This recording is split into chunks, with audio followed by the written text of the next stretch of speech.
Chapter 178. At 6 in the morning, in the center of Shield District in Dragon Cloud City, the moon had already set in the west. The darkest hour of the day was about to arrive. The Hydra, Xueqi, seemed to be very excited. Its gigantic body emitted a chilling sound of flesh rubbing against each other. It could not help but make people think of the scene of someone grinding pork with a millstone. It waved its limbs and tentacles in a frenzy, continuously releasing wave after wave of people to surround Nicholas and Gleeward. The two Supreme Class elites, who held legendary anti-mystic equipment, fought with all their might in the crowd controlled by the mystic and advanced with all their might.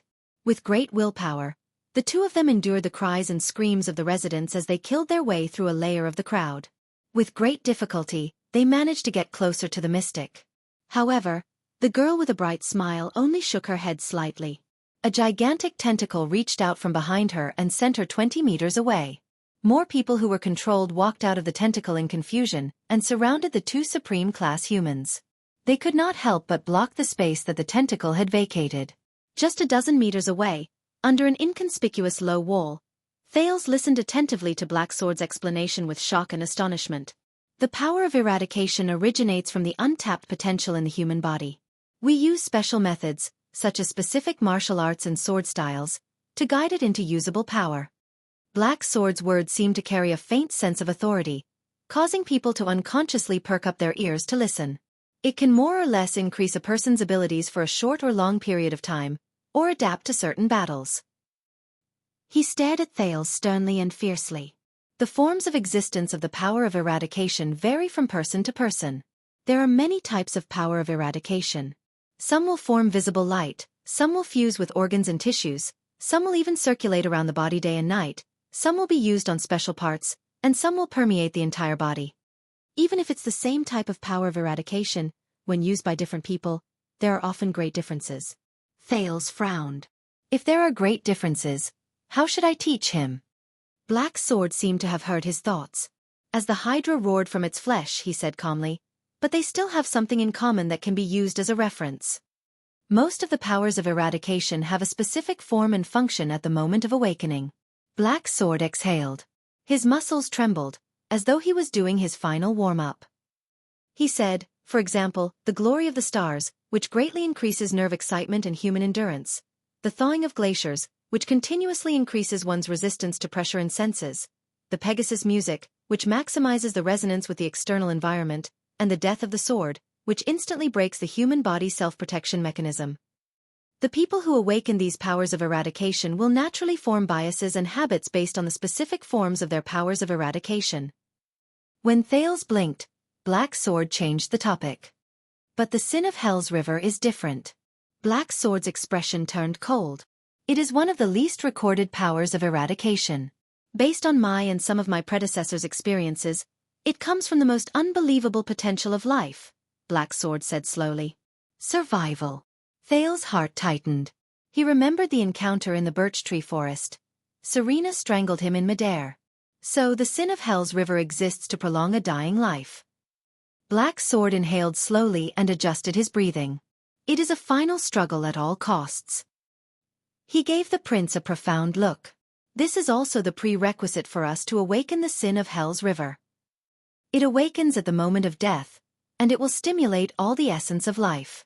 Because of this, it is different from most powers of eradication. The sin of Hell's River does not have a specific form. In other words, it can exist in any form, and be effective. Thales' pupils shrank. Any form of existence for the powers of eradication? Thales' pupils shrank. Any form? He somewhat understood what Blacksword meant. That's right. Blacksword smiled and nodded. He looked at Xueqi in the distance. That's right. The sin of Hell's River. Blacksword narrowed his eyes. It's the omnipotent powers of eradication. While the two of them spoke, Nicholas and Gleeward were struggling to hold on. We can't go on like this. With a cold expression, Nicholas chopped off a woman's head with the severing soul's blade. Her terrified gaze before she died made the battle-hardened warrior's chest feel heavy. Then, he faced the next old man with a dazed expression. With the legendary anti-mystic equipment, we won't have to worry about protecting ourselves. Nicholas gently swung his slightly sore arm. He glanced at the corpses around them and could not help but frown. But in the end, we will be exhausted to death. The Star Killer glanced at Glee Ward, who had a crazed expression and whose eyes were filled with rage. Or, Glee Ward will have a mental breakdown after he reaches his limit. Glee Ward roared and brandished his spear. The spearhead slashed through 3 people, but his left arm was scratched by a little girl who attacked him from behind. The civilians of Shield District who were scratched by the spear died under the effect of extermination. Glee Ward tried his best not to look at their expressions before they died, but his entire body was trembling violently. Do you have any way to break through? Glee Ward gritted his teeth and took a step back. He was very agitated. Don't tell me that you're actually the kingdom's wrath. We can't break through. Nicholas stared at the girl standing in front of the Hydra and drew a blade. But we can make it so that she can't retreat. Glee Ward's expression changed. In the next moment, the Star Killer's aura changed. 2 patches of red appeared on Nicholas' pale face. He retracted his arm and stopped attacking the densely packed crowd in front of him. He stroked the Severing Soul's blade with his finger. In an instant, with a loud crack, the Severing Soul's blade, which had 2 curved sections, broke into 2 halves from the protruding part of the blade's spine. The Blood Mystic raised her eyebrows as she watched all of this. She instinctively felt that something was wrong, and the blood-red stripes on her face shuddered. The cut on the blade seemed to be very regular. The Star Killer held the broken blade in one hand and the remaining half of the Severing Soul's blade in the other. He revealed a mysterious smile. "World break begin," he said softly. In the next second, Nicholas moved. The power of eradication in his body began to tremble. He turned his body sideways and squeezed past the 3 civilians controlled by the mystic in front of him with unbelievable movements. As they screamed involuntarily, he tapped the ground lightly, stepped on their shoulders, and leaped into the air. If Ida was here, she would immediately recognize that this was the same movement Nicholas displayed when they first met. It was the kind of footwork that allowed him to weave through the crowd perfectly, yet it was impossible to dodge. Giza's expression changed slightly. Immediately, a few controlled civilians bent their knees and jumped like monsters, pouncing towards Nicholas in the air. But at that moment, Glee Ward's Soul Slayer pike drew a circle in the air, which was rarely seen. Xueqi. Bearing the injuries on his shoulders and back from the encirclement, Glee Ward roared and swept away all the civilians who tried to stop Nicholas, turning them into lifeless corpses. Nicholas leaped into the air without any hindrance. In that second, he cast a profound glance at Giza in the distance. Separated by dozens of densely packed people, the Star Killer shook his arm. The broken blade let out a whooshing sound in the air as it sliced through the air and went straight for the mystic's face. Giza's expression changed drastically. Amid the piercing sound of the wind, she cautiously extended 2 tentacles from her body, struck the ground, and pushed herself backwards. Thud. The blade stabbed into the ground, only a few meters away from the Blood Mystic. Nicholas' expression did not change. He descended from the air and used the broken blade to block an enemy who was about to ambush him from behind. Giza narrowed her eyes and stared at the broken blade on the ground. She did not say a word. However, a second later, Nicholas swung the blade lightly. His eyes shone brilliantly, and he said coldly, "World break completed." The mystic's expression did not change. He did not even look puzzled. But at that moment, Nicholas suddenly let out the most emotional roar he had since the start of the battle. Charge! As if he had received a supreme order, Glee Ward opened his mouth and brandished the trembling pike with a ferocious expression. He pierced through the 2 innocent enemies in front of him and charged forward with tears in his eyes. Whoa! As Glee Ward roared, Nicholas did not show any signs of weakness.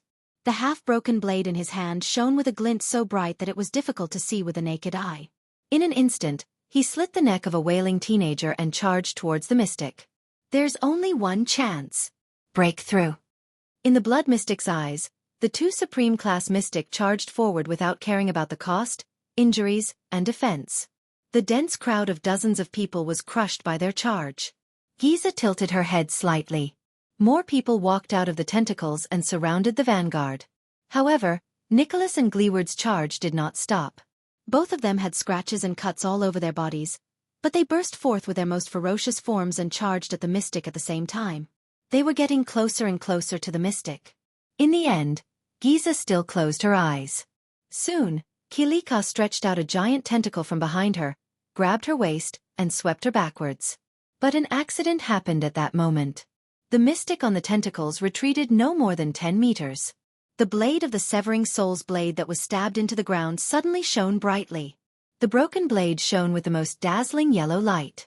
The tentacles that protected Giza continued to drag her backwards, but a yellow light that was identical to the one on the blade suddenly appeared behind Giza. Giza's expression changed. The tentacles were still retreating, but Giza seemed to be held back by an invisible hand from behind. She was forced to a stop in front of a barrier formed by the yellow light. No matter how hard the tentacles tried, they could not drag Giza out of the area of the yellow light. It was as if it had been stuck by something.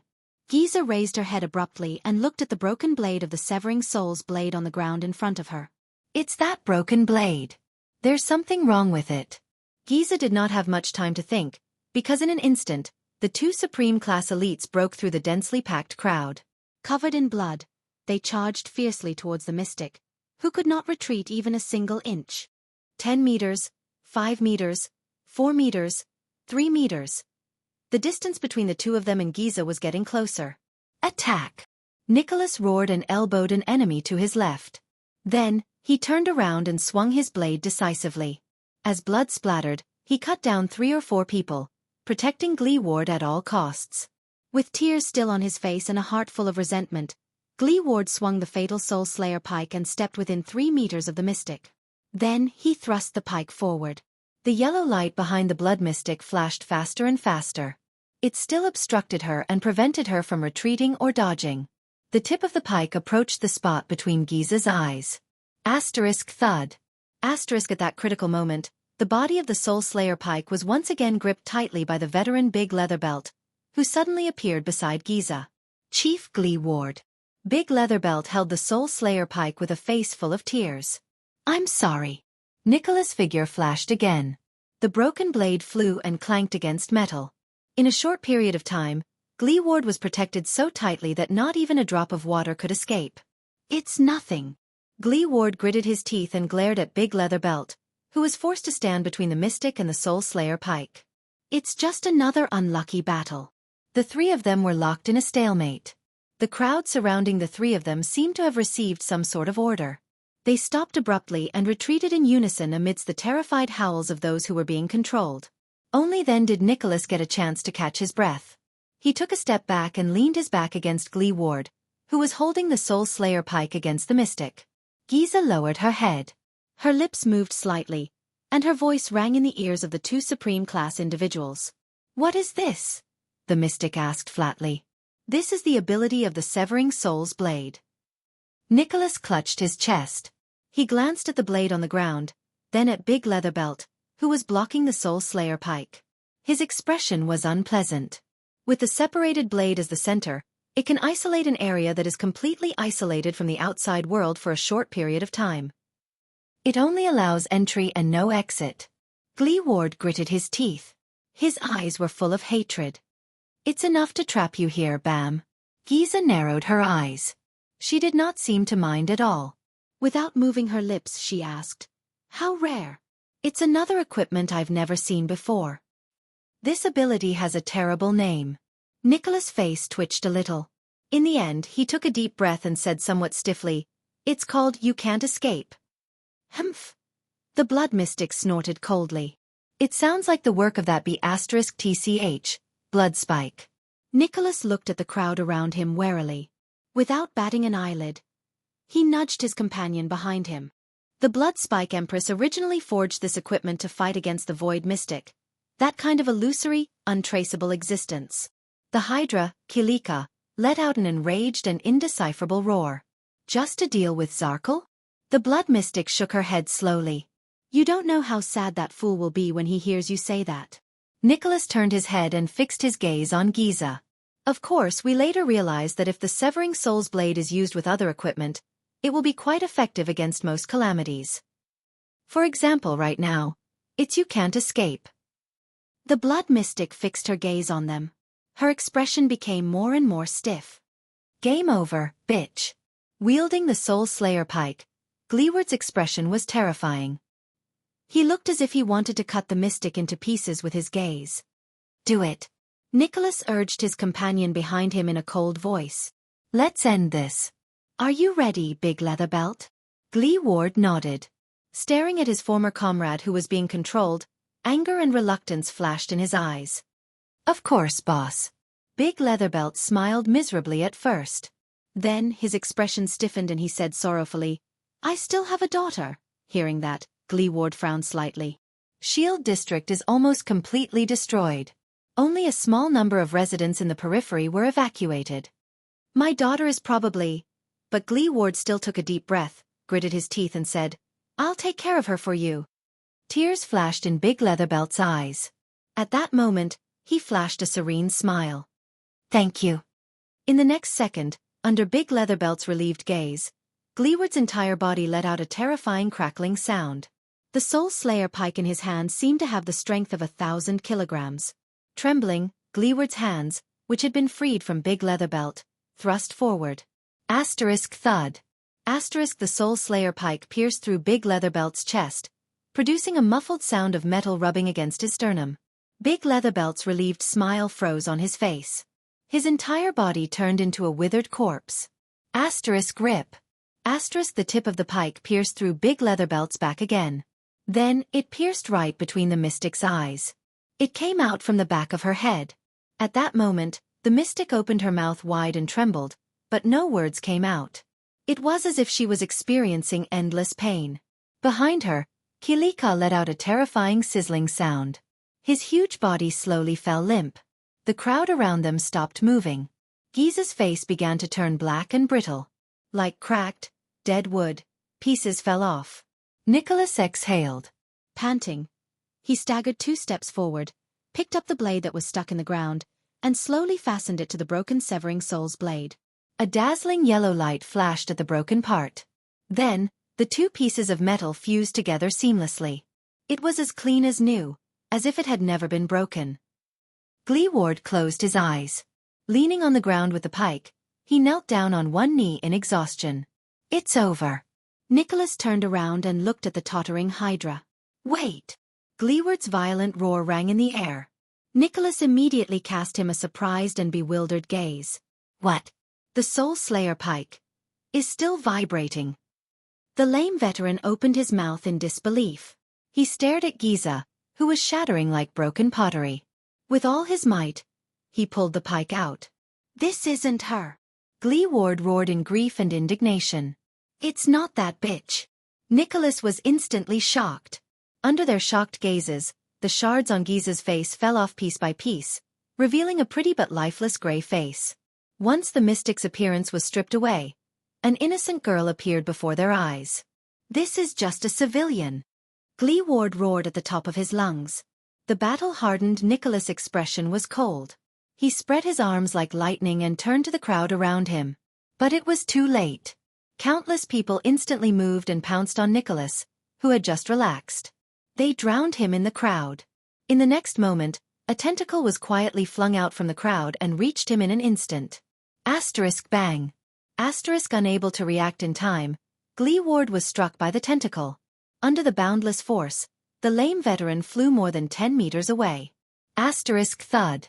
Asterisk like a broken sack, Glee Ward crashed into a ruin. Dirt and stones flew everywhere, and he rolled a few times before he fell to the ground, motionless. He seemed to have lost consciousness. His Soul Slayer pike flew in another direction and rolled on the ground with a dull clang. No! Nicholas' sorrowful and indignant roar pierced through the crowd. He fought his way out of the countless people whose strength, speed, and reflexes surpassed that of ordinary people. He was covered in wounds. Blood splattered everywhere. The Star Killer rolled a few meters away. With one hand on the ground, he lifted his head weakly and looked at Glee Ward, whose fate was unknown. The multi-headed snake, Kilika, who was on the verge of collapse, became active again. It sent out a tentacle and split it open. A gentle and beautiful girl, the real blood mystic, appeared in the tentacle with a pleasant smile on her face. With a gloomy expression, Nicholas looked at Giza, then at the substitute who had fallen under the Soul Slayer pike. No, you. When did you change your true form? Nicholas said, trembling in disbelief. Giza only looked at him with a smile, as if she was looking at a naughty child. Nicholas closed his eyes, punched the ground, and howled in grief at the sky. It was his fault. He should have thought of it earlier. From the beginning, the mystic had never smiled, never moved her lips, and never had much of an expression on her face. Now that I think about it, that was just a substitute. The blood mystic's gentle voice came from afar. Look, it's not that difficult to change a person's appearance with a bit of dead skin tissue, right? Giza shook her head mischievously. It saves my little cuties the danger of being attacked by the Soul Slayer Pike, which would affect me. I can also enjoy the wonderful expressions on your faces when you get tricked. Giza giggled as she looked at Nicholas' resentful expression and waved her hand. And I only need to stand in a straight line with the substitute. Even the Soul Slayer Pike, which can locate mystics, can't tell whether it's a substitute or the real one. The Soul Slayer Pike is out. The mystic narrowed her eyes and looked at Gleeward in the distance. Listen up, this is a lesson from the bitch. At that moment, Giza's expression became extremely cold. Never let your guard down at any moment. In the next moment, countless tentacles in the controlled crowd pounced on the unconscious Gleeward and the injured Nicholas like a raging flood that broke through a dam. They covered the sky and the earth, and they blotted out the sky and the moon. In the end, the two controllers of the legendary anti-mystic equipment were defeated by the mystic. Nicholas gritted his teeth. The hand that held the blade trembled in anger. He staggered to his feet and looked at the enemies attacking him from all directions. He lifted the blade helplessly. The blade sliced through a tentacle and turned it into ashes. The hilt knocked away a wailing child who pounced on him like a hunting eagle. Goodbye, Gleeward. Nicholas felt the blood trickling down his forehead and thought in despair. We failed.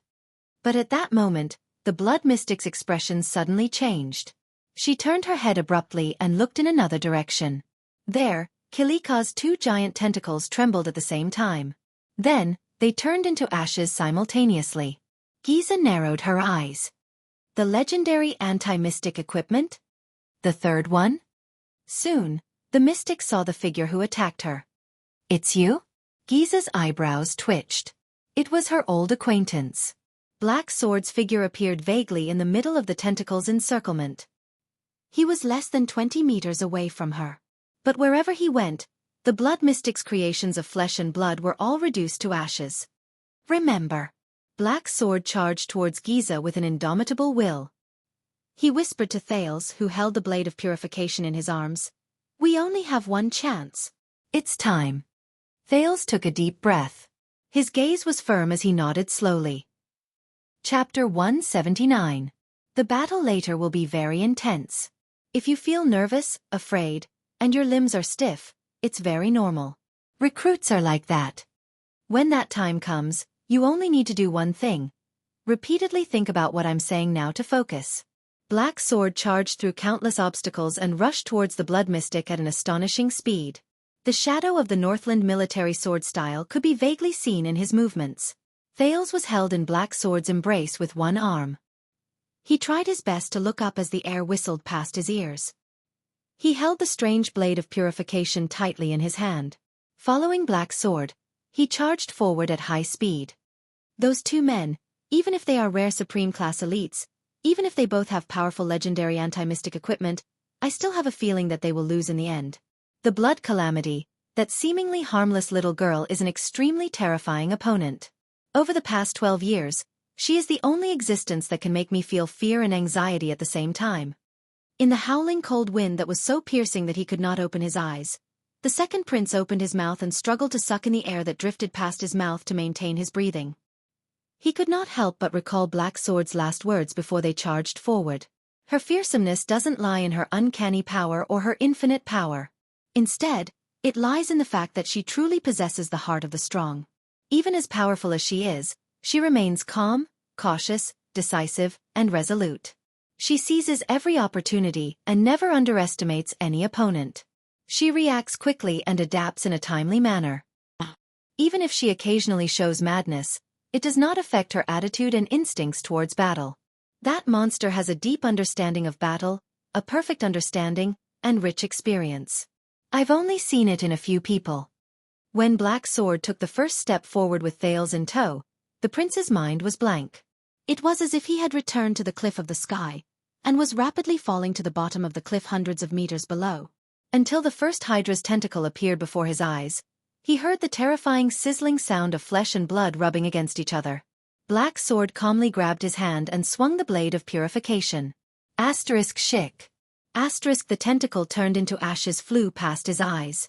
Thales finally regained his breath. A variety of emotions instantly surged into his heart. Nervousness, fear, apprehension, and a little excitement and agitation. We need to understand one thing first. That monster, the Blood Calamity, has never faced us in her true form. Thales thought of this and gritted his teeth. He recalled Black Sword's words over and over again in his mind, digesting the shock and surprise he felt just now. The her standing before us is a fake body created from flesh and blood. This is the information I obtained after fighting her twice, treading the line between life and death. I exchanged my blood for it. In other words, it is not as you said, the legendary anti-mystic equipment cannot seal that monster. It's because the person who tried to seal her was unable to lock onto her true body amid the countless pieces of flesh and blood. Thales frowned a little and looked at the gentle girl in front. Not her? In the distance, Giza raised her head and stared at them with a strange expression. This Giza, who appeared after defeating 2 legendary anti-mystic equipment, is also a fake?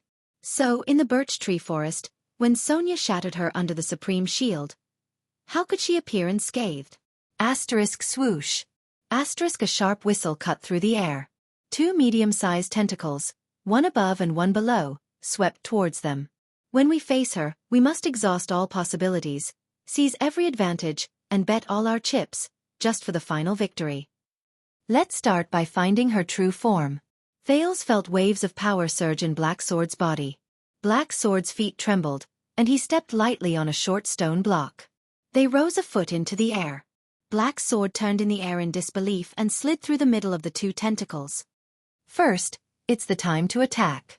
When the 2 men completely fail and she kills them, it will be the moment we step into the battlefield.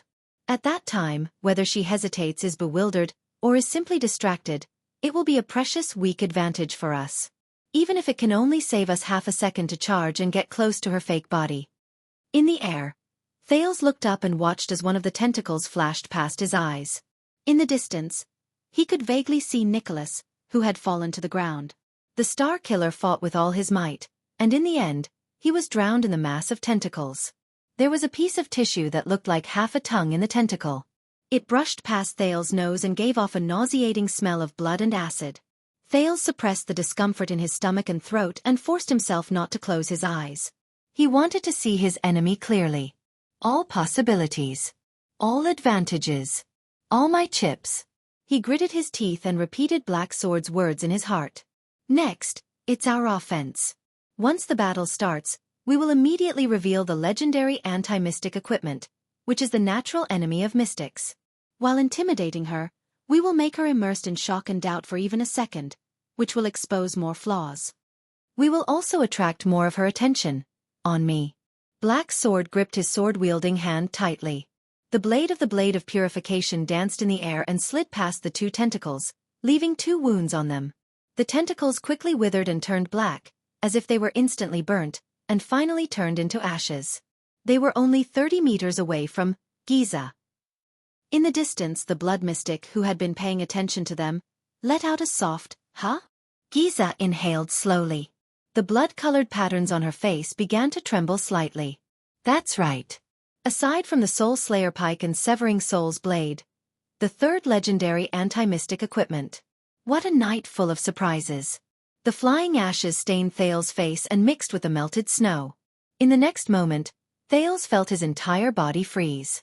Black Sword landed on his feet. He supported himself with his left hand and regained his balance. He did not lose his momentum and continued to press forward. The oncoming cold wind quickly turned the melted snow on Thales' face into ice crystals. The little prince grimaced and the ice crystals slid down his almost frozen face. A huge tentacle attacked out of thin air. In an instant, it split into countless small tentacles and intercepted the Black Sword from all directions and angles. It looked as if it wanted to stop them at all costs. And they could not avoid it. Thales was already prepared. Black Sword was going to use his blade of purification to carve out a path of survival that would be filled with flesh and blood, and ashes. Then, Black Sword lowered his body and faced the hundreds of terrifying tentacles that resembled snake tongues. The power in his body surged, and he immediately spun around. In his shock and bewilderment, Thales suddenly felt dizzy. We must also carefully consider the direction of our breakthrough. Find a path filled with ruins and obstacles. It will provide us with the best field of vision and cover for our defense, even if it can only cover an inch of our bodies and block one attack. Black Sword chose a rocky road filled with obstacles. Houses that had collapsed due to the fierce battle between the two mystics could be seen everywhere. They turned into a low house that had been destroyed. A wall of earth stood between them and the countless small tentacles. The tentacles attacked in a large area, covering a far larger area than the wall of earth. The tentacles that were scattered all around quickly swept past the wall of earth. Asterisk bang. Asterisk the tentacles that were concentrated in the center mercilessly exerted force and smashed the wall of earth. Soil and stones flew towards Thales' face. Black Sword raised his arm and blocked some of them. However, just as the wall of earth shattered and the momentum of the tentacles that smashed it weakened, Black Sword moved again. A strange power spread through his legs. With a calm expression, Black Sword instantly sped up. Asterisk swoosh. Asterisk Black Sword charged head-on and broke through the cracked wall of earth. He squeezed into the weakest gap, allowing the flying soil and stones to graze the other parts of his body, leaving behind countless bloody marks. Thales shut his eyes tightly, feeling the dust and soil graze his face. Black Sword held Thales' hand tightly against the flying soil and stones. He swung the blade of purification lightly and cut off 5 to 6 small tentacles in front of the wall of earth. The stench of blood and burning filled Thales' nostrils. The ashes of flesh and blood scattered around them. Black Sword broke through the wall of earth, and they rushed another 5 meters forward. Only by cherishing every opportunity in battle, just like how a traveler in the desert treasures every drop of water, can we accumulate every little bit to make a mickle and build a wall out of sand. Victory and survival are built on the meticulous carving of every detail. Single quote. Especially when facing the blood calamity. With a strange and rare power of eradication, Black Sword dodged left and right under the Hydra's frenzied attack. Occasionally, he would use the blade of purification to open a path. The path under their feet stirred up waves of dust. Under the contrast of the flying snow, it became even more hazy. Thales could only grit his teeth and endure the double torture of extreme speed and cold. He only felt that Black Sword's right arm, which was holding on to him, was tightening, almost cutting him into two. However, they were getting closer and closer to Giza. There were less than 20 meters left. When we reach a certain distance, you will enter her field of vision. Giza saw the boy in Black Sword's arms clearly. She then smiled. I see. I was wondering why Xueqi couldn't find you after searching everywhere. The mystic said softly. Her clear voice sounded as if it was right beside his ear. Thales could vaguely see the blood mystic's terrifying expression as he moved, dodged, broke through, and fought with Black Sword in a frenzy. My condition is terrible. I can't maintain my charge for too long. Fortunately, we have the blade of purification, which can ensure that we are not affected by her ability. At least, we won't be suddenly captured by her bizarre manipulation of flesh. So you found yourself a new bodyguard.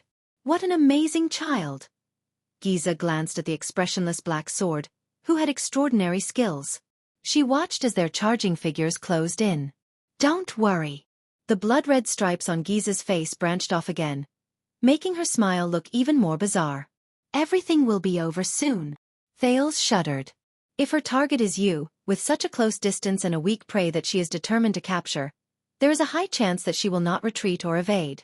She will rely on the advantage of being unable to be sealed as you said to kill me, and take you down in the shortest time possible. Giza raised her hands abruptly. Pucci! Behind her, the Hydra, Xueqi, roared. 6 gigantic tentacles grew out of its body. Amidst the exaggerated tremors and noises, the gigantic tentacles attacked them from the ground, under the ground, and in the air. That will be our chance. A giant tentacle of flesh and blood blocked their path. Black Sword gripped Thales' right hand calmly. At that moment, Black Sword turned his gaze and looked in one direction with a cold expression. Hiss! The tentacles split open. Countless black monsters with long, narrow, tiny limbs, and hideous spikes instantly sprang out from the flesh formed by the broken limbs. They were the size of a child and were covered in hideous spikes. The monsters landed on the ground and shuddered one after another. The spikes on their bodies stretched out like blades. Her true body should be hidden in those disgusting creatures made of flesh and blood. Underground in the tentacles in that huge monster, or in any other possible flesh and blood. Just like how water melts into the sea and trees are hidden in the forest. We need to find her true body among the countless piles of flesh and blood. Hiss. Like starving larvae, the monsters opened up an organ in their bodies and let out a terrifying hissing sound. In the next moment, the pitch-black monsters raised their heads and swung their limbs. Some of them ran, some jumped, some rolled, and some crawled. There were even a few monsters who spread their equally ugly black wings in the air. They swarmed towards Black Sword and Thales, covering the sky and the earth. They surrounded Black Sword and Thales in a densely packed manner. At that moment, the smiling Giza in front of them was obscured by these terrifying little things. Hiss. Thales shuddered. He looked at the horrifying scene in front of him and felt his skin crawl. The Blood Mystic is extremely good at gaining experience in battle, and quickly turning it into combat power. When she encounters enemies and methods she has used before, such as myself, for the second time, she will immediately have a corresponding new method to counter them. This means, using the same move a second time is ineffective against the remaining fighters. Thales threw away the unnecessary thoughts and tried his best to focus his mind. He was in the most dangerous battle. I can't be distracted. Thales faced the cold wind that blew against his face. He opened his eyes in pain. He felt as if his heart was about to jump out of his chest as he moved at high speed. He bit his lip hard and could only focus by recalling Black Sword's words. The first time we fought, I used Tremor, a move I learned from a Supreme Class assassin and modified. I slid her tentacles away. However, the second time we met in the alley, once I used Tremor again, she immediately changed her strategy and used a new method. She transformed her flesh and used sharp bone spikes to break the move. Did you see that? The monsters with bone spikes.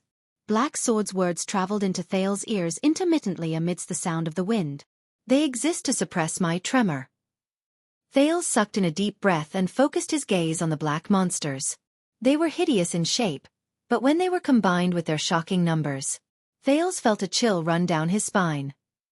That feeling was like a group of child-sized black locusts, tens of thousands of them, blotting out the sky and covering the earth as they pounced towards him. Without hesitation, Black Sword rushed towards the group of monsters in front of him, as if the danger before him was not life-threatening, but a beautiful dream. So the second time we fought, I was suppressed by her in just a few seconds. I almost died in the hands of these little monsters. This time, Black Sword did not hold back. He did not use tricks or save energy. Thales felt Black Sword's body tremble beside him.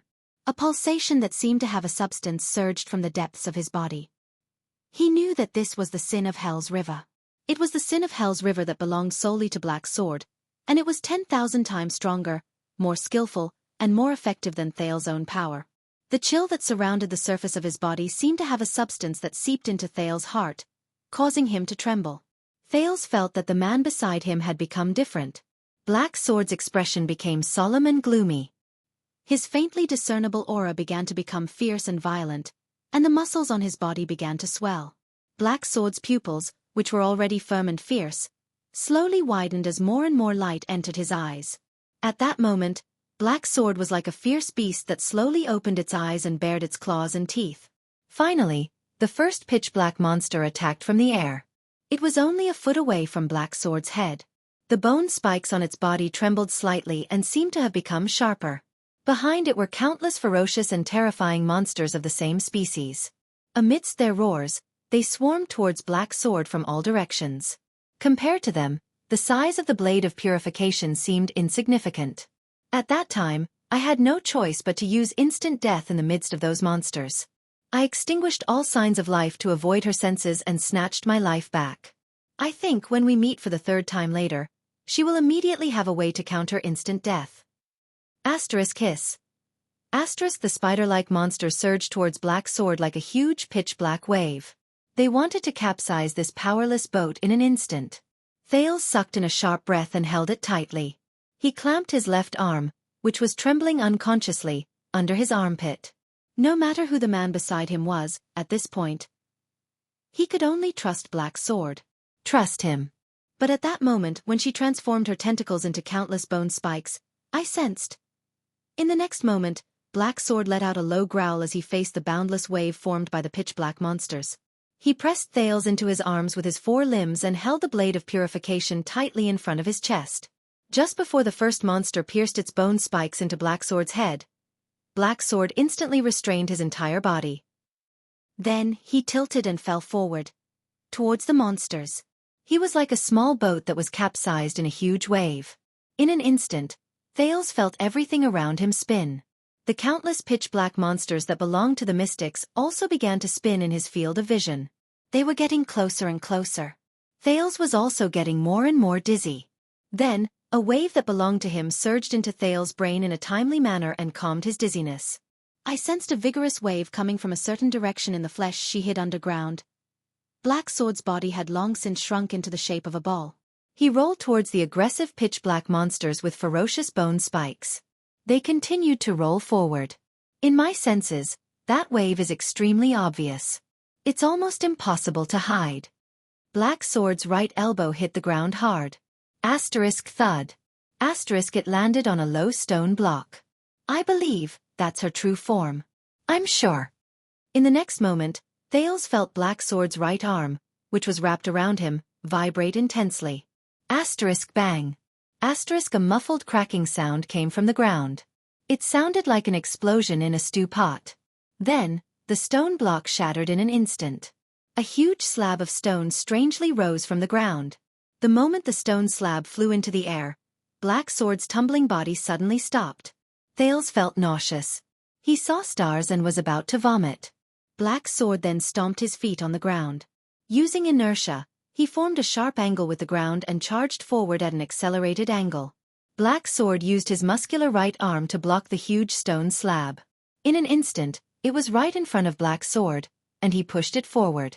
This reduced Black Sword's speed. However, it provided him with protection. This is our biggest bargaining chip. The ability to lock onto the monster's true form. However, that momentary sense can only give me a rough direction. If we attack recklessly, she will only notice it in advance and evade it. So, what we need to do next is to endure her attacks and charge a certain distance away. Then we can force out that abnormal wave of hers for the second time. This way, the place where the 2 straight lines intersect in 2 directions will be where her true form is. In that second, Black Sword pushed against the thick stone slab and charged into the group of monsters. Everything around them darkened. The monsters that filled the sky and the ground blocked their entire vision. Asterisk hiss. Asterisk countless hisses filled Thales' ears, making him agitated and flustered. Will they succeed? Yes, I guess. The first monster's spike went straight for Black Sword's cheek. Black Sword lowered his head slightly and hid his face behind the stone slab. Asterisk shing. Asterisk the monster's bone spike pierced the stone slab and created bright sparks. However, it could not even scratch a hair on Black Sword's body. It could only watch as Black Sword rushed past its side. The second monster extended a barbed bone spike and slashed at Black Sword's abdomen, where Thales was. Thales watched the bone spike get closer and listened to the hissing in his ears. His mind was blank. However, Black Sword only moved slightly. The stone slab immediately changed its angle and stuck to his abdomen, blocking the monster's sudden spike. Asterisk bang. Asterisk with the protection of the stone slab, Black Sword continued to charge forward. Countless black spider-like monsters swarmed around Black Sword and Thales like a swarm of locusts. Amidst the sounds of countless stone slabs and bone spikes colliding, scraping and knocking, Black Sword held Thales, whose face had turned pale and whose lips had turned blue. He lowered his head and pushed against the stone slab as he charged forward wildly. Occasionally, 1 or 2 monsters would slip through the cracks between the stone slabs and leave trails of blood on Black Sword's abdomen, thighs, shoulders, and other areas. However, they were all reduced to ashes by the blade of purification that Thales held in his hand, or flung away with extreme speed. Thales kept his eyes wide open. In his field of vision, countless black bone spikes and appendages flashed past his eyes like flowing water. The second time we forced her to transform, force her to release fluctuations, and reveal her true form, is at The protective stone slab shattered inch by inch under the countless impacts in just a few seconds. Gravel and blood fell from Black Sword's body at the same time. However, at the same time, Black Sword's body trembled. At *Xing. A black monster spike grazed his shoulder, drawing out a streak of blood. *Xing. Then, the second one pierced his left thigh. The second time I fought her, I used instant death. However, Black Sword seemed to have lost his sense of smell. His face was ashen. Other than holding Thales tightly in his arms, he did not react to the increasing number of wounds on his body. It was as if he had lost his senses. He charged forward without feeling anything. A skill that extinguishes the vitality in the body for a short period of time, thus disappearing from the enemy's senses. In an instant, Thales felt the man's muscles stiffen. He continued moving, but the strength in his body seemed to have disappeared in an instant. His breathing stopped, his skin stiffened, his movements slowed, and even his eyes lost their luster. In an instant, Thales even felt that Black Sword's figure in his field of vision, he did not know if it was an illusion, slowly became blurry.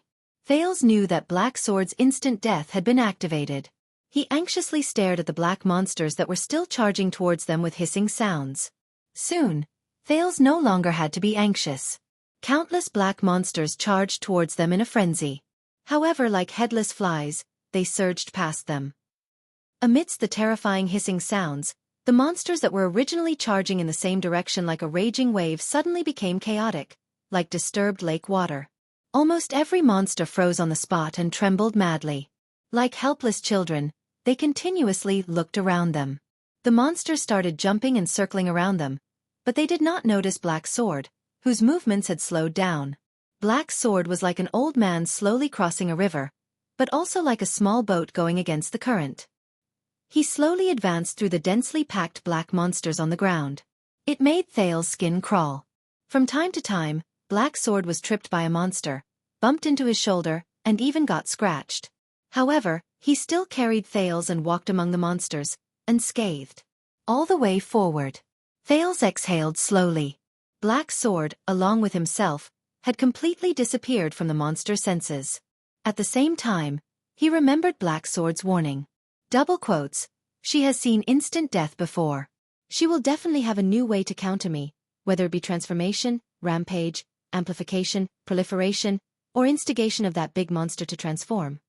In the distance, Giza's figure paused for a moment.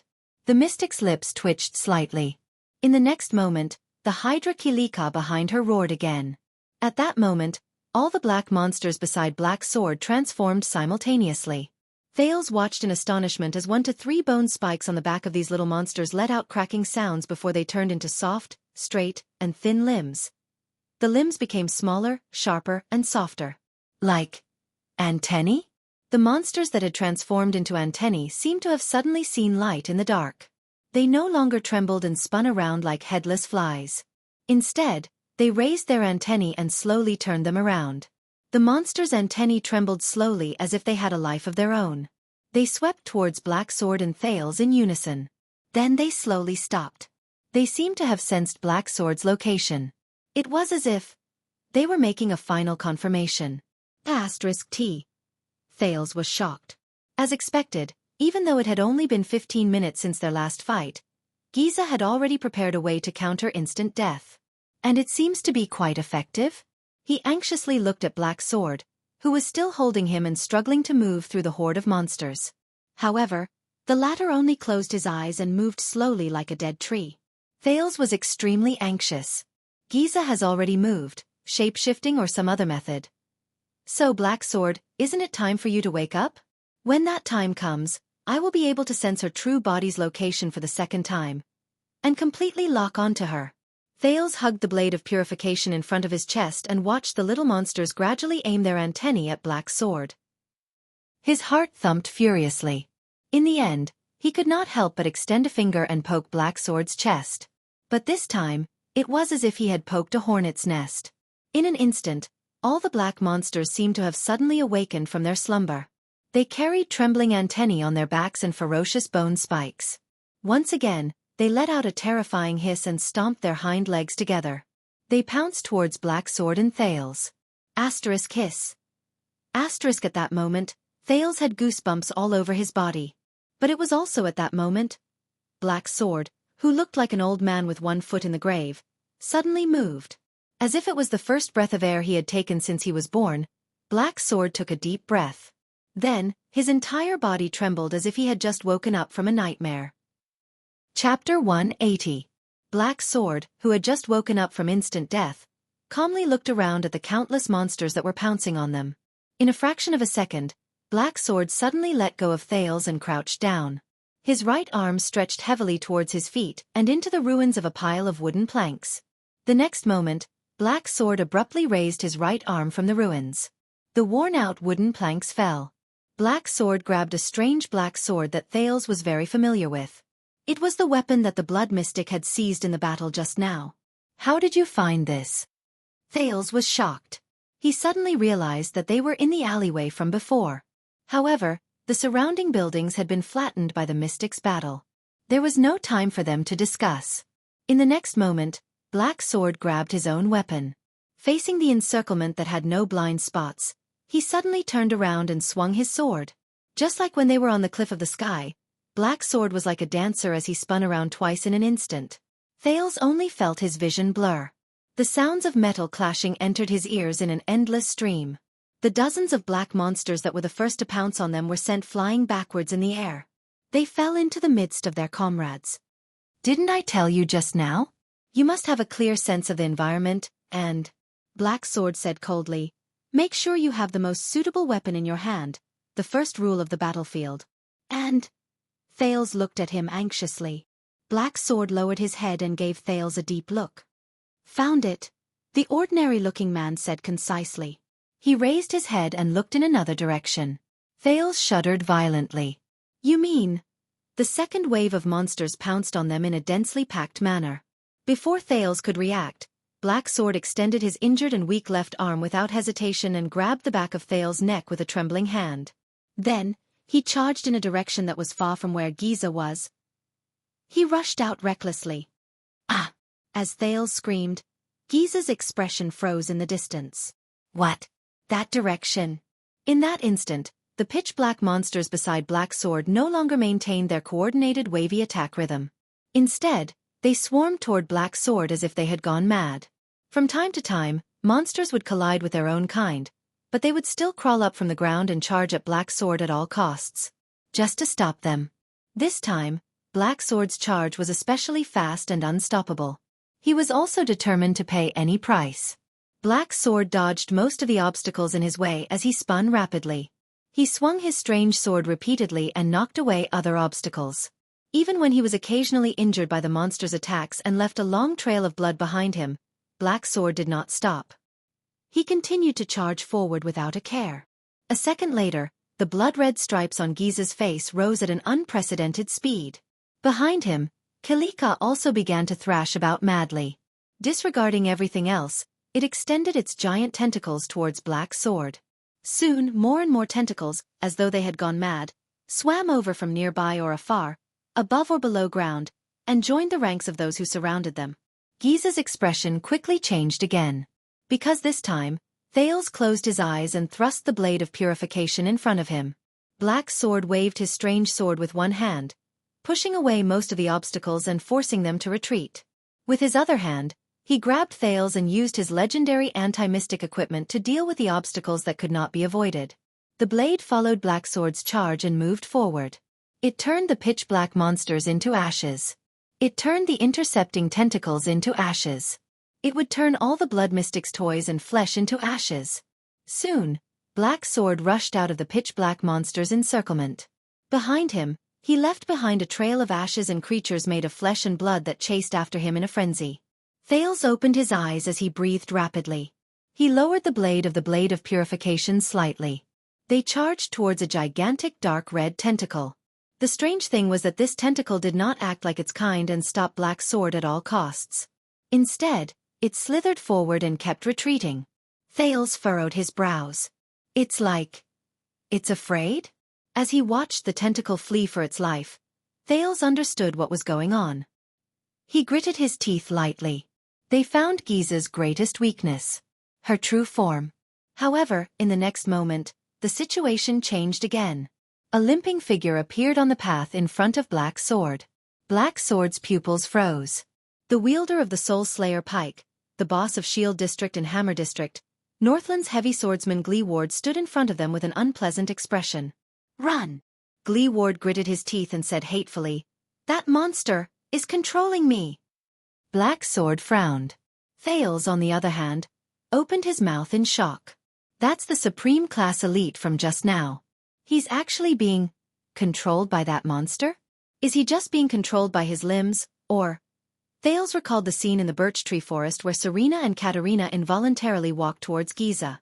He could not help but have goosebumps. In the next moment, Gleeward's entire body trembled. He lowered his body and kicked horizontally. Black Sword's expression changed. The strange sword in his right hand drew an arc that was difficult to dodge as he swung it mercilessly. However, Glee Ward retracted his limping leg and kicked the spine of Black Sword's sword, causing the latter's sword to freeze in place. A strong force traveled into Black Sword's body as Glee Ward stepped on the strange sword firmly. Then, he followed up with a heavy punch. Black Sword had no choice but to put Thales down. He swung his weak left arm and withstood Gleeward's heavy punch. Behind them, the monster and the tentacles that were chasing them were getting closer and closer. I am a heavy swordsman. The instinct that is carved into my bones is to intercept and kill. Glee Ward and Black Sword were in a stalemate. He said angrily, "And after I reached Supreme Class. You better run, don't let her have her way." Black Sword trembled as he withstood Gleeward's attack. Sensing his opponent's great strength, a solemn expression appeared on his face. He looked at the enemies who were chasing them from afar and his breathing grew heavier. Humans controlled by the Calamity's ability? If I use the legendary anti-mystic equipment, I should be able to undo it? Black Sword took a deep breath and glanced at the pursuers, who were about to arrive behind him. Then, he looked at the giant tentacle that was fleeing further and further away. He sighed. It's too late. In the next second, their figures intersected and they let go of each other. Thales felt a chill in his heart. Black Sword's words rang in his mind again. The most ideal situation would be for me to break away from instant death, as soon as I find her true body. Then, I'll bring you to attack her vitals and seal her true body before she can react and escape. But as I said before, the Blood Calamity is an expert in combat. She has an endless stream of strange tricks up her sleeves. Besides, I'm far from being in my best condition. Hence, there will definitely be accidents in my plan. We have to minimize these accidents as much as possible. For example, consciously gather these accidents at the places we want them to happen. For example, me. Thales' heart rate increased without him realizing it. In that instant, Black Sword had already exchanged several blows with the empty-handed Glee Ward.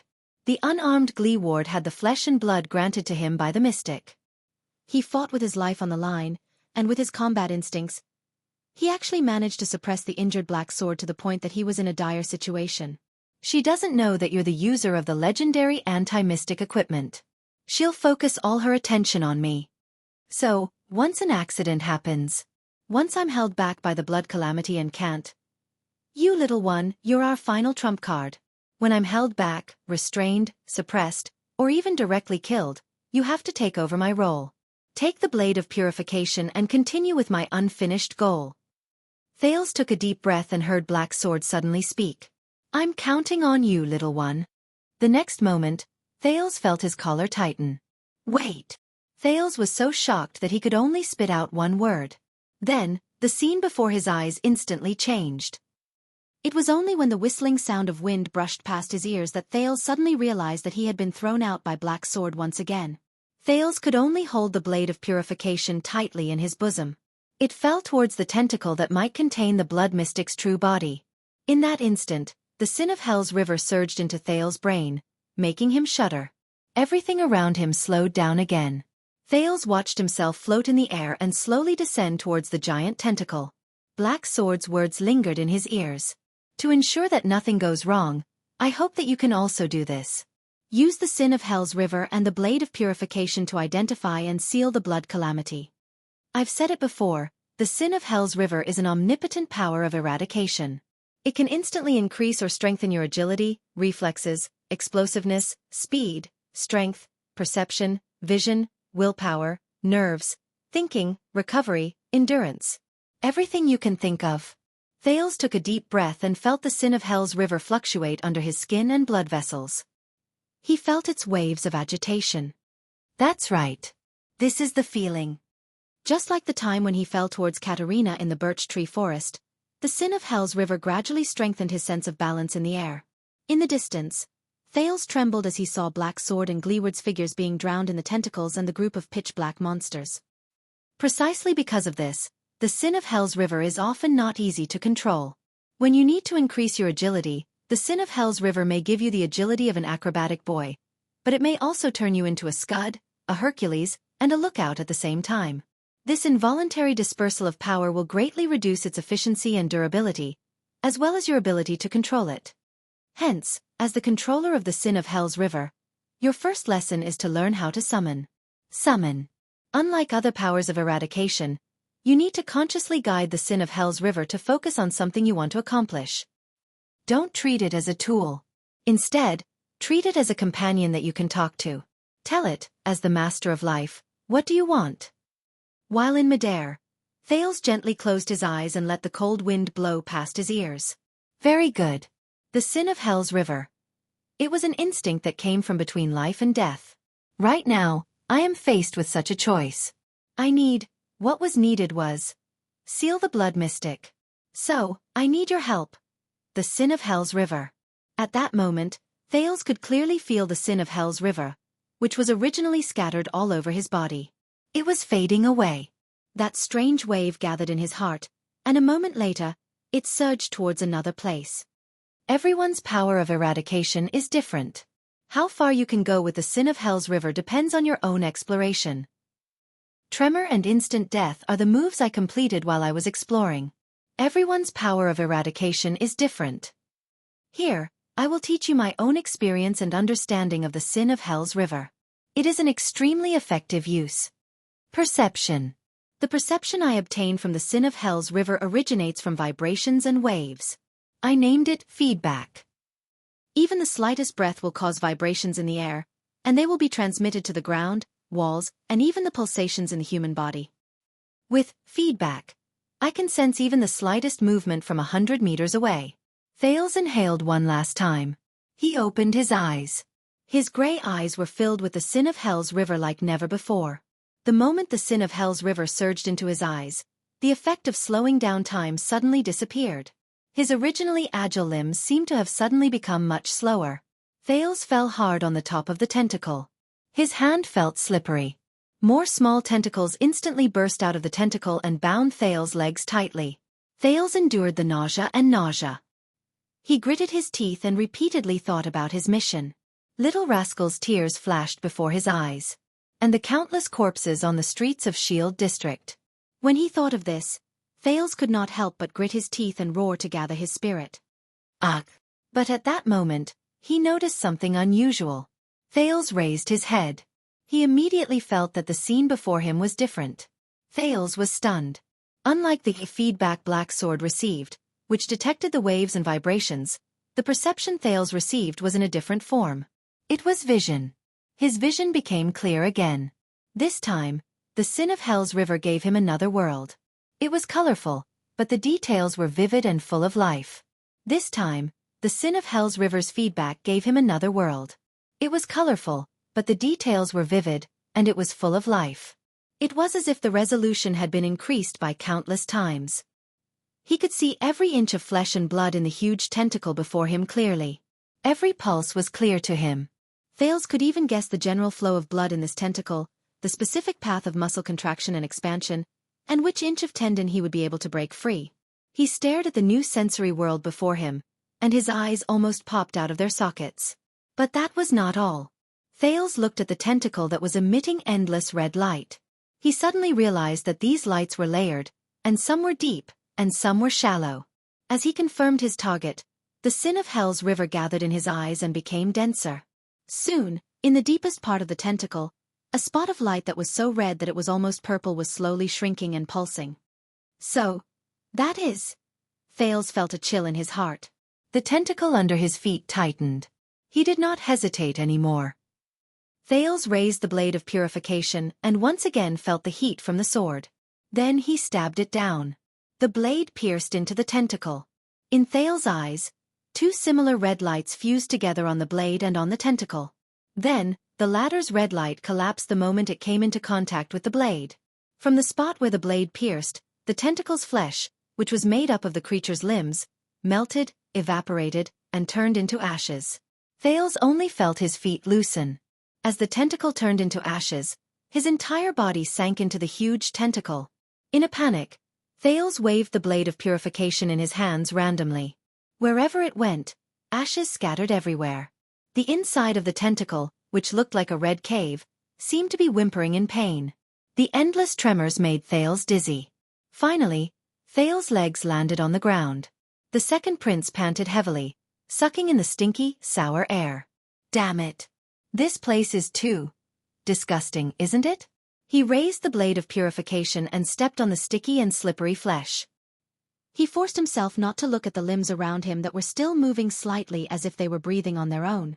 They were heads, arms, stomachs, lungs, eyes, noses, and so on.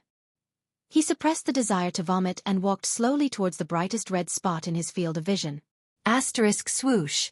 Asterisk a few fine tentacles and spikes attacked him. But Thales only grabbed the blade in his hands, and without hesitation, he hacked them into ashes. He got closer and closer to the bright spot. Soon, Thales' target appeared in front of him.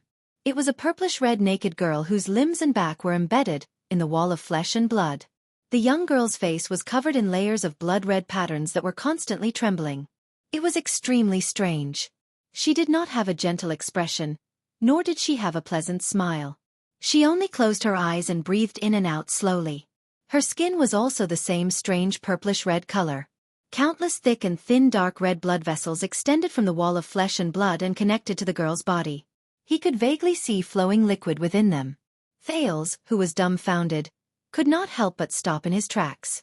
The prince stared at Giza, who was almost fused with the flesh and blood behind her. His breathing slowly quickened. What the hell is this? The girl opened her eyes abruptly. Thales, who was already restless and had goosebumps all over his body, jumped in fright. You shouldn't have come here, Giza's true form said slowly. The stripes on her face trembled slightly, like a wandering parasite. How did you find me? Thales first glanced at the blood mystic in this form in a daze. Especially the countless blood vessels on her body. When he thought of the people she dragged into the tentacles, and how they might be flowing in the form of fragments or liquid, Thales felt another wave of nausea. A second later, Thales took a deep breath.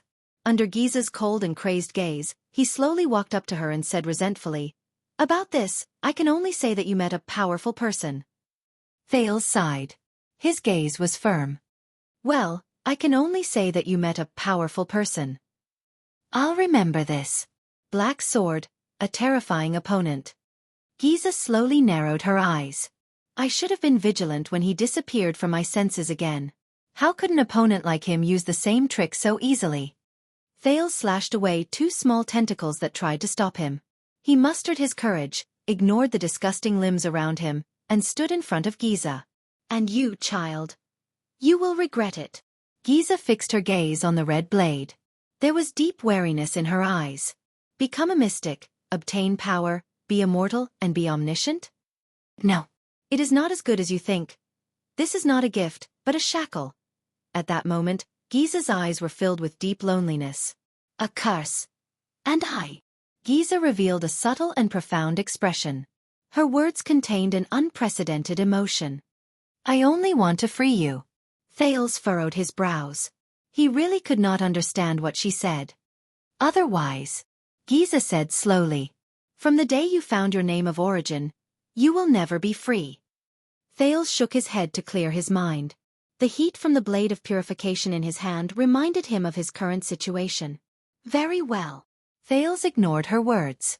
He looked at Giza, raised the blade of purification in his hand, and aimed it at Giza's abdomen. He spat harshly. "Then I will free you first." Giza only looked at him gently with a sad and pitiful gaze. It was as if she was looking at an ignorant child. This threw Thales into chaos. "No." Thales gulped. Thinking about Dragon Cloud City, thinking about Little Rascal. I have to end this. In the next moment, Thales gritted his teeth, threw away all his thoughts, and thrust the red small sword in his hand. But his sword suddenly stopped halfway. Thales raised his head in shock and looked at the person in front of him. A person stopped in front of Giza. Little Rascal was trembling. Her eyes were wide open, her arms wide, and she used her throat to block the blade of purification. I. Little Rascal's eyes were almost swollen from crying. It's not me, you. Thales only hesitated for a moment. In the next moment, Little Rascal pounced on Thales. Thales looked at Little Rascal's tear-stained face. His arm involuntarily trembled. He wanted to bypass her and stab Giza. But he did not have the chance. Thales only felt a violent tremor under his feet. This is? Following that, layers upon layers of tremors continuously attacked from beneath his feet. The moment panic rose in his heart, Little Rascal, who could not stand steadily, pounced on him. Both of them slid on the ground made of flesh and blood. No, in the chaos, Little Rascal was on top of him. Trembling, she slapped the blade of purification in Thales' hand. Thales turned pale with fright. No. Slap. Thales felt a chill in his heart. The red small sword in his hand left his palm. It fell into another corner made of flesh and blood. It brought up countless ashes. Then, the blade of purification that had left his palm gradually dimmed. It could no longer be of use. In that second, Thales' mind went blank. Purification. Blade of purification. Amidst Giza's maniacal laughter, the flesh on the tentacle squirmed and swallowed the blade of purification, which had lost its effectiveness. It disappeared without a trace. This is a move I learned from Black Sword. The blood mystic on the wall smiled coquettishly again. Unleash an extremely high-frequency tremor over a large area. If you can't even stand properly, how are you going to seal me? How do you feel? Thales' face was pale. He pushed Little Rascal, who had regained her freedom of movement. He stared in the direction where the blade of purification had fallen. However, apart from the red light formed by flesh and blood, there was nothing else in front of him. The legendary anti-mystic equipment. The only thing he could rely on when he faced the mystic. Lost it? No. No. I don't have a chance anymore? Thales' heart was dead. He turned his head in a daze and looked at Giza. I failed? Beside him, Little Rascal hugged him tightly and kept sobbing. Giza inhaled slowly and narrowed her eyes. Two tentacles extended from the inner wall of flesh. As Little Rascal screamed, they wrapped around Thales' arms and legs and pulled him up.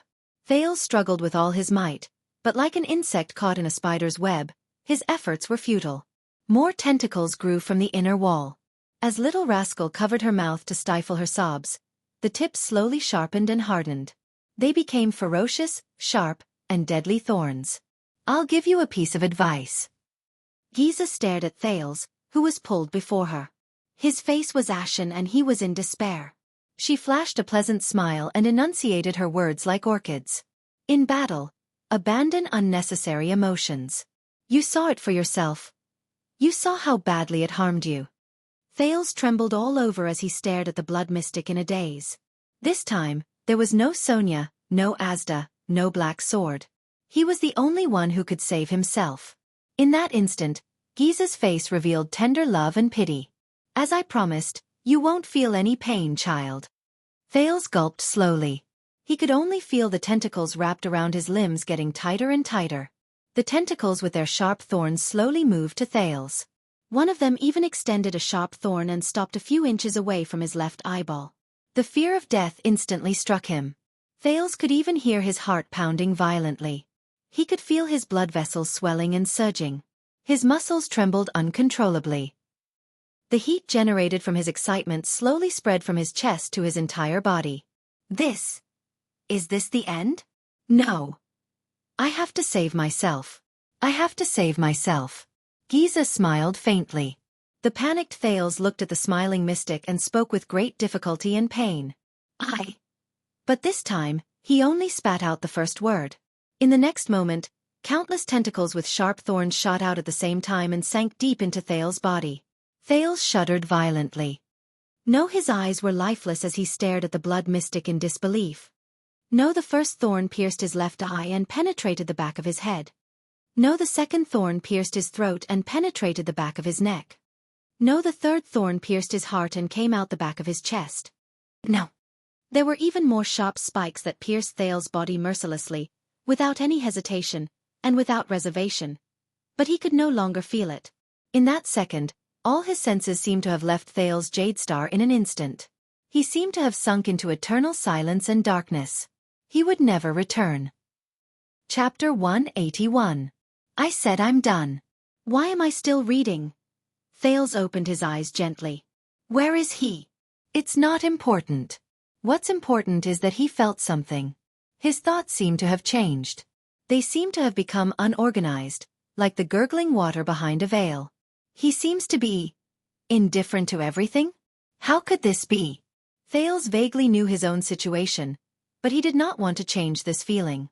This is good, isn't it? It's like I've entered another realm. Thales looked up.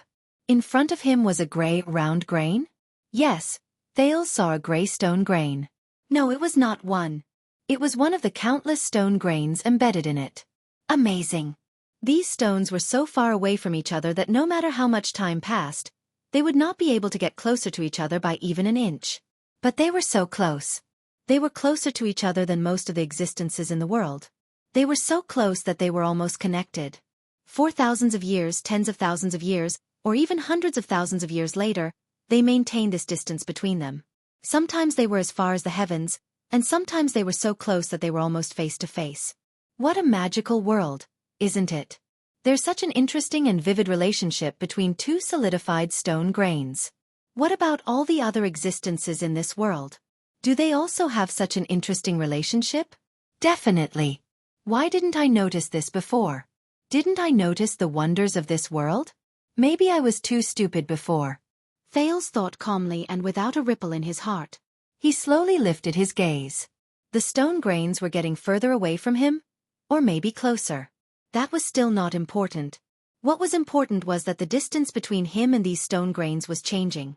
And at every moment when this distance changed, they also became different from each other. The stone grains were him, and he was the stone grains. It was the same. He continued to look up. Ah, so that's how it is. Thales suddenly understood. These stone grains formed the surface of a floor tile. A rough, uneven, and uneven surface. What a wonderful combination. They were just stone grains, but because of the special distance and position between them, they became another kind of existence. An existence called the surface of a floor tile. Just like humans. When distance and position were lost, each individual was an independent person. But when they increased or decreased the distance between them, changed their positions and stood together, at the same time, they stood in the same dimension, in the same region, and in the same society. They became different existences. An existence known as the crowd. Wait a minute, a small voice told him in Thales' senses. Maybe it's the other way around. It's precisely because of their existence that the location and distance are determined. How did he know all this? Forget it, it's not important. The important thing is, it's fun. Let's see more. Thales saw it. It was a grayish-black octagonal floor tile, and it was connected to countless other floor tiles of the same shape. Are these tiles made by people? That was why the distance between the floor tiles was so uneven. Or perhaps, the person who put them together thought that they were very even? Because they could not perceive the beauty of uniformity? The beauty of balance? Or perhaps, this was what they meant by evenness. That's right, if you zoom in a little further, wouldn't these tiles be a very even floor? Thales raised his gaze to the highest point. He knew that it was daytime. This was because the existence known as day was defined by the position of the ground and the sun. The sun had already passed its zenith, forming a beautiful angle with the ground. In front of him was an exotic house. The four corners of the strange, flaky eaves curled up.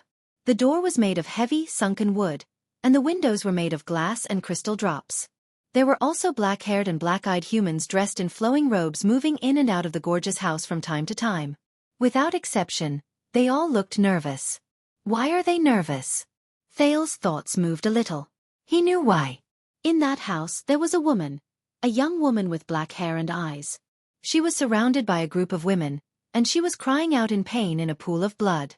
The woman's lower abdomen was swollen. She was in labor. They did not have to be nervous.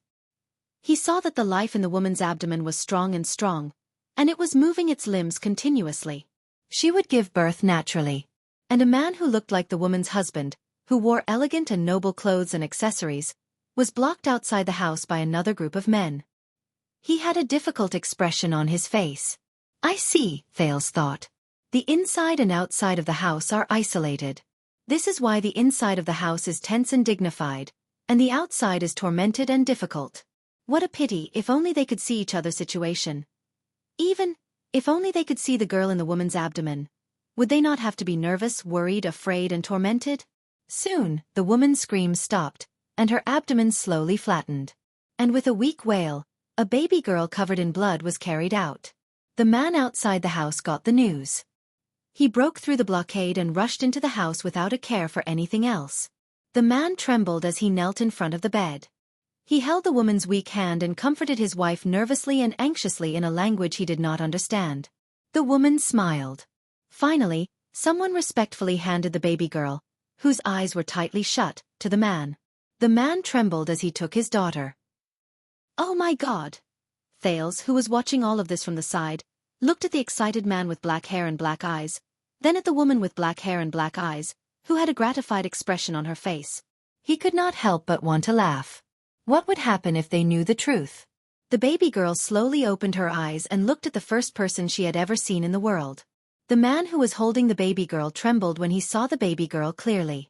The man raised his head in shock and looked at the people around him in panic. He spoke in a language Thales did not understand, as if he did not know what to do. Someone walked forward with a frown and glanced at the baby girl. Then he froze on the spot. There was an uproar in the house. Then, the woman's trembling screams and wails, the servant's anxious comforts, and the man's roars came one after another. Thales laughed as he watched all of this. Yes, he looked at the baby girl and her blue eyes.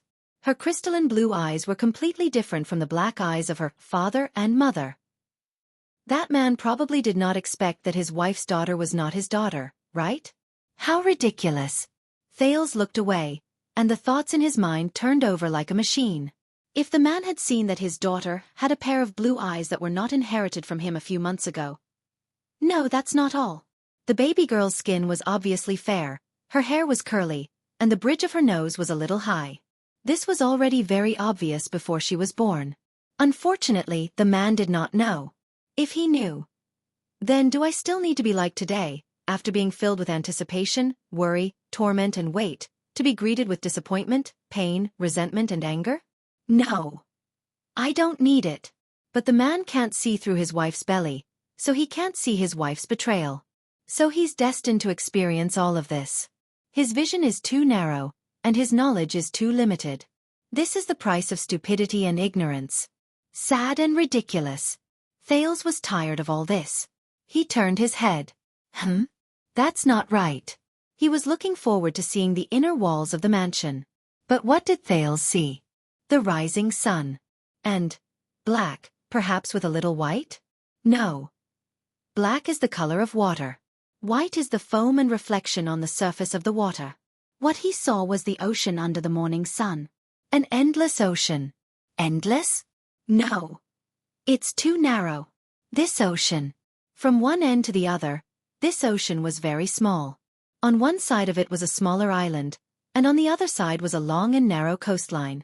But it was also very, very big, almost boundless. This was especially so for this long and narrow sailing ship that was like a small boat sailing in the ocean. Thales quietly looked at the flag on the ship. On the flag was a white seagull holding an anchor in its beak. Interesting. The seagull and the anchor. The sky and the bottom of the sea. The distance that seems so far away, but it's so close that it can't be separated. The sailors on the ship did their work dutifully.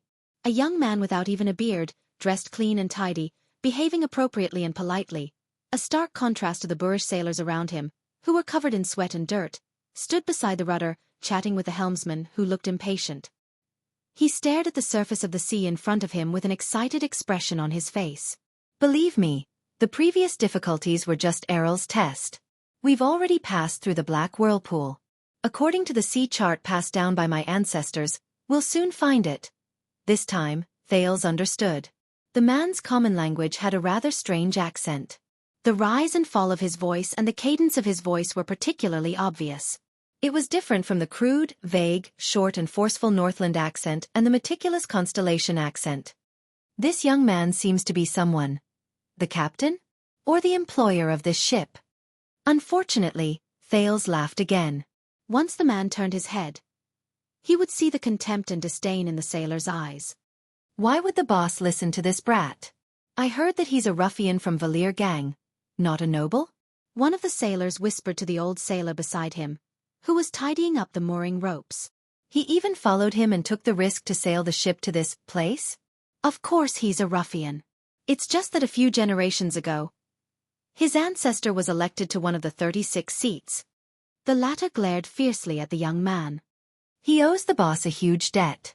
For some reason, not only did the boss not touch him, but he also immediately left Crystal Jade City and rushed to this cursed place. He didn't even go to Evergreen Island, which was scheduled for the voyage. The Eye of the Sea's eradication. Is this place really that unlucky? The first sailor frowned. Everyone's complexion is terrible. Of course. Think about it.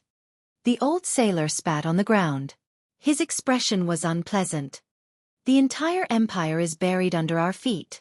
We don't know how deep the sea is. There are also millions of people from the empire. They've been soaked in seawater until they've turned into dry bones, and they've been bitten to pieces by the sea fishes. Legend has it that their wronged souls haven't been able to rest in peace for 600 years. They're filled with resentment and pain. Strange things happen here every year. They're very, very strange. But the young man could not see the scene behind him. Even when he turned his head, the sailors put away the emotions in their eyes and lowered their heads to do their work. Because of this, he would never know his true position on this ship. Why is he so stupid? Doesn't he know that the helmsman's heart is beating faster? His blood is flowing faster, and his entire person is becoming more and more agitated? Why is he still nagging at the helmsman?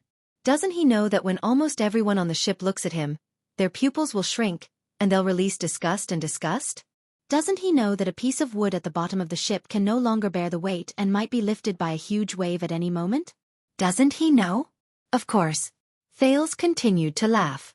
None of the people on the ship could see that in the thick fog about a few thousand meters away, a ferocious warship with a blood-red parrot flag was heading towards them.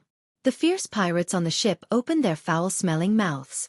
Amidst the noise and intoxication, in the midst of wine and blood, they counted their harvest from a few days ago and toyed with the shivering captives, especially the women. The leader of the pirates was still excitedly announcing that they would return to port after seizing one more ship. In the pirates' armory, polished blades, swords, crossbows, and bows were waiting quietly. That young man and the ship he's on. Why are they so stupid? Why are they still sailing forward? It's such a simple and obvious thing. Why don't they know? They're in the most amazing world, but they know nothing about everything around them? What a waste. How boring. Thales could not help but feel agitated. He turned his head again. Ha! He saw a grain of sand under the moonlight. Sand. A wonderful creation. It was stacked together with countless others of its kind, and with the same wonderful and average relative positions, it formed an entire desert. Just like that, countless grains of sand rubbed against each other, squeezed against each other, and stuck close to each other. Just like that, countless grains of sand pushed, resisted, and moved away from each other. Thales looked at every grain of sand in the desert and sighed in his heart. They form an equally wonderful desert. He turned his head again. I see. A leaf in the dark? This time he had experience. It's not just leaves. It's a forest. A dark forest under the night sky. Pairs of fluorescent eyes could be vaguely seen in the forest. They were the eyes of countless animals that were either hunting or being hunted. But they're still too pitiful. Thales sneered in his heart. A badger happily dug an ant's nest next to the wet soil. There was a huge beetle in the nest, which made the hungry badger overjoyed. Unfortunately, it did not know that hundreds of meters away, its companion, who had a night of pleasure with it, had already become prey in the mouth of a lone wolf. And an old lone wolf who had hunted a badger and was excited about its dinner, did not know that a wolf of its kind, who had been in the same pack as it, was being hunted down by a forest panther from a branch under another tree. The panther also did not know that the offspring she gave birth to 6 years ago was dying under the hooves of an angry giant rhinoceros by the stream. The giant rhinoceros also did not know that in the upper reaches of the stream, a group of fully armed humans were excitedly skinning the remains of its cousin, keeping the bones, and extracting the flesh. And this group of humans also did not know that in the dense forest behind them, countless eyes that flashed with a faint purple light were coldly staring at them, and in the dark, they silently drew their bows and arrows. These purple-eyed, sharp-eared creatures probably also did not know that in a sentry post in the forest several miles away, one of their kind was engaged in a life-and-death battle with another white-skinned, sharp-eared creature with a machete and a sword. At the last moment, his chest was pierced by a sword. The white-skinned, sharp-eared victor spat on the ground and left in disdain, leaving the purple-eyed corpse on the ground to slowly rot. Then, it was turned into food by a group of ants beside it. This group of ants had only migrated here a few days ago. Their faces were covered in dirt, and they were the losers of another war. Another powerful ant colony had chased them here. But perhaps they would be very happy to know that the group of old enemies who chased them out of their habitat had just brought back the carcass of an old beetle when they were killed by the claws of a mischievous badger. Thales watched quietly as the most complete food chain dominated everything in this place. These creatures don't know about all this? This is really interesting and sad. At this moment, Thales suddenly felt a strange heat flow from his entire body. Wait, his entire body? Thales suddenly realized a problem. Where's my body? In the next moment, a strange feeling was transmitted to every one of his senses.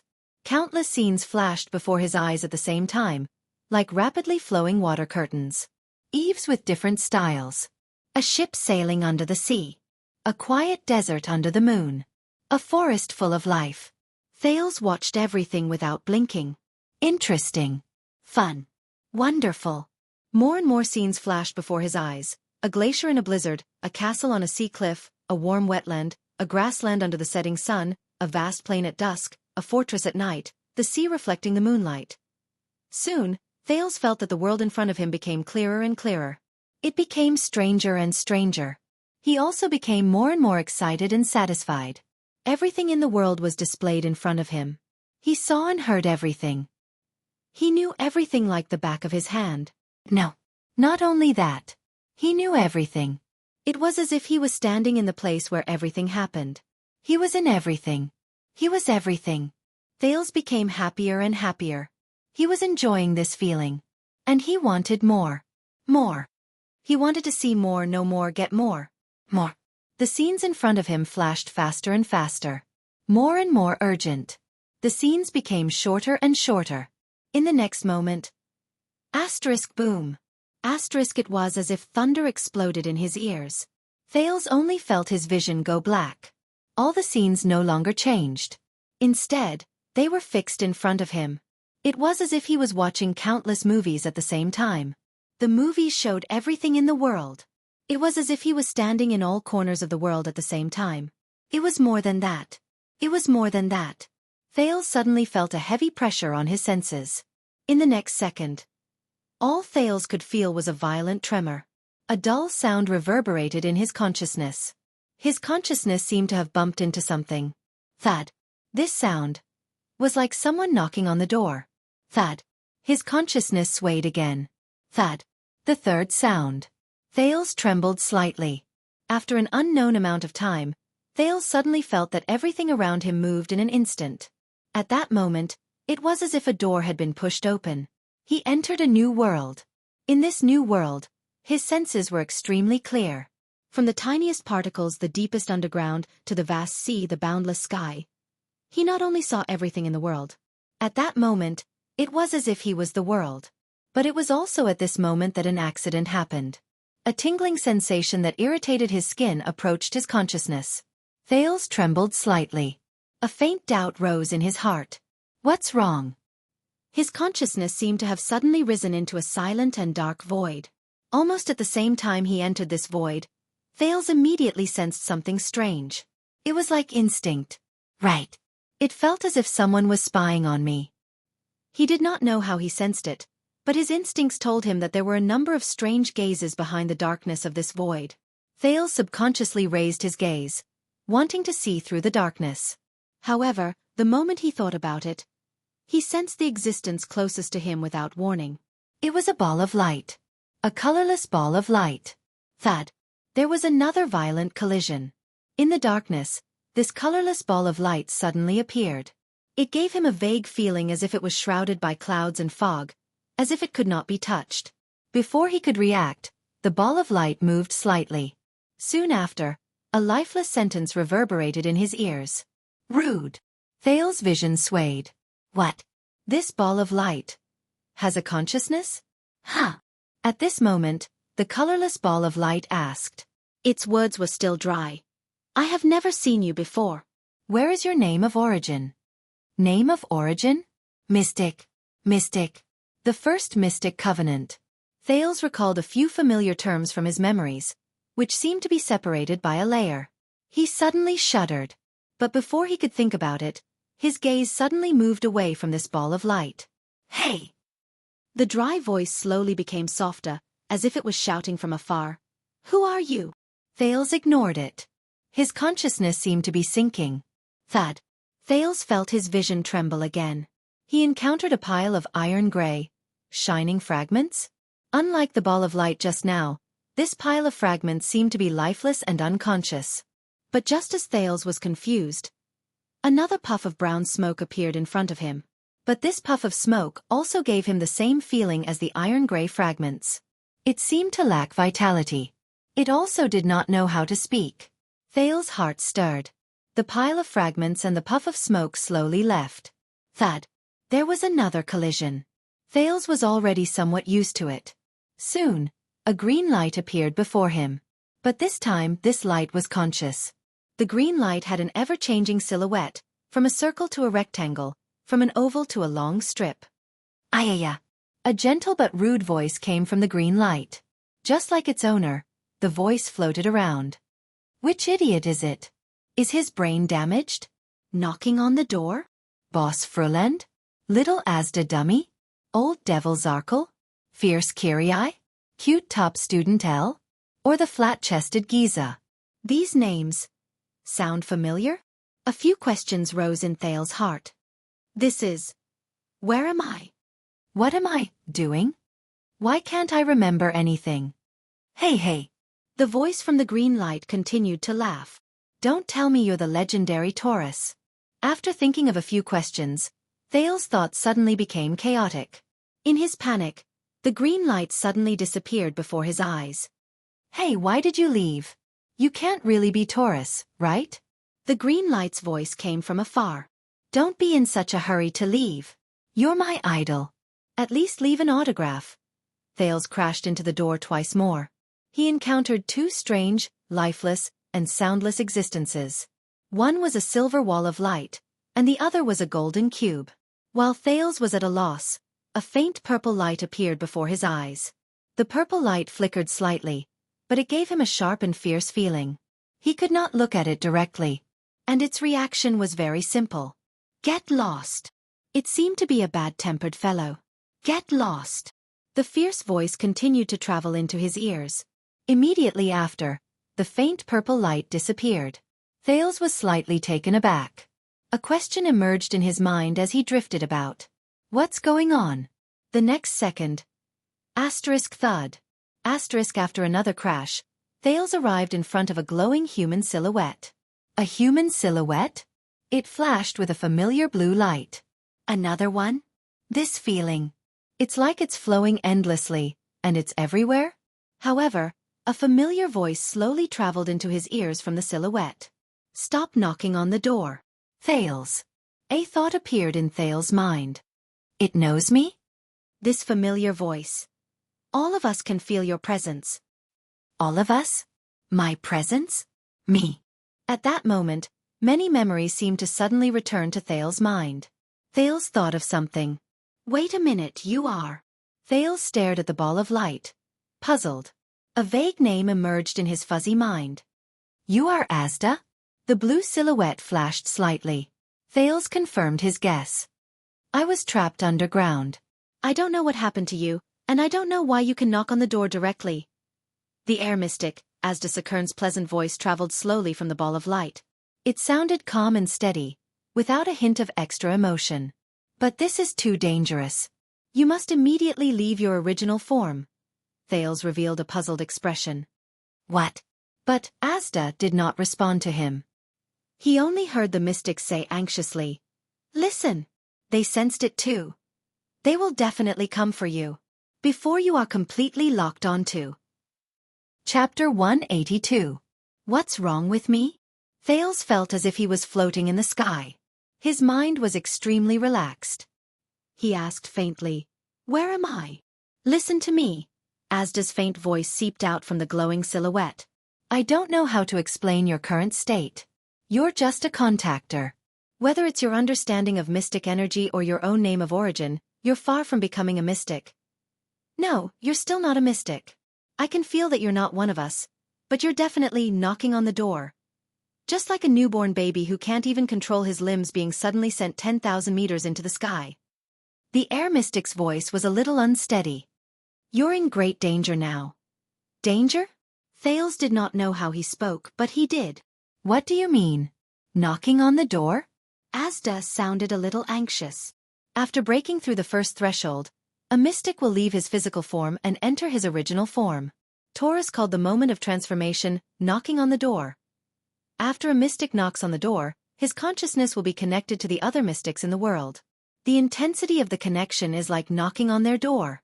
In other words, the door knocker is like lighting a torch in the dark. At that moment, he will be detected by all the mystics. Those who intend to do so will be able to directly lock onto your current location. At this moment, thud. A muffled sound similar to the one just now seemed to ring in Thales' heart. This muffled sound was ear-piercing and sharp. The lingering sound made people restless and uneasy. This is? An ominous feeling rose in his heart. Thud. Another muffled sound. This muffled sound was like the low throbbing of a heart. There was a soul-stirring shock and heaviness. In an instant, Thales suddenly felt that there was something extra in this part of the void. He felt a sense of panic for no reason. He was not the only one who felt this way. "They're here." Asda's voice became extremely urgent. "Go. There's no time to explain. Hurry up and return to your physical form." Thales grabbed a few strands of his vast thoughts and used them to think about the current situation. "Right. Whatever they are, they're definitely not friendly to me." Thales lifted his gaze and looked at Asda, or rather his silhouette, which was getting further and further away. At this moment, two sharp and threatening gazes were directed in his direction from the dark void. The owner of the gaze was getting closer and closer. While he was terrified, Thales' thoughts raced like flowing water. I should get going. It was time to go. Go where? Think about who you are. Think about what you should do. Think about what happened before you knocked on the door. The glowing outline said anxiously, "Don't immerse yourself in your original state and lose yourself." Who am I? Was that important? Just as Thales was thinking about this. Thales! A clear yet fearful, childish and sobbing voice came from an unknown direction. His consciousness suddenly shook. In the next moment, the dark void in front of Thales was instantly cleared. Asda's silhouette disappeared right before his eyes. The countless scenes that had stayed in his mind, whether it was the sea or the desert, humans or animals, all receded like the tide. It was as if the curtain in a theater had suddenly collapsed, revealing the original wall. Snowflakes, corpses, streets that looked like ruins, Dragon Cloud City's magnificent heroic spirit palace that was built halfway up the mountain, and the multi-headed snake made of severed limbs and flesh flashed across his vision. In the end, he stopped inside a tentacle made of flesh and blood. Where is this? He thought in confusion and bewilderment. Inside the tentacle, under the horrifying backdrop of scarlet blood and severed limbs and flesh, Little Rascal knelt on the ground, sobbing in despair as she watched the boy who was hung up and impaled to death. The blood mystic, Giza Streelman, stared coldly at Little Rascal, who knelt in the flesh and cried. You killed him." Tears streamed down Little Rascal's cheeks. She stared in agony at Thales, who was bound by the tentacle. Giza frowned, the blood-red spots on her face slowly faded. Little Rascal obviously thought that Thales had met with misfortune. She sobbed and extended a hand to Thales, who was in a terrifying state. Tears rolled down her face. "I'm sorry." Tears streamed down Little Rascal's cheeks as she bit her lip. Giza stared at Little Rascal. The coldness in her eyes slowly turned into gentleness. Child. Pressed against the inner wall of flesh, Giza's expression changed. As if comforting a child whose candy had been snatched away, she said gently, "Don't be sad, it's not his fault." "It's not your fault either." Giza closed her eyes in desolation. 2 more tentacles extended from the inner wall behind her. "It's our fault." The tentacles curled towards Little Rascal. Asterisk swoosh. Asterisk immediately, Little Rascal's face was filled with terror and sadness. She was pulled deeper into the flesh by the countless tentacles. She disappeared. But in the next moment, the blood mystic opened her eyes abruptly and screamed. She turned her head in disbelief and stared at Thale's corpse, which was tied in the air by the tentacles. "Why?" Giza shook her head slowly, her eyes filled with disbelief and shock. "This is impossible." In her eyes, Thales, who had been pierced by countless tentacles, slowly opened his eyes. "So, I'm back again." As if he had just woken up, Thales slowly raised his gaze. In his daze and dizziness, he looked at the person in front of him. His thoughts were a little chaotic, and he could not quite recall what was in front of him. That's a severed arm? Organs? Eyeball? Flesh? Thales saw the environment he was in clearly. Wait a minute. He tried his best to divert his attention and consciousness from his hazy and chaotic thoughts. He fixed his gaze on what was in front of him. It was a young girl covered in blood, and her naked body was stuck to countless pieces of flesh. With a subtle and complicated expression, she was staring straight at him. Thales shuddered all over. At that moment, as if a curtain had been suddenly lifted, all of Thales' memories from that night surged back into his mind like a tidal wave. Northland, King Nuvan, the Archduke, the duel, Asda, the Mystic, Black Sword, Ramon, Little Rascal, Giza, the Hydra, the destroyed Shield District, the Blade of Purification. And, at the last moment, he was pierced by Giza's countless spikes. The last scene reappeared in his mind. A spike mercilessly pierced through his left eye. No. Thales shuddered. No. Fear, panic, nervousness, worry, surprise, doubt. It was as if all the emotions he had once lost returned to Thales in an instant. Seeing the mystic in front of him clearly, Thales' breathing instantly quickened. The illusory illusion just now, the isolation of all thoughts, and the indifferent attitude, seemed to be just an illusion. It was just a dream. How? Thales panicked and realized that his limbs were still bound by the tentacles. What terrified him even more was countless sharp thorns were still stabbing into his body, piercing through his body. One pierced through his left eye. One pierced through his throat. One pierced through his heart. There were also countless spikes of the same kind that pierced through almost every inch of his body. He was like a hedgehog suspended in the air. Thales panted rapidly, and his heart was filled with extreme fear. Especially the spike on his head. It was still in his left eye socket, and it had pierced through the back of his head. But, Thales noticed something strange. There was no blood flowing out of his body where he had been pierced. It doesn't hurt? It doesn't itch? What's going on? Thales panicked as he felt the tentacles and spikes all over his body. What happened to me? Did I become a ghost after I died? But Giza's words had answered his doubts. How did you? Giza looked at the second prince in surprise. Her tone was filled with confusion and astonishment. Why aren't you dead yet? Thales was stunned when he heard that. Why not dead yet? He stared at Giza nervously, and then at the spikes all over his body in shock and bewilderment. I'm not dead? Giza's expression became more and more unpleasant, and the blood-red spots on her face trembled rapidly. Then let's do it again. Wait. Thales was shocked, and his heart beat violently. But the mystic ignored him. In the next moment, the tentacle that pierced Thales' left eye, along with the spikes at its tip, suddenly retracted, and with a vicious turn, it pierced through the top of his head. Feeling the movement of the tentacle, Thales shuddered violently. But Thales still did not move. Wait. It doesn't hurt. Or not. Thales was shocked, and then slowly breathed a sigh of relief. I'm fine? It was as if he was not the one who was pierced. Impossible. The blood-red spots on Giza's body began to grow violently. She narrowed her eyes, and revealed a fierce expression that had never been seen before. Your entire body was pierced, but why are you completely fine? Can't you even feel pain? Thales was about to answer with, how would I know? Giza's expression suddenly changed. She felt something. With an unpleasant expression, Giza raised her finger slightly. Immediately, all the spiked tentacles that pierced through Thales' body moved at the same time. Thales felt his skin crawl as he watched all the tentacles on his body move continuously. This. God.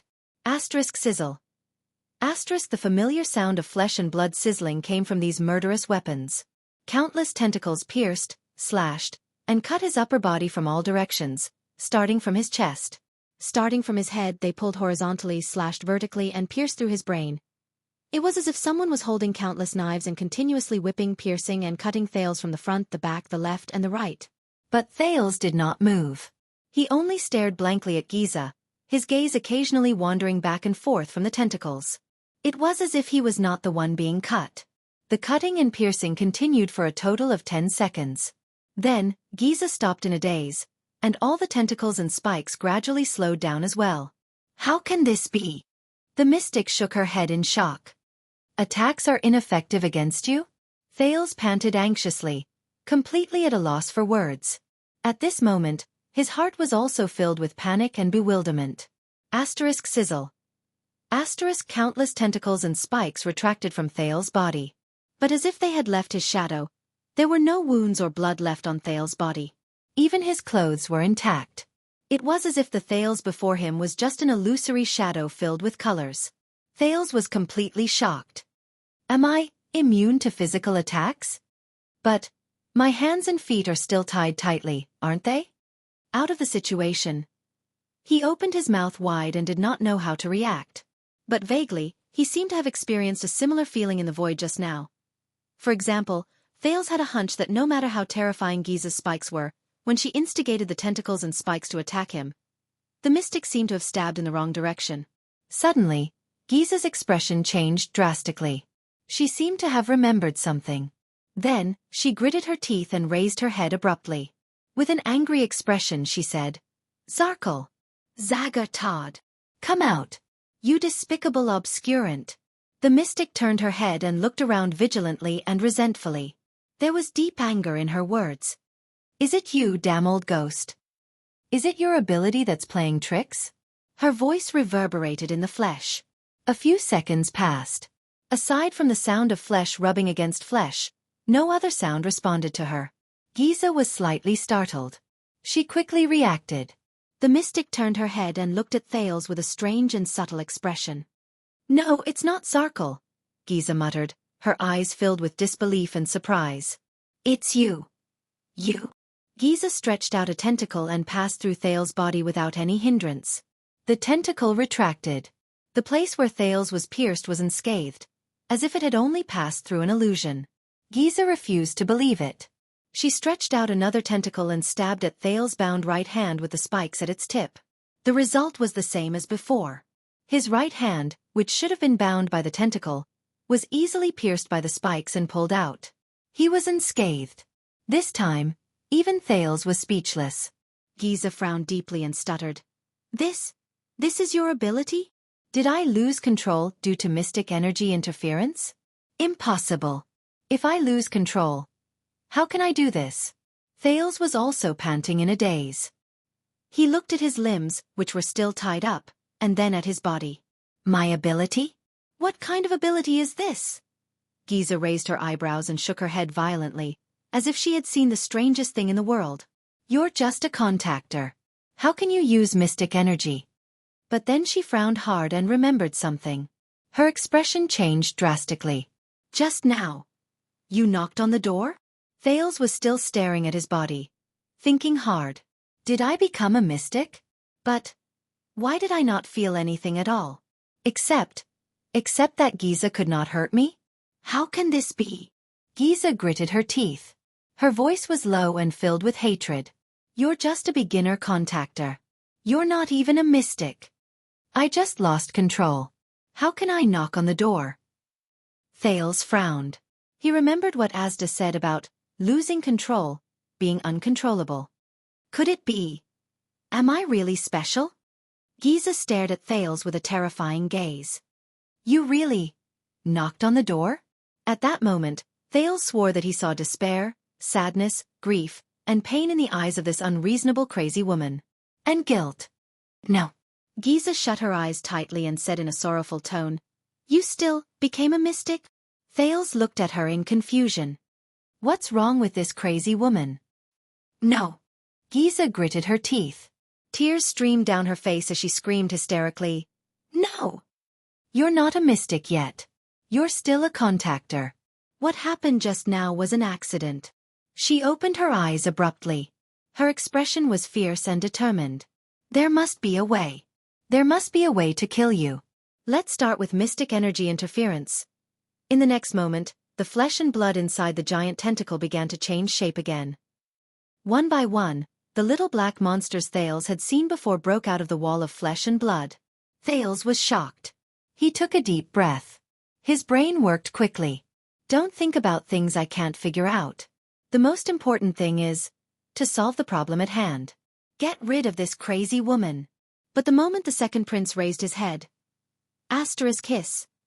A newborn little black monster kicked its hind legs and pounced into Thales' almost illusory body. Puff. Then, it exploded into flesh and blood inside his body.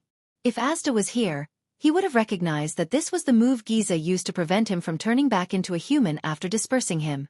At that moment, Thales felt his whole body tremble. It was like a ripple on the surface of water. Then, a shard from the exploded spike slashed his left arm. Rip. Pain shot through him. This time, Thales discovered in great terror that his left arm had been cut open and was bleeding.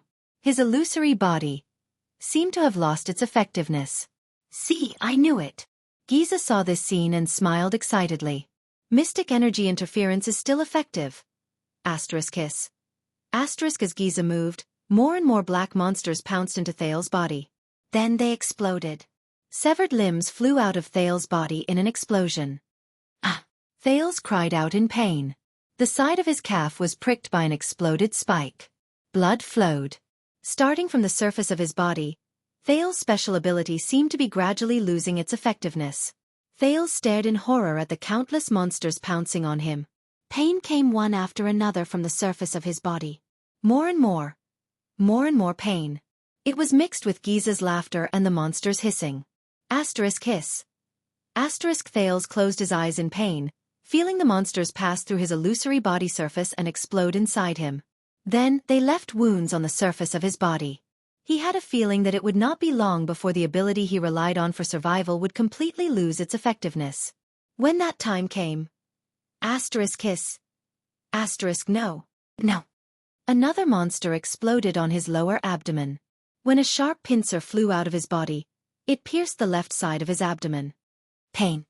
Hiss. Amid the pain and the monster's explosions and hissing, Thales desperately tried to recall. Hurry! Anything that can save me. Hiss. Splat. Black Sword's words flashed in his mind. I used Tremor to slide away her tentacles. Thales shuddered violently. He remembered the high-frequency vibration that Giza used to shake him off. More and more small monsters pounced on him. In the next moment, a black monster swept past his cheek, but it did not go through. Instead, it left a bloody mark. His illusory had officially lost its effectiveness. The blood mystic snorted softly. Thales did not have time to be shocked and terrified. He did not care. He just gritted his teeth. Following the instructions Black Sword taught him, he summoned another power in his body. Help me, Sin of Hell's River. It's a matter of life and death. Help me. As his resolute will rose, the Sin of Hell's River spread to his limbs as if it had a life of its own. I need to be able to get rid of these tentacles. Power. As long as I can. Slip away from them. In the next moment, hum. There was a low hum. Only Thales could hear it. Thales' limbs trembled violently at a speed that was almost invisible to the naked eye. The second prince sucked in a sharp breath. He felt as if his entire body was about to be shattered by the tremors of the Sin of Hell's River. This feeling. Giza's eyelids suddenly widened. In the next second, The 4 tentacles that bound Thales swayed, and he was immediately freed from midair. A monster flew over his head and sliced off a strand of his hair. Asterisk thud. Asterisk Thales fell on the ground, which was also made of flesh and blood, and panted heavily. The sin of hell's river faded from his limbs. Thales gritted his teeth and tried to stand up. But he only felt his muscles go numb. Then, he fell backwards again. Asterisk thud. Asterisk Thales touched the flesh under his feet. There was a sticky bloody ear inside, and he was shocked. But in the next moment, a great soreness came from his limbs. He trembled violently. He was sweating profusely, and his limbs were weak. So tired, so sore, so painful. All his muscles began to ache and he almost lost all his strength. He finally got rid of the restraints, but he did not even have the strength to take a single step. But more little monsters were already pouncing on him. Thales widened his eyes. He only felt extremely vexed. It seemed that the extreme tremors just now had exceeded the limits of what his body could bear. So? No. Thales felt his aching limbs and stared at the monsters in front of him in despair. Chapter 183. No. Thales slowly clenched his teeth. I can't give up. It's not over yet. There's still a chance. Didn't Black Sword say that a powerful person? I have to consider all factors and bet everything. Just for the final victory. Bargaining chips. What other bargaining chips do I have? Thales clenched his teeth and forced himself to calm down in just a few seconds. The Northland military sword style that he had only practiced for a month and could barely use. The sin of hell's river that far exceeded his body's load and could barely be used again. The blade of purification that was lost in countless pieces of flesh and blood. The mysterious mystic energy that turned him into an invulnerable phantom. The title of Prince of Constellation, the identity of a mystic candidate. No. Wait. There's more. There's still another bargaining chip. The last one. Thales stared at the first monster that ran towards him and clenched his fists. Giza's smile became more relaxed. In the next moment, Thales clenched his teeth and extended his trembling right hand to his back. When he pulled his hand back, there was already a weapon on it. It was a trifling dagger. One side of the dagger was stained with the blood of the tentacle. 2 letters were reflected on the blade. Giza was slightly taken aback when she saw his actions. Thales panted heavily and raised the dagger with a trembling hand at the monsters that were inches away from him. Dagger. The mystic snorted. That's not a legendary anti-mystic equipment, is it? Are you going to stab me with that thing? Dagger. Giza watched quietly as the dagger-wielding boy was surrounded and attacked by the monsters. This scene. It's really familiar, isn't it? Thales lay on the ground and his lips trembled. He weakly executed iron body style to block the first monster. Asterisk clang. Asterisk no. Thales rolled to the side in pain and avoided the monster's sharp spikes. He felt his muscles ache more and more. He panted and raised his head. He ignored the other monsters that continued to run towards him and looked straight at the blood mystic. I'm not stabbing you. In the next moment, Giza could not help but be stunned. She watched in puzzlement as the boy put the dagger into the palm of his left hand. Thales said faintly, I'm stabbing myself. The 2 monsters leapt into his arms and extended their sharp spikes towards him. The boy, who had a defeated expression on his face, just pulled the dagger in his hand. Pain and warmth came from his palm at the same time. Thales' physical strength had reached its limit, and his eyes were unfocused. He allowed the monsters to pounce on his body. She pushed him down. A familiar burning sensation came from within his body, and slowly turned into a burning sensation. Scenes appeared before Thales' eyes. He raised his dagger and rushed toward the ferocious Quide. He lay on Jayla's back, and the 2 of them sprinted through the streets. In the dungeon of Vine Manor, he reached for the lock on Ralph's body. He stood in the Hall of Stars, gritted his teeth, and spoke to the dukes of the kingdom. His hands were tied up, and he struggled to get up in front of Serena, who was confident in her victory. Amidst the bloody siege of Black Sand region, he hugged Araka's neck tightly. He picked up the heavy sword with difficulty in front of the 5 archdukes of Extet. Under Asda and Black Sword's intimidating gazes, he raised his hand and spoke, his skin crawling. It's just another game. A familiar and gentle voice rang in his ears. The burning sensation was getting stronger and stronger. He needed to win. He needed to put an end to everything. He needed the best methods. He needed.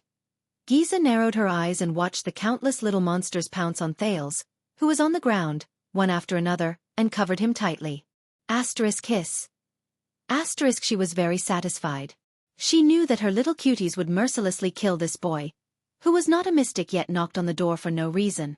But at this moment, the blood mystic seemed to have sensed something, and her entire body trembled. What? A ray of red light leaked out from the densely packed monsters, coming from the direction of the boy.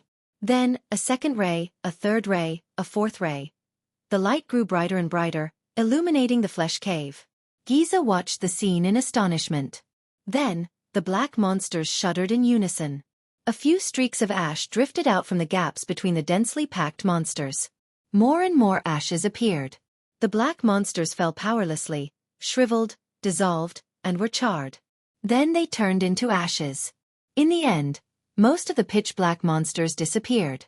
Only a few of them managed to escape with their last breaths by hiding and dodging. The blood mystic stared in disbelief at the boy who climbed up from the countless piles of flesh and ashes. How could this be? Thales knelt on the ground, his right hand pressed against his knee, and he bent over, panting. He almost bit his teeth off. At some point in time, the blade of purification, the magical red sword that was lost, had reappeared in his trembling left hand. The blade was crimson red, and it shone brightly. Your ability again? Giza stared at Thales left and right with an unpleasant expression, as if she wanted to burn a hole in his palm. No, you are walking further and further down the path of misfortune. Thales furrowed his brows. Misfortune? Mystic. This is not a gift or a blessing. The mystic said slowly, her eyes filled with sternness and hatred.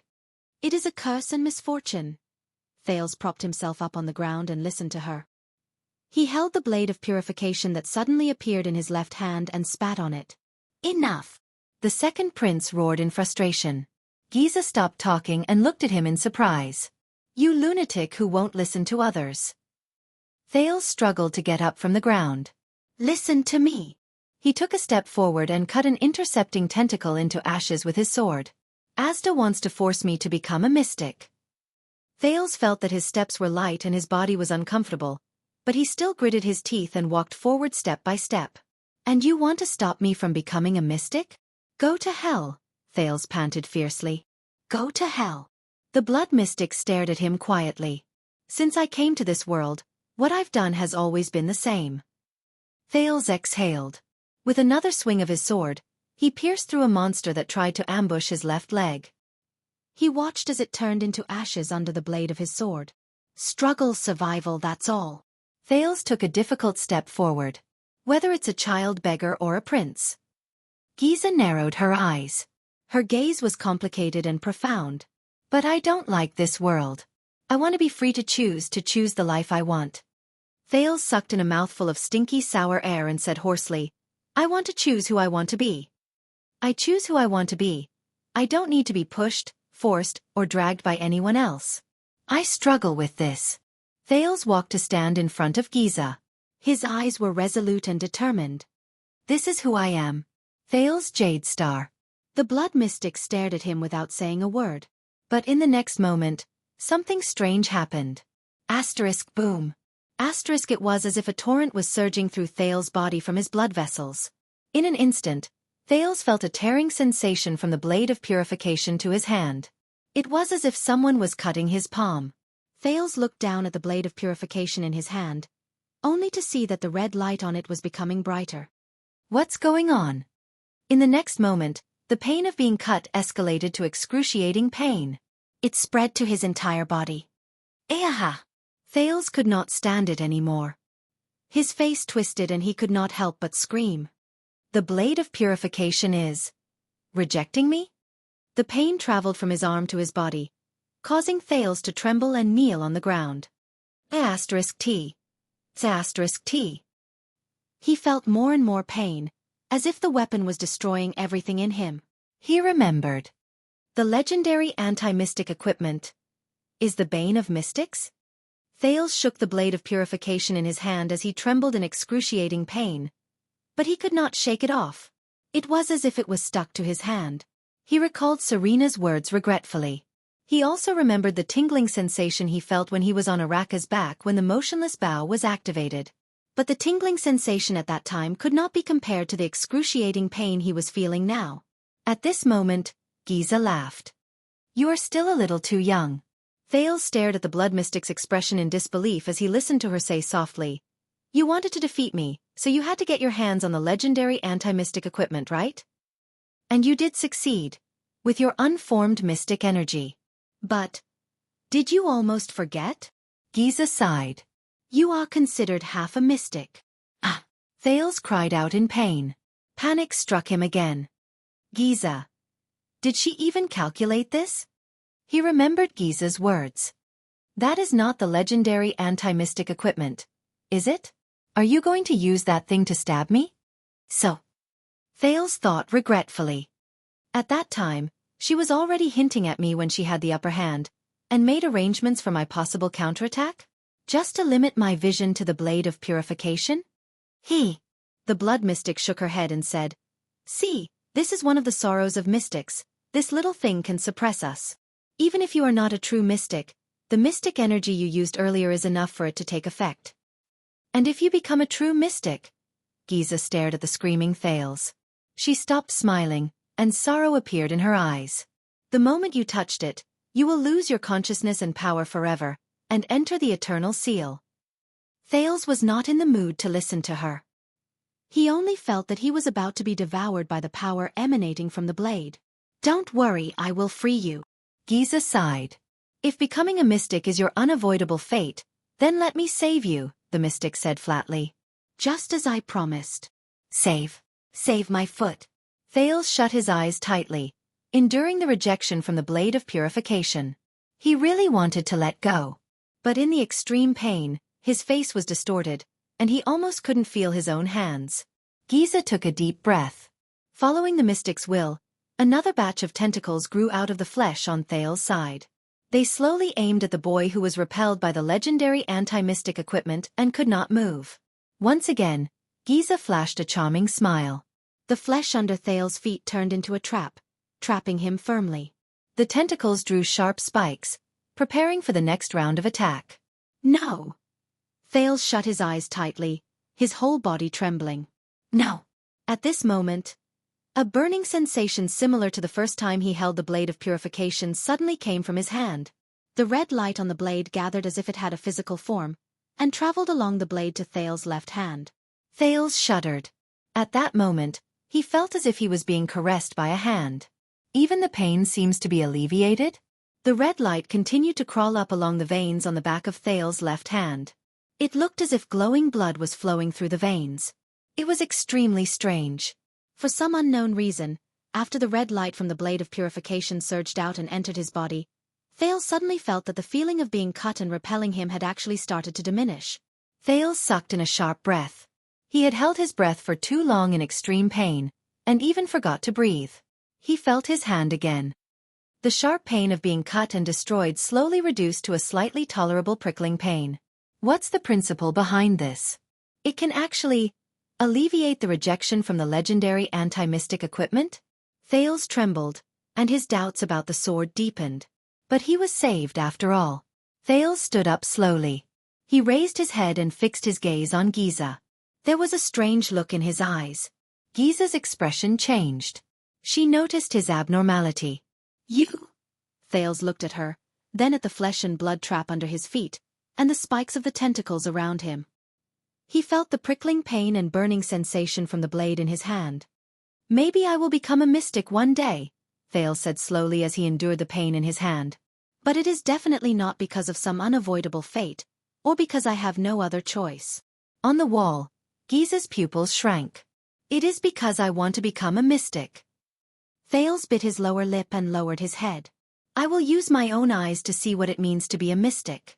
I will judge and understand what mystic energy is, what kind of power I will obtain, and what kind of risks I will face. Then, I will decide whether to become a mystic." Thales raised his head. His eyes were filled with unquestionable determination. "And what kind of mystic I will become? How far I can climb and what kind of scenery I can see are not important. What is important is that it must be my own choice." This is what I have been struggling and working hard for since I came to this world. Thales exhaled one last time. Then, he raised his sword and slashed the trap under his feet and the tentacles around him. In the ashes, Thales supported himself with his trembling legs and stood up. Giza's eyes moved. Don't even think about it. The girl grinned. Her gaze was cold. Soon, Thales felt his feet sway. The continuous tremors that caused him to fall to the ground and lose his grip on his sword appeared under Thales' feet again. Thales' body swayed. He was on the verge of falling. But he had experienced it once. Thales reacted quickly. He knelt down and lowered his upper body. At the same time, he stabbed the blade of purification into the flesh under his feet. It prevented him from falling again. The flesh sizzled, as if it was being roasted.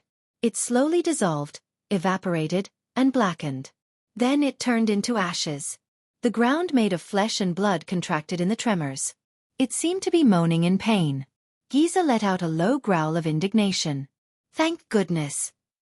Thales thought. He stood still in the face of the same tremors. What I need to do next is... Don't think about it. Giza was a dozen steps away from him. She said coldly. You can't even stand up. You can't even get close to me, let alone seal me with that weapon. Thales furrowed his brows. Let us see.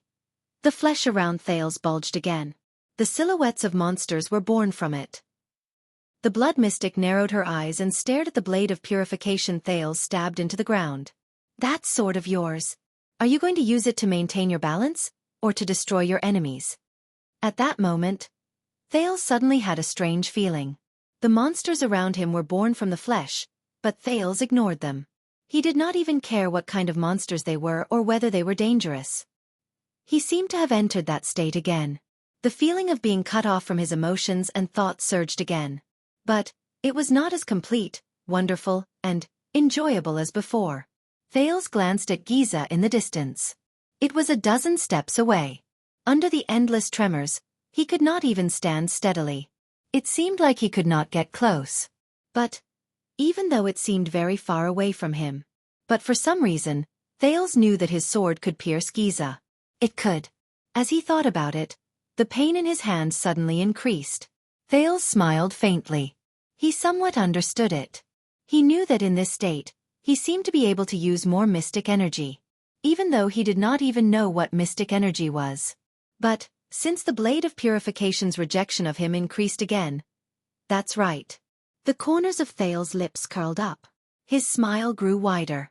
Giza was expressionless. Her monsters advanced towards Thales again. But Thales only panted absent-mindedly and gripped the blade of purification that was stabbed into the ground. Then he pulled it out.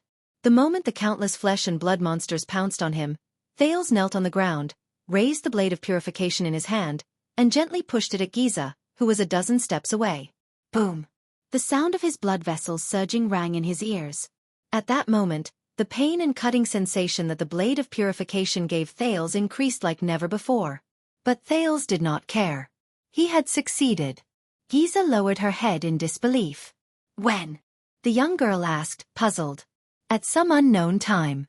Thales had already taken a dozen steps away in an instant. He knelt in front of the mystic.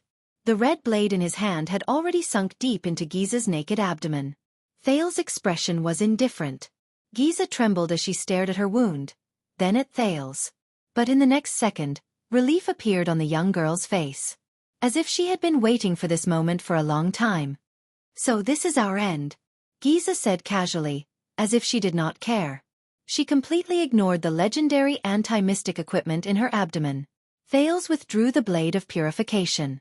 Blood seeped out of the blade and the young girl's abdomen. Then, it slowly evaporated and dissolved. Even the tissues in her abdomen withered and scorched. At that moment, Thales withdrew from that strange state again. Thales took a deep breath, as if he had just emerged from the surface of the water. Many emotions returned to his mind again. He stared blankly at the blade of purification in his hand. Then, he raised his gaze in a daze and looked at the blood mystic, who had a gentle and relieved expression on her face. Thank you for your hard work, child. Giza slowly extended her hand and gently caressed Thales' face. Take care of yourself. For some reason, Thales felt that Giza was filled with complicated emotions at that moment.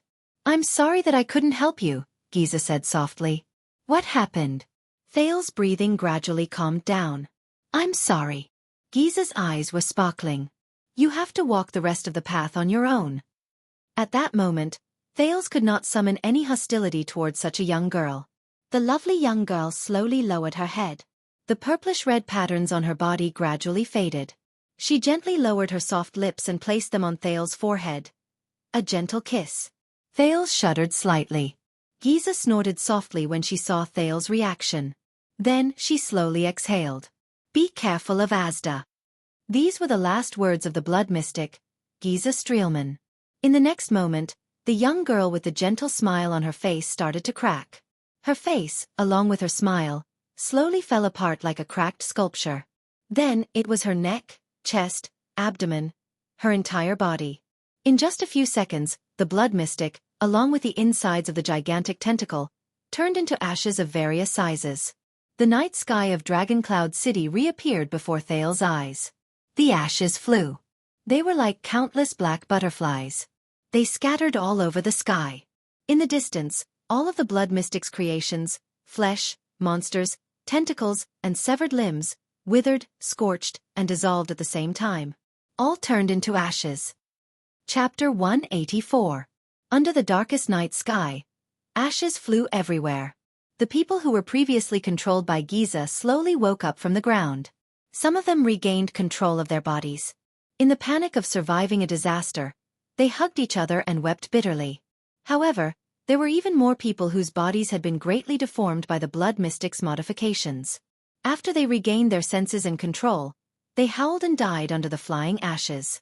"I am Nicholas of the White Blade Guards. Do not panic." A pale-faced man covered in blood, holding a strange-looking blade, shuttled through the crowd. He mercilessly pushed away an old man who was questioning the people around him in a frenzy and strode forward. "Everyone, stay where you are and don't move. The higher-ups will send someone over." In the name of the king. The Star Killer's awe-inspiring reputation intimidated the poor people in Shield District. Many of them hesitated and quietened down. There were also a few people who were more stubborn. Nicholas had to use the blade to persuade them. Nicholas panted as he walked to one of the ruins. He pulled out a thick arm from under a collapsed signboard. "I thought you were dead." The Star Killer laboriously moved the injured man. "Did that calamity let you go?" The owner of the thick arm, the crippled former heavy swordsman Gleeward, pushed away the dirt, stones and ashes on his body.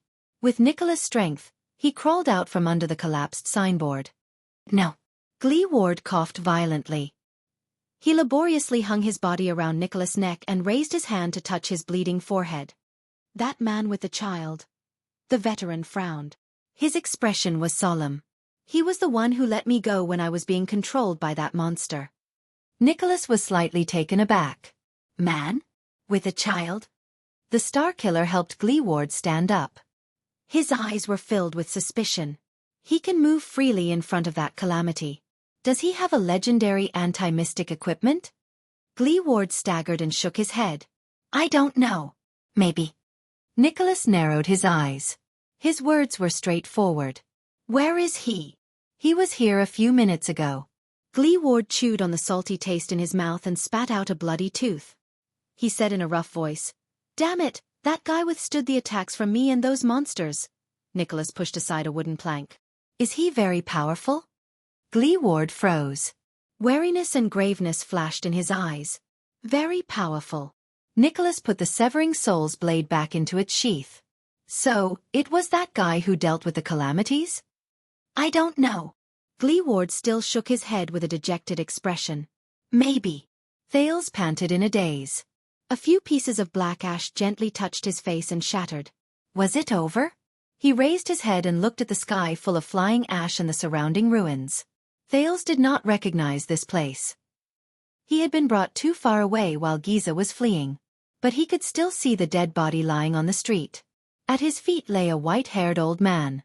Before he died, he tried to reach out his hand, as if to touch the hope of survival. Thales' ears twitched. He sensed something. He turned around and was immediately shocked. Unscathed, Asda stood behind him, looking as elegant as ever in the sky full of ashes. The air mystic stared at the blade of purification in Thales' hand with a complicated expression. Thales panted and calmed himself down. "Can you make a sound next time?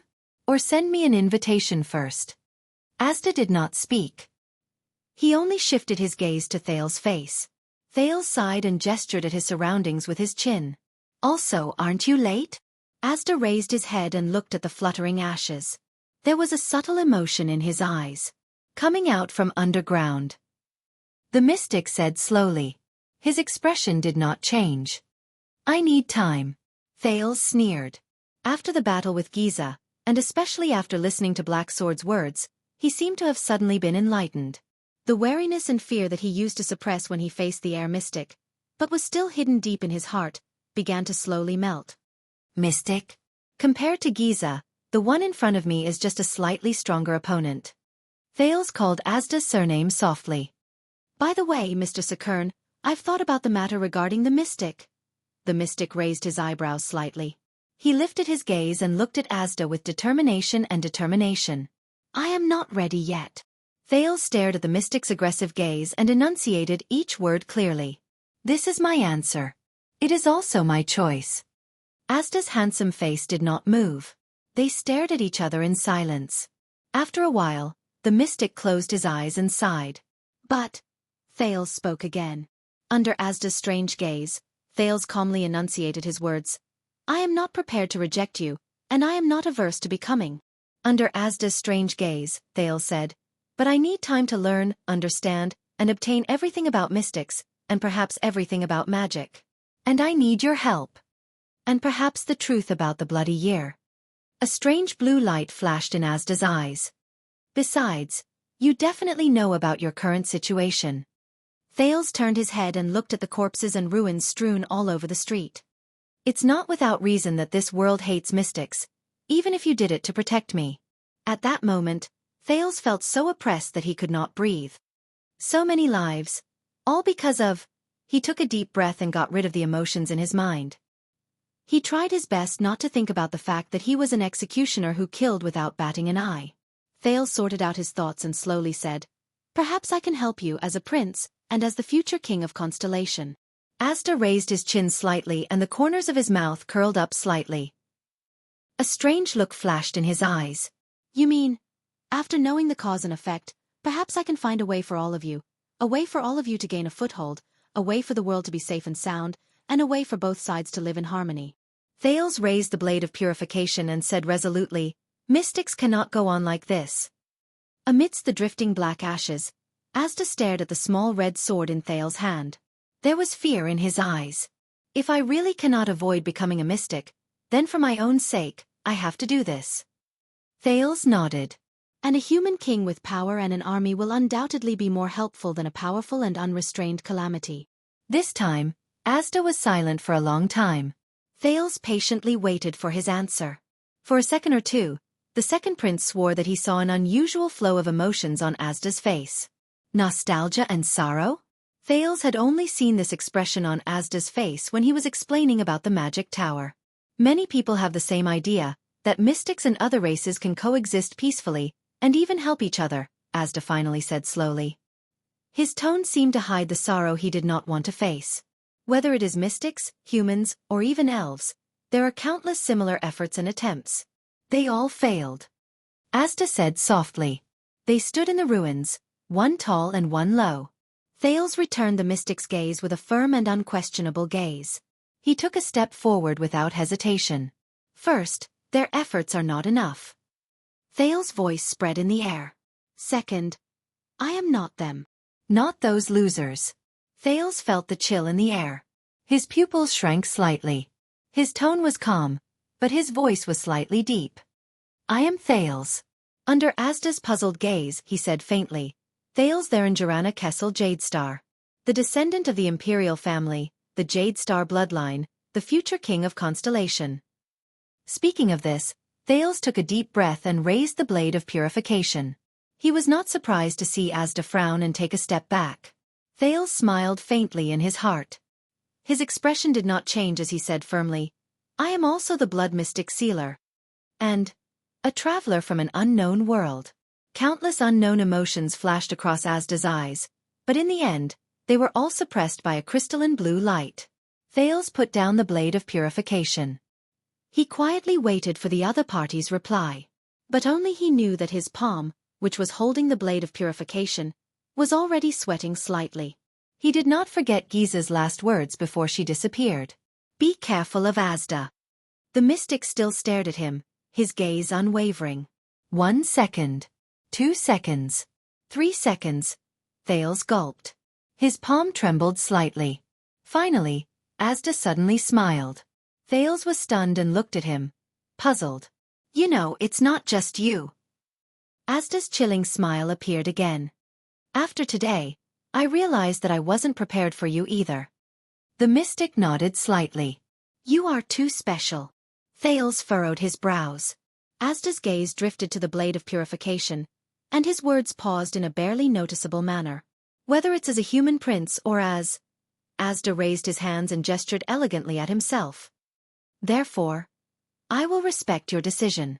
Under Thales' slightly moved gaze, the mystic nodded slowly. "And I also need time to study your abnormal condition.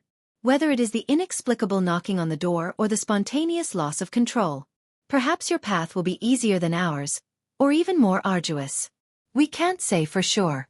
Thales suppressed the fluctuations of emotions in his heart. He put on his friendliest and most composed attitude and pursed his lips into a smile. "Negotiation." Succeeded. "Asda." "Yes, I won't force you to come with me anymore, and I won't urge you to become a mystic." Asda looked at his reaction and smiled faintly. "But since you said you want to understand mystic energy and magic, I can spare some time to think of a way." Thales reacted quickly. He raised his eyebrows. "Even as a prince, I have to have some secret extracurricular interests or hobbies." Thales enunciated the word secret slightly. "I will contact you regularly and in secret." Asda understood Thales' words. He flashed a mysterious smile and emphasized the word in secret. "It's still the same old way. Pay attention to receiving invitations." Thales did not bother to hide the fact that he rolled his eyes right in front of him. Asda chuckled and said slowly, "Then, we will meet again." Thales' jade star. He flashed a playful and profound smile. His gaze was subtle. It was just like the first time they met in the chess room. "My interesting junior." Thales took a deep breath and slowly exhaled. He nodded slightly. "Thank you, Sir Xueqi." Asda bowed slightly. His elegant figure turned into blue light. The blue light slowly faded, until only a colorless breeze was left. It blew at Thales' hair and made him narrow his eyes. "I won't disturb you anymore. She has been looking for you for a long time." Asda's melodious voice came from the wind. Thales was a little stunned. A few seconds later, the sound of the wind disappeared. Thales stood on the spot for a few seconds, holding the blade of purification tightly in his hand. After making sure that the other party had left, he exhaled. The anxiety and tension in his heart instantly relaxed. "Oh my God!" He looked at the dark night sky and heaved a long sigh, as if he was relieved. Giza's expression before she disappeared and Asda's gaze before he left still lingered in his mind. "Mystics. What kind of existences are you? What does the world look like in your eyes?" Thales immediately lowered his head and looked at his hands. JC's dagger was in his right hand, and the small red sword in his left. He was absent-minded. He sighed dejectedly.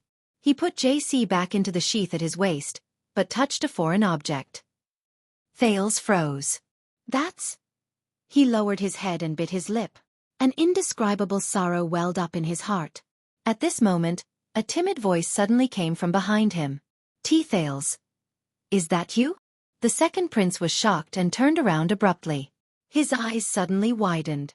Little Rascal, who was in a sorry state and had filthy hair, stood behind him with her arms crossed. She was shivering in the cold. She was squinting hard, as if trying to see everything clearly. Thales was stunned. Little Rascal seemed to be used to everything in front of her. Her eyes were bloodshot. She sniffed, reached out her hands, and groped her way forward. Amidst the ruins and corpses on the ground, she was like a child who had just learned how to walk, moving forward with trembling steps. She was also like a helpless blind person, moving forward alone in a lightless world. This reminded Thales of the time in the library, when she leaned over a thick book and read it with narrowed eyes. Then, she raised her head in horror. "Is that Thales?" Little Rascal staggered and tripped on the uneven ground.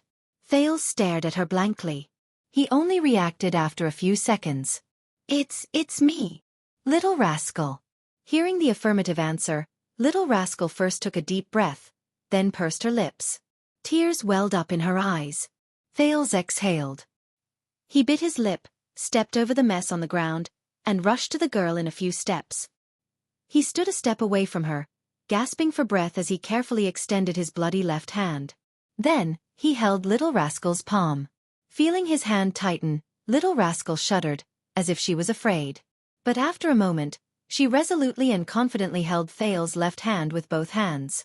They stood in the ruins on the ground, holding each other tightly. Thales looked at Little Rascal with a complicated expression. He clenched his fists and felt his heavy heart lighten a little. Are you okay?" he asked hesitantly. Little Rascal seemed to have calmed down a lot. She squinted her highly myopic green eyes and nodded shakily. Those tentacles let me go." The girl stood in front of him, her lips slightly pursed. Looking at the disheveled girl, Thales closed his eyes and took a deep breath as well. Little Rascal sniffled. Her hands, which were holding his arm, trembled slightly. But before she could finish, Thales suddenly smiled. A second later, he took a step forward without hesitation and hugged the dazed Little Rascal tightly. Little Rascal shuddered, but she obediently leaned against Thales' shoulder. Tears streamed down her cheeks uncontrollably. "That's good." Thales gritted his teeth and mumbled. He stared at the streets of Shield District, which were only left with the howling wind and snow. He looked at the countless corpses lying by the roadside and the scattered ashes. He hugged the only warm and trembling life in front of him tightly. At that moment, Thales felt his eyes blur. "It's okay," he said softly. "We're safe." Little Rascal hugged him tightly, sniffling, her tears drenching his shoulder. "At least King Nuven." Thales grabbed the blade of purification and wiped his tears with the back of his hand. Hearing King Nuven's name, Little Rascal froze slightly. Thales smoothed out his breath, forced a smile and continued. "At least he won't hang me on the city gate for kidnapping a girl." Little Rascal froze for a moment, then burst into laughter. Thales chuckled as well. "Oh right." A moment later, Thales let go of Little Rascal. He reached towards his waist, towards the foreign object. "This is for you."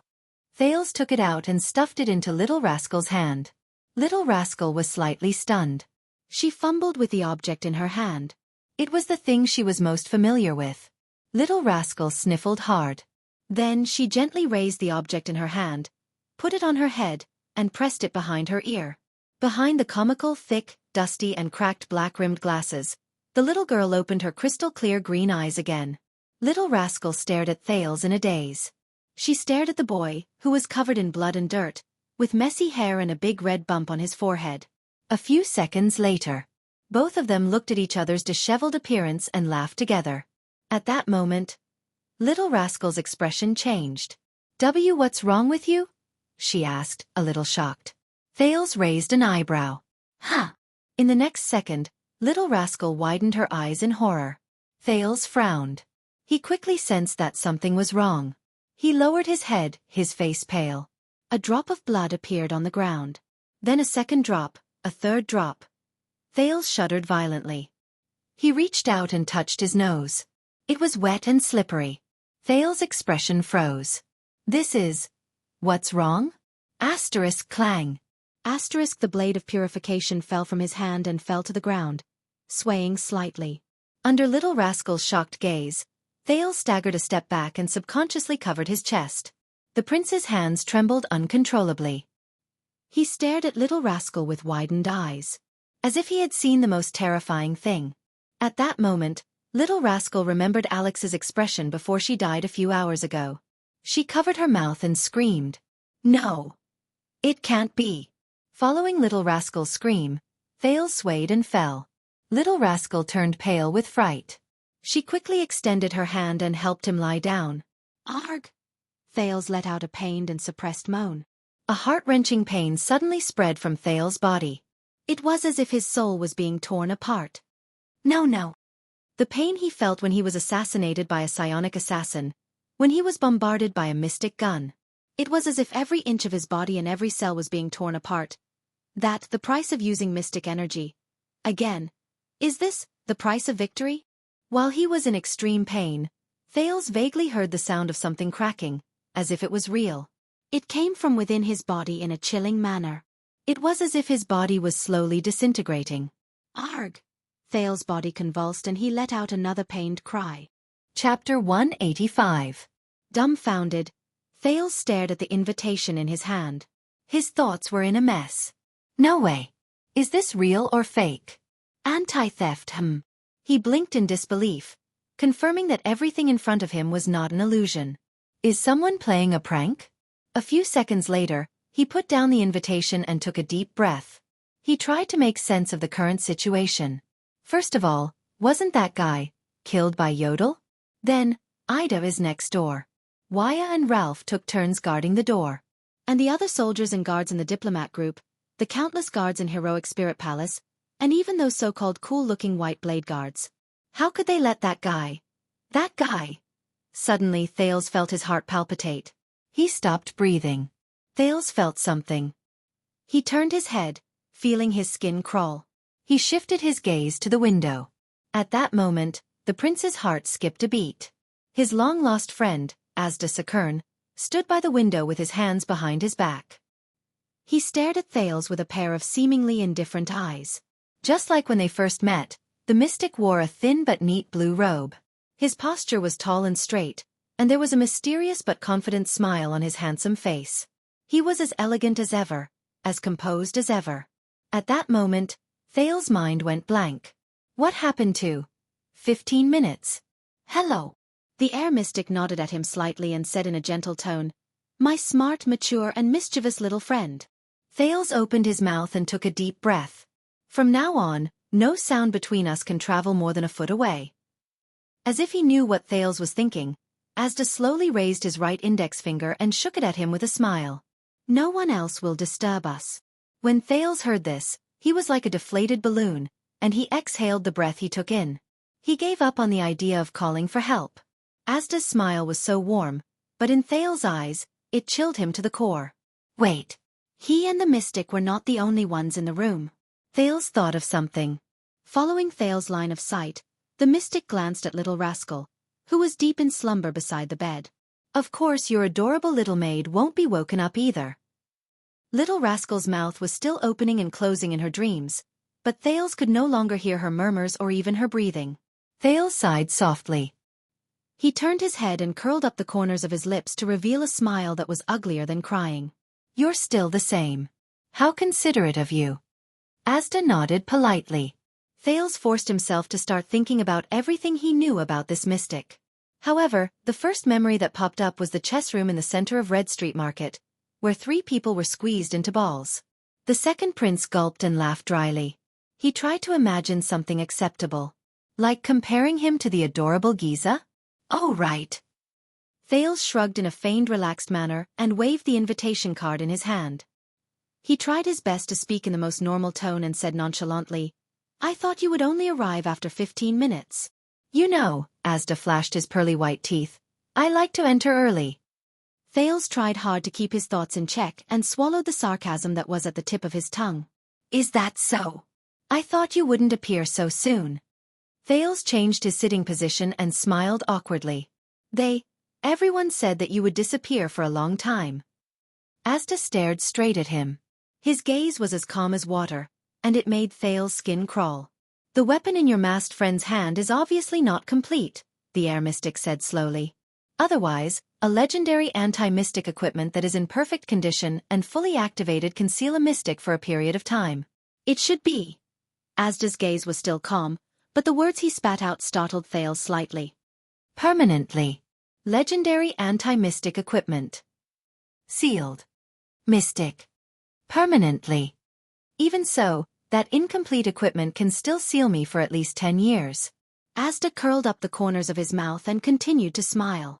But I received some small help, and that's why I was able to get out of prison so quickly.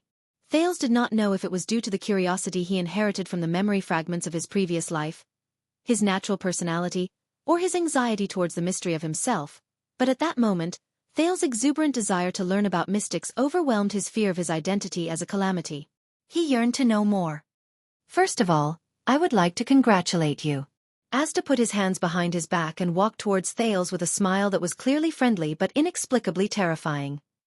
Thales, Your Highness? Although I know from your behavior that you are definitely not ordinary, I have to admit that this identity has surprised me. Thales watched Asda approach him, and his heart slowly raced. He forced himself to shrug. I remember that there are chairs for receiving guests in the room. We can sit down. Asda shook his head and said nonchalantly, Don't worry about it. The next moment, Thales felt his skin crawl as he watched Asda walk towards him. Then, he bent his knees and sat in an invisible space. Asda grinned brightly on the transparent chair. I brought my own chair. The prince looked at this strange scene and tried his best to control his facial muscles so that they would not twitch too much. Let's talk about your future. Asda watched Thales' performance with interest. Your Highness. Thales knew that although he addressed himself as Your Highness, the man before him did not care about this special identity at all. This made Thales, who had experienced all kinds of gazes after becoming a prince, instantly feel a strange feeling. Thales took a deep breath and forced himself to calm down. Only then could he understand the situation and protect himself, even if the existence before him was a calamity that could not be understood with common sense. Of course. He recalled his conversation with Ramon and muttered, During this period of time, I have thought of ways to investigate some things about air, mystics and magic. First of all, in this asymmetrical conversation, he had to seize the initiative. Very good. This will save us a lot of time. As expected, Asda's eyes brightened. What do you know? Not much, but not little either.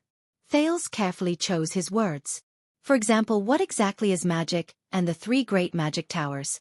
I met a person who is quite knowledgeable about magic. Asda's interest was piqued. While Thales was on tenterhooks, he briefly repeated what Ramon told him. Even Asda could not help but sigh softly. 1,000 years have passed since the collapse of the magic tower, and magic has been banned for 6 centuries. To think that there are still believers in magic. This is indeed beyond my expectations. Thales observed Asda's expression and at the same time, tried his best to think of a way to escape. The other party is a mystic. I don't even need to think about non-peaceful means. Stall for time. I can consider this. But can I really stall for time until help arrives? Or will help really work? The other party's goal should be to become one of them. Damn it, the mystic that everyone hates. Then, my best choice is to deal with the other party on this issue and achieve some results by making concessions and lowering my stance. So, is magic the kind of existence he mentioned? A kind of meaning, a kind of belief? At the thought of this, Thales asked cautiously. At the same time, he was really curious about this question. What do you think? But the air mystic did not answer immediately. Asda's lowered gaze did not move. Under Thales' curious gaze, he crossed his hands and remained silent for a long time. No. Magic is not like this. Not only that, it doesn't have to be like this. Finally, Asda shook his head slowly and spoke slowly. Everyone has their own understanding of magic, and they believe in the magic they understand. Thales was stunned when he heard this. Asda raised his left hand and looked at his palm. His gaze was complicated. At that moment, Thales felt that the Asda in front of him was more like a normal person than ever before. And not a terrifying calamity. Magic is a kind of choice. Asda stared at his palm and slowly clenched his fist. And these choices are neither exclusive nor mutually exclusive. There is no superiority or inferiority. This is the basic philosophy of the seat of all magic in Soul Tower. Thales shuddered. Wait a minute. He heard a special word. It is also one of the philosophy of magic that I agree with and recognize, Asda said flatly. Thales raised his hand subconsciously. This was a habit from his previous life in the memory fragments. He quickly realized that this was not his previous life, and there were only the 2 of them. Just as he was about to put his hand down in embarrassment, to Thales' surprise, Asda very skillfully and naturally extended his palm, tilted it up slightly, and then nodded. He was allowed to ask questions. That feeling was as if he had done this hundreds and thousands of times. Both of them looked at each other's actions and were stunned for a moment. Asda reacted and smiled slightly. Very good. It seems that I don't have to teach you the etiquette and habits of a wizard apprentice in class. Thales put his hand down and asked eagerly. Soul Tower? I know this, but what kind of magic tower is it? What about its origin? Thales did not even realize that he had completely forgotten that Asda before him was an extremely dangerous non-human existence. He even forgot his original intention. At that moment, his desire for unsolved knowledge completely surpassed his consideration of reality. Soul Tower? Asda narrowed his eyes and smiled mysteriously, as if he knew that Thales would ask this. This time, the mystic did not keep him in suspense. He answered without hesitation. In the year 618 of the Era of Kings, not long after the battle for survival between the humans and the three races ended, the imparter, wizard Xueqi Newmoon, who returned from the battle, left the ascetic tower with his 5 students due to differences in philosophy. Along the way, they preached their own philosophy and taught their own methods. They gathered many wizards who were exiled due to the war in the world. As time passed, their group grew larger, and their theories and methods became clearer. In the end, Wizard Xueqi, whom we later respectfully called the Master, and the other 21 wizards led a group of wizards to the Tripping Peninsula, by the coast of the mainland. Here, the wizards built a twin tower and settled down to study magic. Asda's gaze pierced through Thales, as if he was looking at the past many years. But Thales did not have time to care about Asda's expression, because he was already engrossed in the story. With a perplexed gaze, Asda continued. Soon, this new magic tower attracted many wizards to visit. The novel, free, casual, and equal atmosphere of magic research gathered a large number of people, turning this piece of land into a small gathering place for wizards with the twin towers as the center. Unlike the painstaking contemplation and protection of the ascetics, and the fanaticism and destruction of the alchemists, this gathering place quickly became the forefront of theoretical research in the magic world. After various magic theories and hypotheses were proposed, they were gradually perfected through endless debates and demonstrations. Branches of magic that were originally not recognized by the 2 great magic towers were established one after another, forming the Soul Tower magic system that we are in contact with today. Just like that, the sages jointly built the 3rd branch apart from the ascetic tower and the alchemy tower. It is also the youngest, the most special, the most active, the most prosperous, and the most influential wizard inheritance in the world.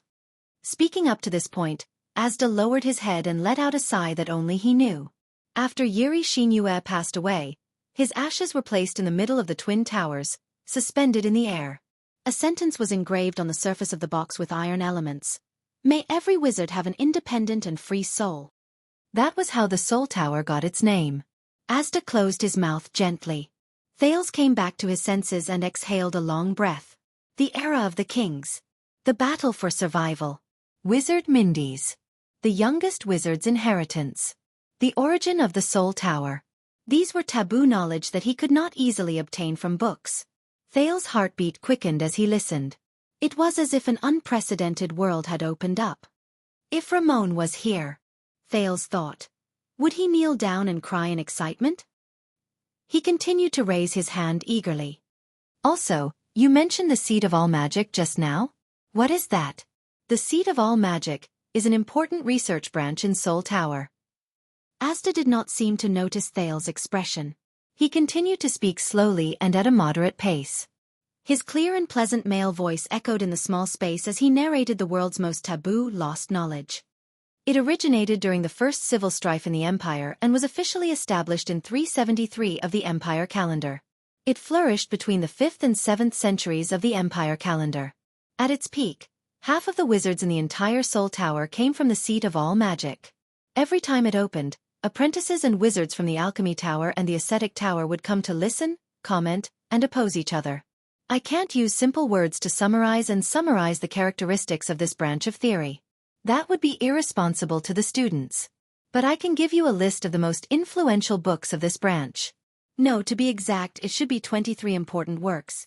If you want to have a deeper understanding of the seat of all laws, Roland said with a smile on his face. Thales' heart raced as he listened to the mystic's words. An inexplicable sense of excitement filled his brain. But he quickly calmed down and realized a problem. Mr. Asda, you are a wizard, right? Thales looked at Asda in surprise. Before you became a calamity? He did not even think about whether his choice of words had offended the other party's taboo. Wizard. That is a title that only those who have achieved widely recognized achievements in a certain field of magic can obtain. At least in the Soul Tower. Asda crossed his arms, grinned slightly, and shook his head slightly. I was just a small apprentice back then. Thales' heart skipped a beat. Ah, so as expected you were once. Yes. Asda nodded. A strange color flowed in his eyes. An apprentice of the Soul Tower. Thales frowned. But you just said, the magic tower has collapsed for 1,000 years? So, I know what you want to ask. Counting from the time I was born. Asda looked at him and smiled faintly. 1,190 years. That is my age this year. Thales was shocked. 1,190? In other words, this guy. Thales stared blankly at the young and handsome Asda Sakern, who had not changed at all compared to the first time he met him. But he was almost 600 years older than the king of Renaissance, Tormund Jadestar, and the hero, Raikaru Extet. Thales opened his mouth wide. Don't be surprised. Every mystic is an immortal, indestructible, and immortal existence. Looking at Thales' expression, Asda did not care at all. This age is very normal. The oldest mystic has even existed for more than 1,600 years. Thales subconsciously wanted to find a notebook, until Asda stopped him with a hand gesture. There is no hurry. Asda raised his head and stared at him with a burning gaze. We still have a lot of time to spend together, and I have enough patience. I will teach you from the beginning, from basic knowledge, from magic to the magic tower, to mystic energy, and everything about mystics. From philosophy to power, from history to the future, all the secrets of the magic world will be open to you. Asda's tone was full of temptation. Then, you will obtain the secrets and power of mystics that are superior to all of them. Until you truly become a mystic. At that moment, Thales felt like he was pulled back from a dream world to reality. Become a mystic. Thales swallowed hard.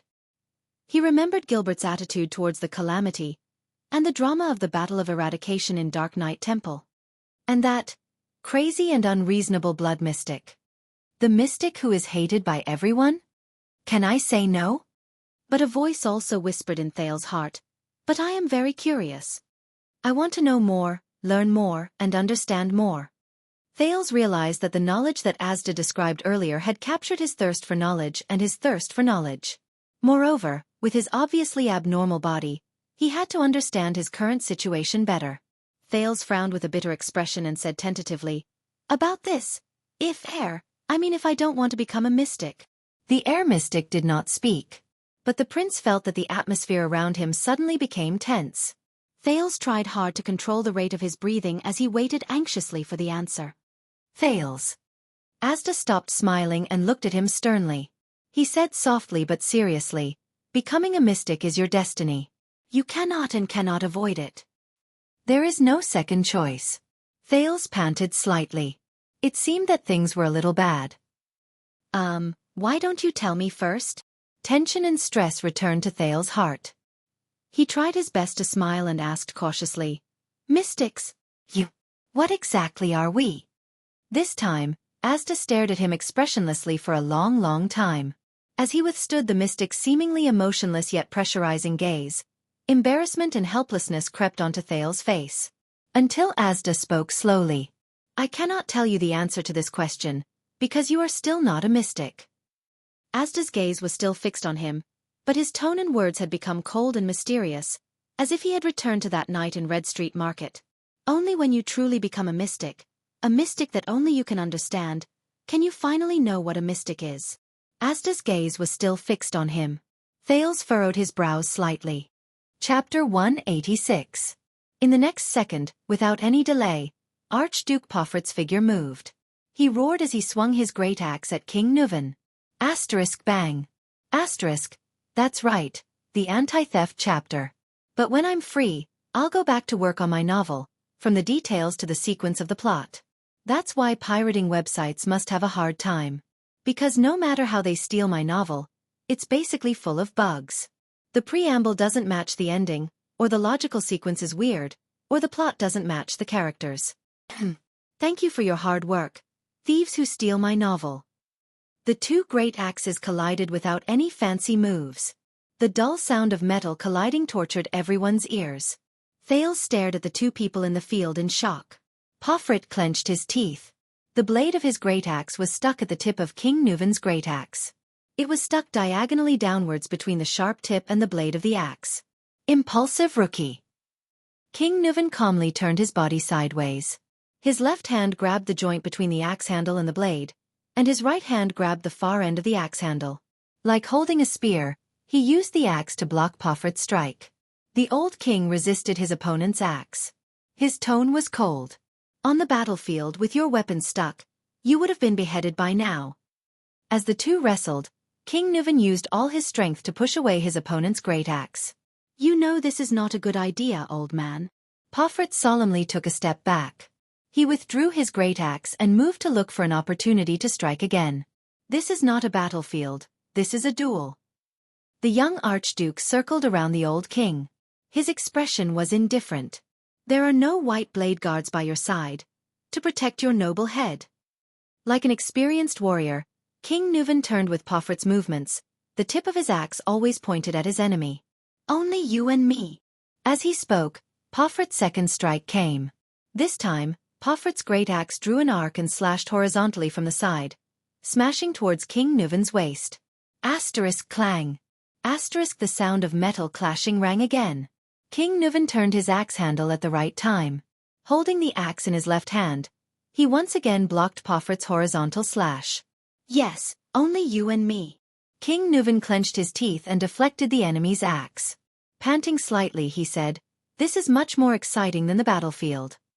Thales asked in a low voice, puzzled, "Are they all so skilled in swinging their axes?" His Majesty is not a brat who has never touched a weapon before. The Star Killer's expression was solemn. While he explained, he did not forget to jab Thales. As the King of Extet, he once stood at the far north 38th Sentry Ground and personally fought against the invasion of the orcs from the north of the glacier. The skull of Syra Dark Thunder, the human slaughterer, is still hanging high up at the first lookout point, intimidating the glacier beast men. He also led his troops out of the Golden Passage and broke through the elves' defensive line in the White Mountain. Wherever his troops went, Camus Union, the White Elves, and the Alliance of Freedom were subdued. A brilliant light shone in the Star Killer's eyes. He was also the first northern sovereign in 300 years to conquer Broken Dragon Fortress and cross the border between Extet and Constellation. When it comes to battle experience, he won't lose to any of the battle-hardened warriors in the White Blade Guards. Putray raised his eyebrows, and Thales stuck out his tongue. In the arena, Porphyrt swung his great axe again and collided with King Nuven's weapon in the air. Asterisk bang. Asterisk sparks flew in all directions as the blades collided. King Nuven seemed to be a little powerless. He gritted his teeth and withstood the great axe, his arms trembling slightly. Are you tired? Porphyrt seized the opportunity when King Nuven took a breather. He roared and shook his arms with force. Old man. King Nuven was forced to take a step back. While he was still adjusting his body, Porphyrt swung his axe again and chased after him. Asterisk clang. Asterisk King Nuven once again blocked the enemy's fierce attack. From the beginning until now, he had been passively defending. But this time, the enemy's attack did not end so easily. A surge of power surged into Porphyrt's arms. His eyes were burning like a warrior with bloodshot eyes. With a roar, he swung his axe again and struck the king's left leg. In Thales' wave vision, Porphyrt was filled with bright light. It was concentrated in his arms and flashed continuously. Power of eradication. Seeing that his king was in danger, Nicholas remained calm. He explained briefly, Beacon Illumination City's unique combo axe technique has given birth to at least 3 types of power of eradication.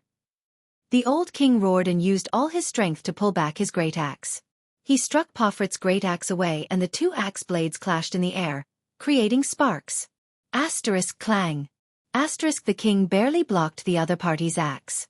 But unlike before, the old king did not manage to lock the other party's axe in this strike. Porphyrt had no intention of stopping either. His axe spun in the air and under its owner's crazed expression, brought with it a strong gust of wind. Once again, it chased after the king's head. King Nuven panted and struggled to adjust his posture. He raised the heavy axe handle to his side and forcibly blocked Pofret's attack. Asterisk bang. Asterisk a loud noise was heard. Thales subconsciously covered his ears with his hands. But Pofret, who was supported by the power of eradication, did not get his axe stuck like the previous few times. He reacted quickly and reversed the axe. It slipped away from Nuven's block in an instant.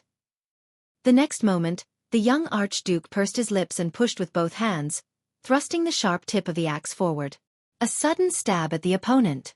In the face of the enemy's sudden attack, King Nuven, who was powerless, could not pull back his clumsy axe in time. He could only watch as the tip of the axe pierced towards his face, until the tip of the axe pierced straight into his left cheek. Ah! King Nuven roared indignantly. At that moment, Thales felt his heart skip a beat. In the nick of time, King Nuven suddenly turned his head sideways. Asterisk rip. Asterisk the tip of the axe grazed the king's face, drawing blood. It also caused a wave of exclamations in the hall. With a terrifying scar that stretched from his cheekbone to the side of his left ear, King Nuven narrowly avoided the fatal tip of the axe. Blood dripped onto the ground. The king then clenched his teeth and mustered all his strength. He swung his axe horizontally and forced Pofret to retreat. This was also Nuven's first counterattack. Pofret nimbly took 3 steps back to avoid the wind generated by the king's axe. At the same time, he left his opponent's attack range. Like many people in the hall, Thales exhaled and patted his chest to soothe his nerves. Perhaps all of you have forgotten something? Thales turned around and said worriedly, "That old man. King Nuven is, after all, 70 years old. As the king of Extet, a duel is a test he must go through." Nicholas' gaze did not waver and his lips parted slightly. "It has nothing to do with age. Every man in Northland has to undergo harsh combat training during their military service. Every suzerain of Extet has to do the same, and even awaken their power of eradication," Putray explained to Thales, who had a strange expression on his face. "This is how the country is, and the customs of the people dictate it." "My God." Thales rolled his eyes and shrugged helplessly. "I'm so lucky to be born in Constellation and not Extet." Hearing this, the Star Killer smiled indifferently. "It's still the same old saying, 'Welcome to Northland.'" Thales shook his head and turned his gaze back to the arena. Putray's expression changed and he looked at Thales' back. "Being born in Constellation is a kind of luck?" Putray sighed silently. "It's too early to say that, young prince." "Ha ha." The young Archduke looked at the blood-covered and panting king with satisfaction. He gritted his teeth and laughed nastily. "How many rounds has it been, old man? You're already at your limit." "Nonsense, brat." King Nuven propped his axe on the ground and used his left hand to wipe away the blood on his face. Without showing any sign of weakness, he retorted, "I've just warmed up." "You're 70 years old." Pofret weakened the king's imposing manner with his words and prepared for the next wave of attack. "Not only have your muscles withered, but your power of eradication has also deteriorated, right? Hee hee." King Nuven inhaled and smacked his lips ferociously. "Brat, how many battles have you fought? How dare you say this in front of me?" Pofret began to laugh strangely. "Yes, I still remember 12 years ago, when my grandfather was still alive, you gathered the armies of the 7 archdukes. With unprecedented pride, you went south to Constellation." As he spoke, Pofret swung his axe without warning. Asterisk bang. Asterisk the blade of the axe ruthlessly struck the great axe that King Nuven had raised. This time, the young Archduke roared angrily and pressed his entire body forward to wrestle with King Nuven. King Nuven was pushed back 2 steps before he could stabilize himself. His face was distorted as he struggled to resist the young and aggressive Archduke. His arms could not stop trembling. "Back then you were strong, fierce, and in the prime of your life." Gritting his teeth, Pofret pushed the blade of the axe in his hand forward, suppressing the aging king with ease. "You weren't this sickly and broken state."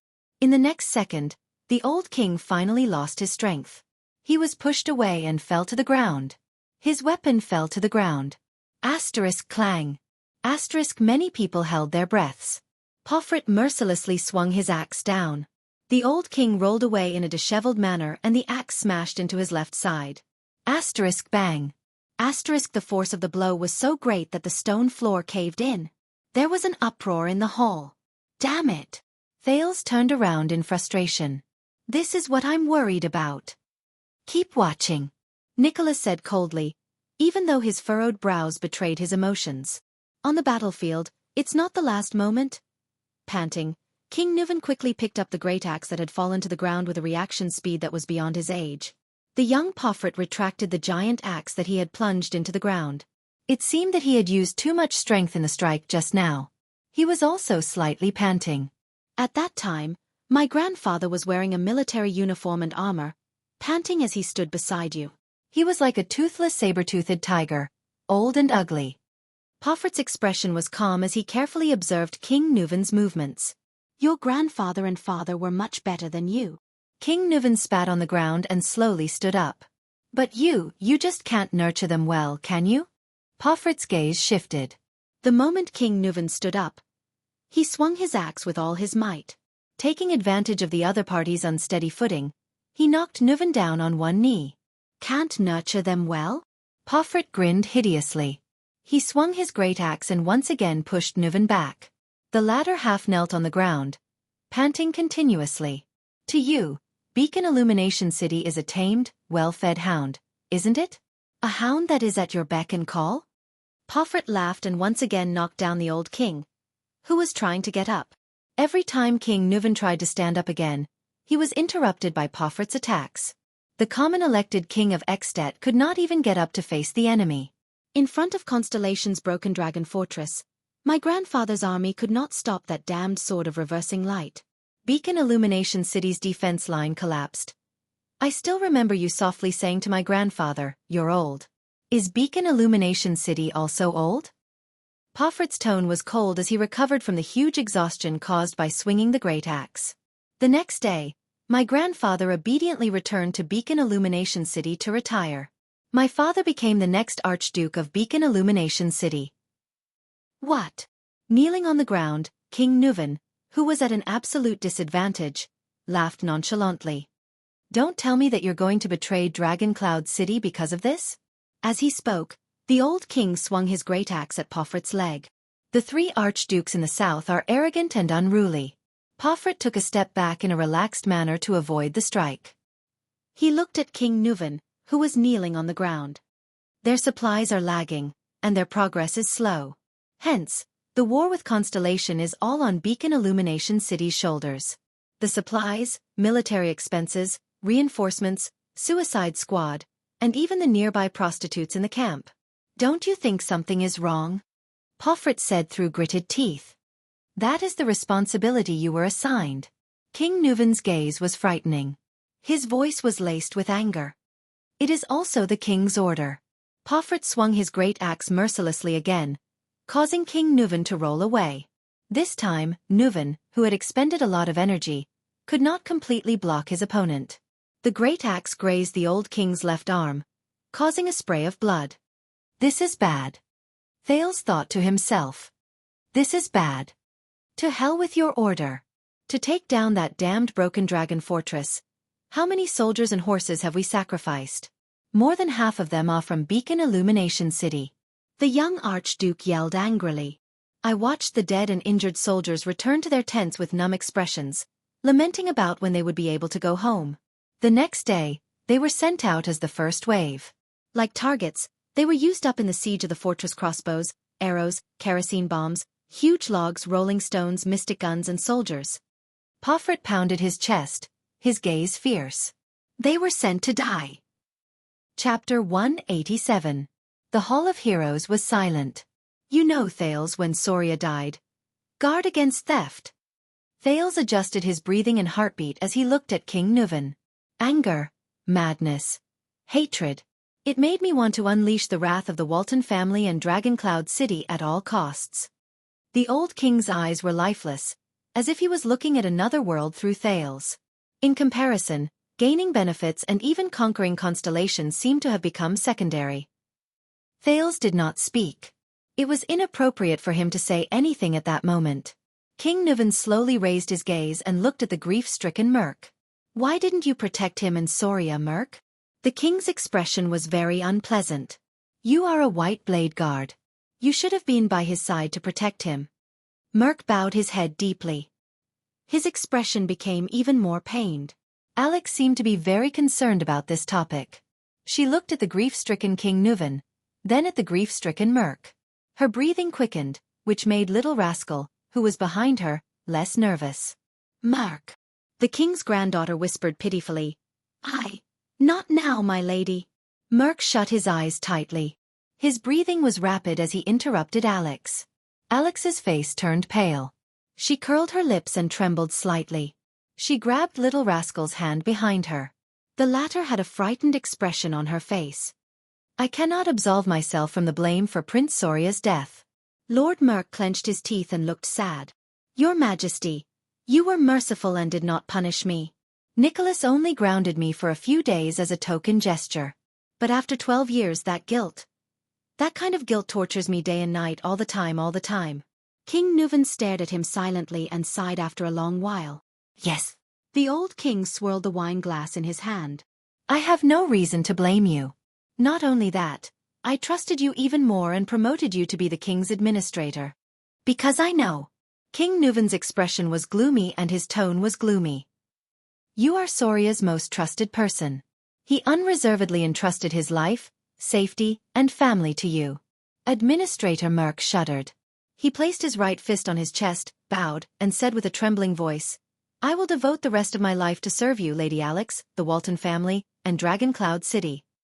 Thales sighed softly. At that moment, many faces appeared before his eyes. King Kessel, Queen Kia, Duke Arund, King Nuven, Archduke Pofrit, Gilbert and Merc, Lady Gines, the Kingdom's Wrath, the Fortress Flower, the veteran Gened, the new recruit Willow, and so on. It seemed that what happened 12 years ago had changed the fates of many people. Regardless of whether they were stars or colossal dragons, regardless of whether they were nobles or commoners. King Nuven sighed softly. "Soria, you have been by his side for many years, starting from the White Blade Guards." "Merc." Just then, Alex's lips trembled. She tugged at the corner of Merc's shirt. "I think." Merc tried his best to calm himself down. He turned around and comforted Alex. "Don't worry, Miss Alex. Soon." Alex shuddered again. Thales furrowed his brows. In the next second, Alex's eyes rolled back, and her whole body went limp. Asterisk thud. Asterisk little rascal, who was behind her, was startled and cried out. Merc's expression changed drastically. He knelt beside Alex and helped her up. "Lady Alex. Lady Alex, what happened to you?" However, Alex only stared at the ceiling with lifeless eyes. Her limbs swayed unconsciously, and her entire body began to twitch. Thales jumped down from the stairs and stared at Alex's abnormal condition in shock. "What happened? Does this young lady have some kind of disease? Epilepsy or something else?" Little rascal shuddered in fear. Merc's face was pale. He held Alex in his arms and raised his head to look at the king. He said urgently, "Your Majesty." "Lady Alex, we have to hurry." "Yes." But King Nuven still seemed to be immersed in the past. His gaze drifted as he pretended not to hear.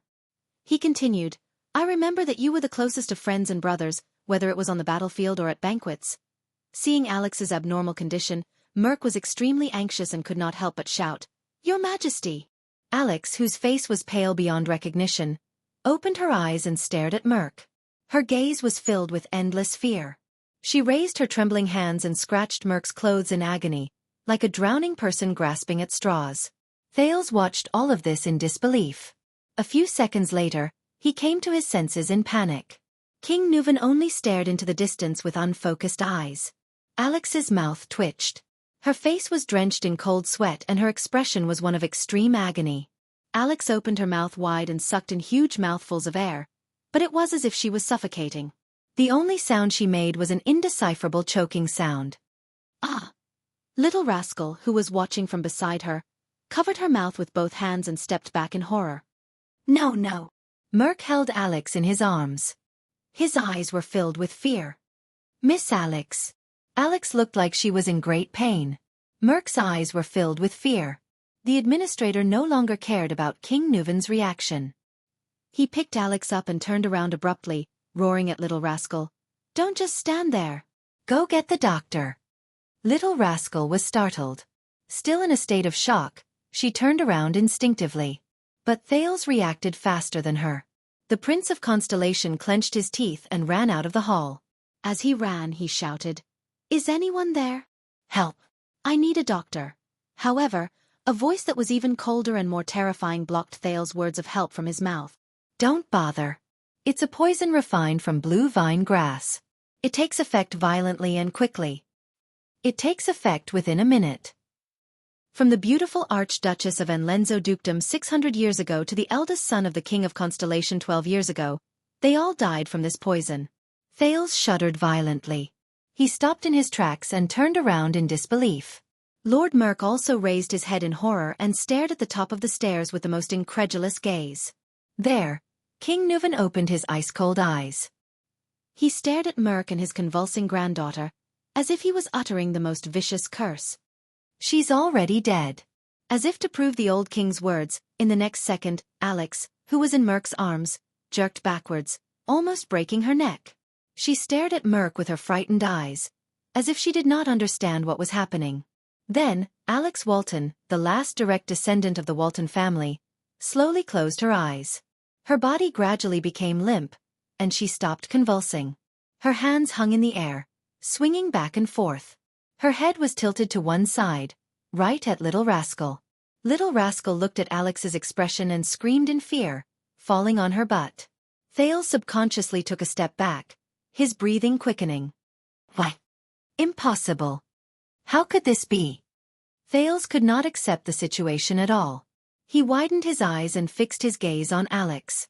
After a few seconds, he turned to King Nuvan, whose face was ashen and gloomy. Especially the ring on his right little finger, which King Nuvan was stroking. It belonged to the Emperor of Poison, Kessel Carluz VI, Triumph. And the wine glass in King Nuvan's hand. "It's you."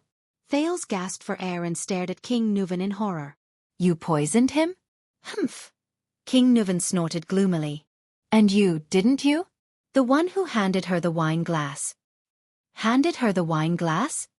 Thales clenched his fists so hard that they almost cracked. He gritted his teeth and glared at King Nuvan. He felt a strange emotion brewing in his chest. Lord Merk's body trembled uncontrollably. He looked at the little girl in his arms.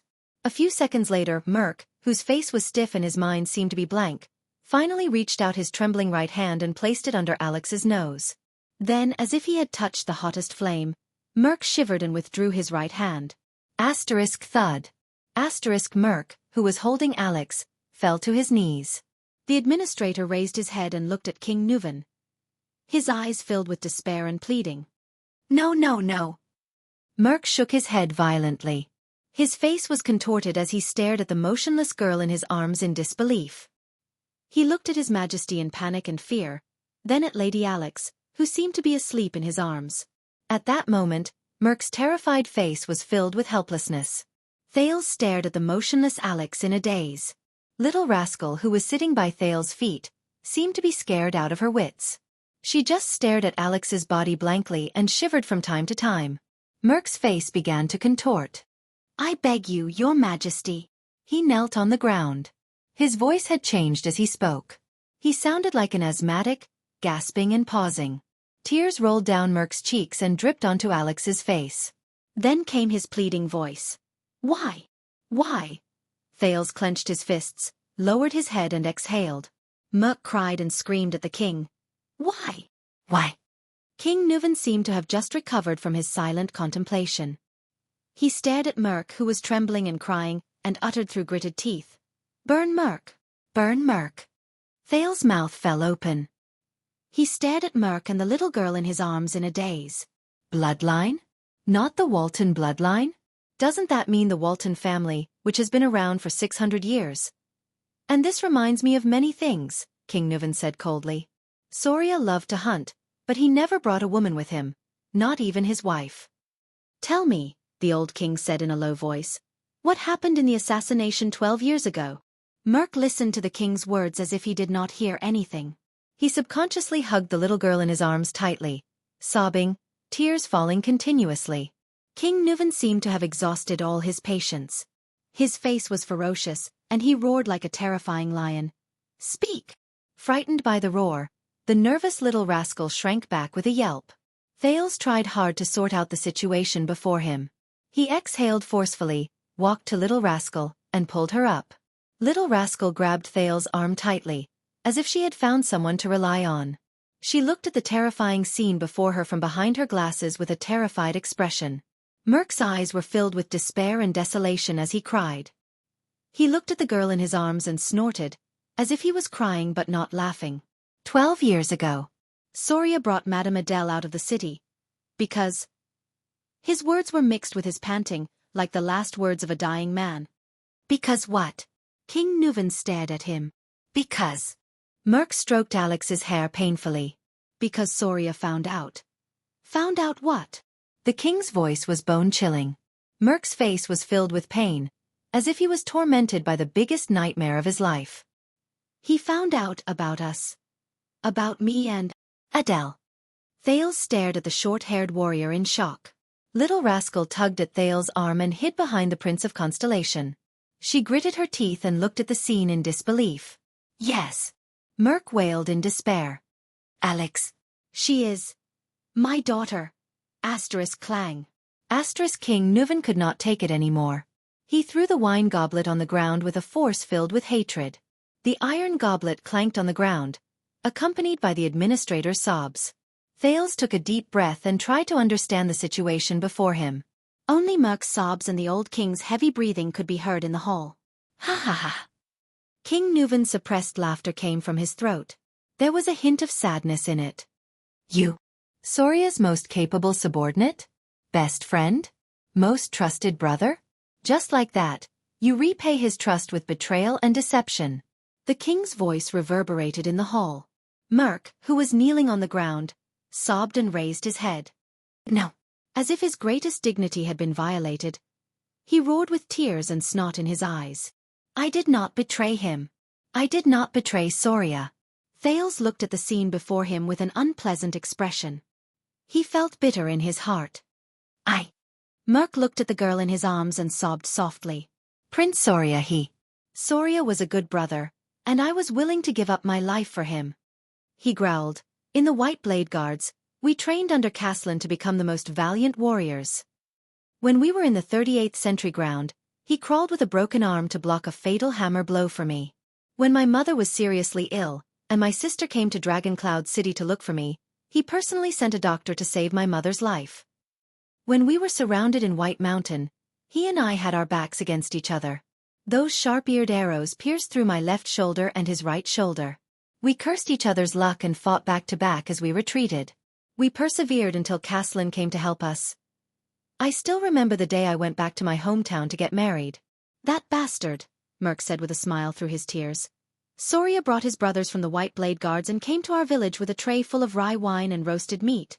He raised the red dragon flag and the cloud dragon spear flag. The local counts and knights all came.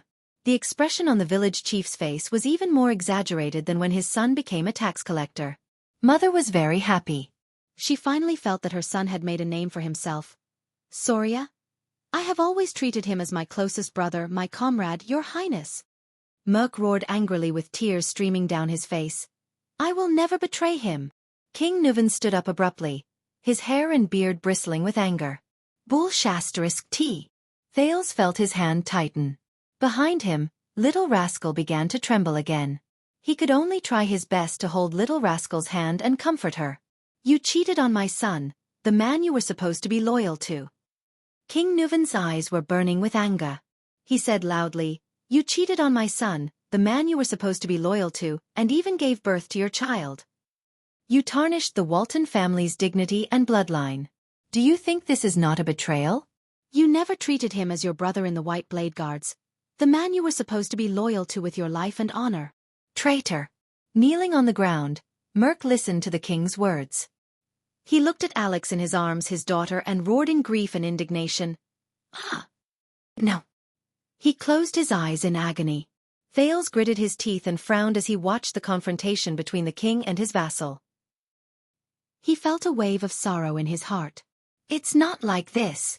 Adele, she was so good. So gentle, so.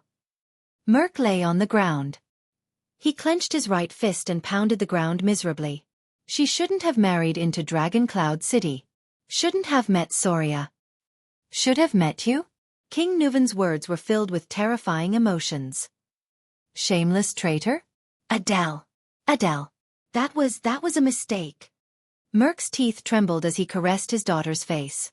His expression changed several times, as if he was looking at another person through her.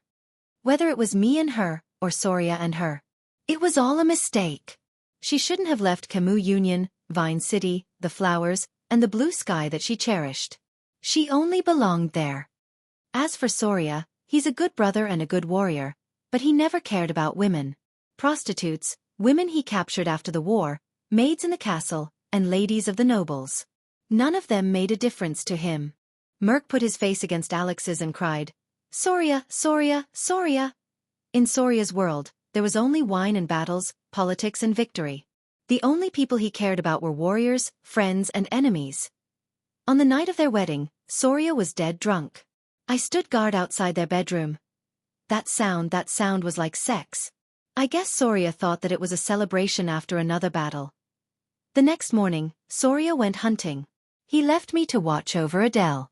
Her expression was not the expression a newlywed wife should have.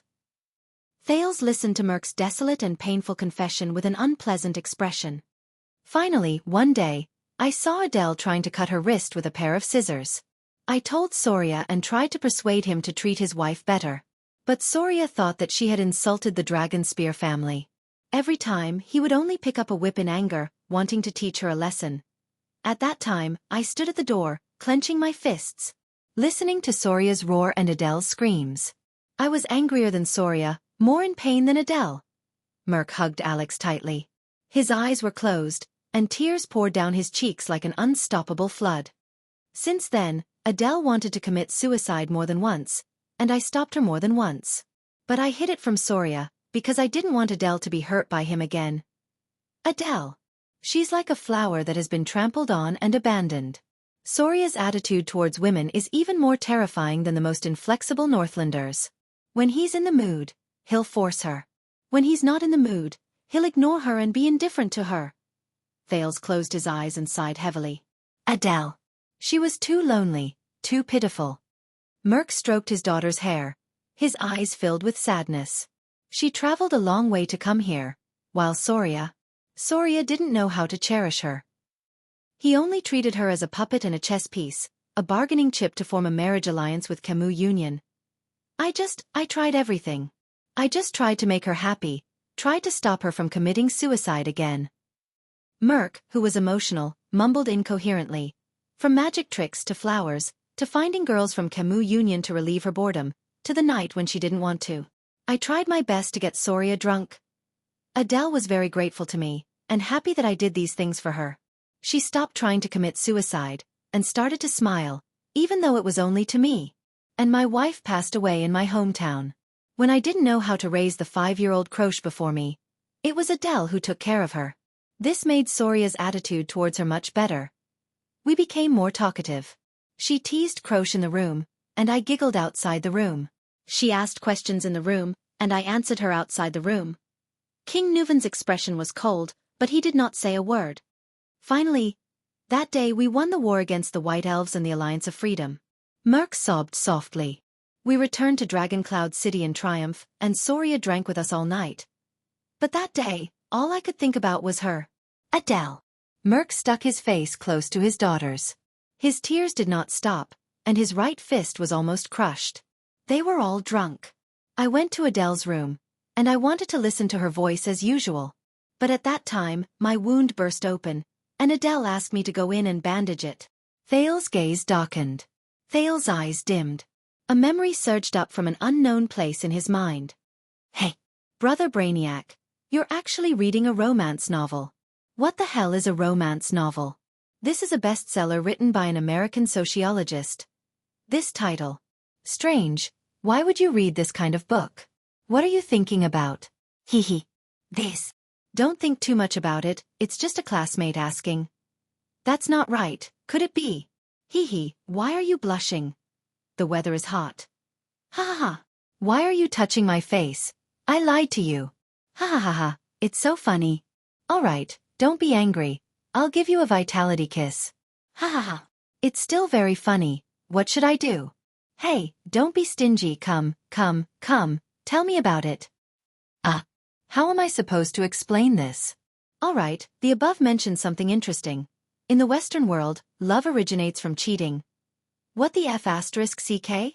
Cheating? That's so cool. For example, in Celtic mythology, the story of Lancelot and Guinevere is like this. The marriage of King Arthur and Queen Guinevere was only a political function, and there was never any love to speak of. True love is the taboo love between a knight and a queen. That is emotional, impulsive, and pure love. Another example is in Don Quixote. One of the dreams of the protagonist is to be a knight and have a true love with the wife of the lord he serves. This originated from the Middle Ages, especially the Crusades. Alright, you can shut up now. I'm still on the side of the king and lawn.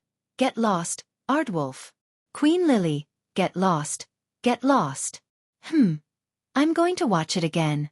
Oh right, so we're having an affair now? You can't use this analogy in different social situations, sister. The memory fragment slowly faded. Thales looked at Merc before him and could not help but sigh deeply. Merc continued to sob on the ground. God knows how much I regret it. But Adele. Soria began to suspect not long after Alex was born. Soon, he found out the truth. The administrator gently brushed his daughter's hair aside and said in a hoarse voice, I could see the pain and hesitation in his eyes. I really wanted him to kill me with a sword. That night, Soria told me that he was willing to let me and Adele go. He would clean up and cover up. When Merc said this, he hammered the ground in grief and indignation. Nuven listened quietly. The next day, Soria took us out with him to finally resolve this matter. It was that day the assassin... Thales felt little rascal trembling behind him again. The assassin's first strike wasn't fatal. The assassin saw Alex and didn't stab a second time. But Adele... Merc opened his mouth and howled in pain. Adele didn't know Soria's motive. She thought His Highness wanted to execute us. So when she saw Soria fall, she picked up a dagger. Hearing this, King Nuven seemed to lose all his strength and sat down on the stairs weakly. In the Hall of Heroes, only Merc was left sobbing in grief. At that moment, Thales, who was watching the indescribable scene before him, only felt a chill in his heart. So, are we having an affair now? You can't use this analogy in different social situations, sister. The memory fragment slowly faded. Thales looked at Merc before him and could not help but sigh deeply. Merc continued to sob on the ground. God knows how much I regret it. But Adele. Not long after Alex was born, Soria began to suspect. Soon, he found out the truth. The administrator gently brushed his daughter's hair aside and said in a hoarse voice, I could see the pain and hesitation in his eyes. I really wanted him to kill me with a single stab. That night, Soria told me that he was willing to let Adele and me go. He would clean up and cover up. When Merc said this, he hammered the ground in grief and indignation. Nuven listened quietly. The next day, Soria took us out with him to finally resolve this matter. It was that day the assassin... Thales felt little rascal trembling behind him again. The assassin's first strike wasn't fatal. The assassin saw Alex and didn't stab a second time. But Adele.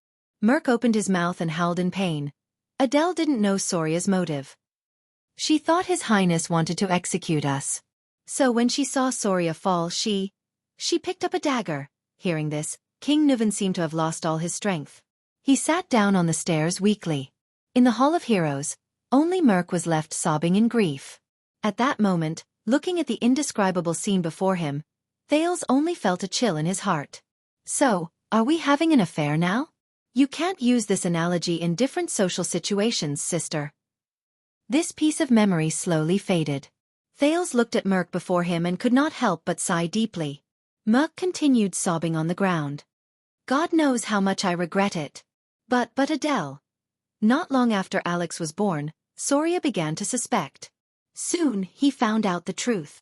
The administrator gently brushed his daughter's hair aside and said in a hoarse voice, I could see the pain and hesitation in his eyes. I really wanted him to kill me with a single stab. That night, Soria told me that he was willing to let Adele and me go. He would clean up and cover up. When Merc said this, he hammered the ground in grief and indignation. Nuven listened quietly. The next day, Soria took us out with him to finally resolve this matter. It was that day the assassin...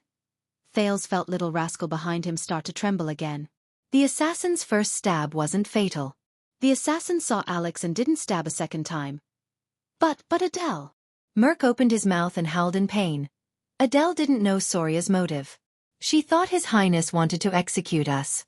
So when she saw Soria fall, she picked up a dagger. Hearing this, King Nuvan seemed to have lost all his strength. He sat down on the stairs weakly. In the Hall of Heroes, only Merc was left sobbing in grief. At that moment, looking at the indescribable scene before him, Thales only felt a chill in his heart. So, are we having an affair now? You can't use this analogy in different social situations, sister. This piece of memory slowly faded. Thales looked at Merc before him and could not help but sigh deeply. Merc continued to sob on the ground. God knows how much I regret it. But Adele. Not long after Alex was born, Soria began to suspect. Soon, he found out the truth. The administrator gently brushed his daughter's hair aside, his voice hoarse. I could see the pain and hesitation in his eyes. I really wanted him to kill me with a single stab. That night, Soria told me that he was willing to let Adele and me go. He would clean up and cover up. Merc said as he hammered the ground in grief and indignation. Nuvan listened quietly. The next day, Soria took us out with him to finally resolve this matter. It was that day the assassin... Thales felt little rascal behind him start to tremble again. The assassin's first stab wasn't fatal. The assassin saw Alex and didn't stab a second time. But Adele... Merc opened his mouth and howled in pain. Adele didn't know Soria's motive. She thought His Highness wanted to execute us. So when she saw Soria fall, she picked up a dagger. Hearing this, King Nuvan seemed to have lost all his strength. He sat down on the stairs weakly. In the Hall of Heroes, only Merc was left sobbing in grief. At that moment, looking at the indescribable scene before him, Thales only felt a chill in his heart. So, are we having an affair now? You can't use this analogy in different social situations, sister. This piece of memory slowly faded. Thales looked at Merc before him and could not help but sigh deeply. Merc continued to sob on the ground. God knows how much I regret it. But Adele. Chapter 188. The Hall of Heroes was silent. You know, Thales, when Soria died. Thales adjusted his breathing and heartbeat as he stared at King Nuvan. Burglary. Anger, madness, hatred. It drove me to unleash the wrath of the Walton family and Dragoncloud City at all costs. The old king's eyes were lifeless, as if he was looking at another world through Thales. In comparison, gaining benefits and even conquering constellations seemed to have become secondary. Thales did not speak. It was inappropriate for him to say anything at that moment. King Nuvan slowly raised his gaze and looked at Merc, who had a mournful expression. Why didn't you protect him and Soria, Merc? The king's expression was very unpleasant. You are a white blade guard. You should have been by his side to protect him. Merc bowed his head deeply. His expression became even more pained. Alex seemed to be very concerned about this topic. She looked at the sorrowful King Nuvan, then at Merc, whose face was contorted. Her breathing quickened, which made little rascal behind her less nervous. Merc. The king's granddaughter whispered pitifully. Not now, my lady. Merc shut his eyes tightly, his breathing rapid as he interrupted Alex. Alex shrank back, her face pale. She curled her lips and trembled slightly. She grabbed little rascal's hand behind her. The latter had a frightened expression on her face. I cannot absolve myself from the blame for Prince Soria's death. Lord Merc clenched his teeth and looked sad. Your Majesty, you were lenient and did not punish me. Nicholas only grounded me for a few days as a token gesture. But after 12 years that kind of guilt tortures me day and night all the time. King Nuvan stared at him silently and sighed after a long while. Yes. The old king swirled the wine glass in his hand. I have no reason to blame you.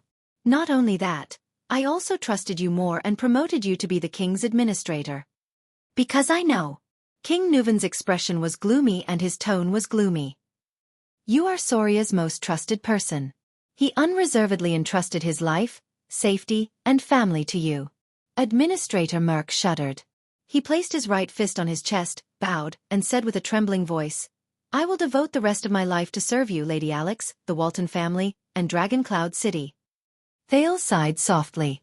At that moment, many faces appeared before his eyes. King Kessel, Queen Kia, Duke Arund, King Nuvan, Archduke Pofrit, Gilbert and Merk, Lady Gines, the Kingdom's Wrath, the Fortress Flower, the veteran Gened, the new recruit Willow, and so on. It seemed that what happened 12 years ago had changed the fates of many people.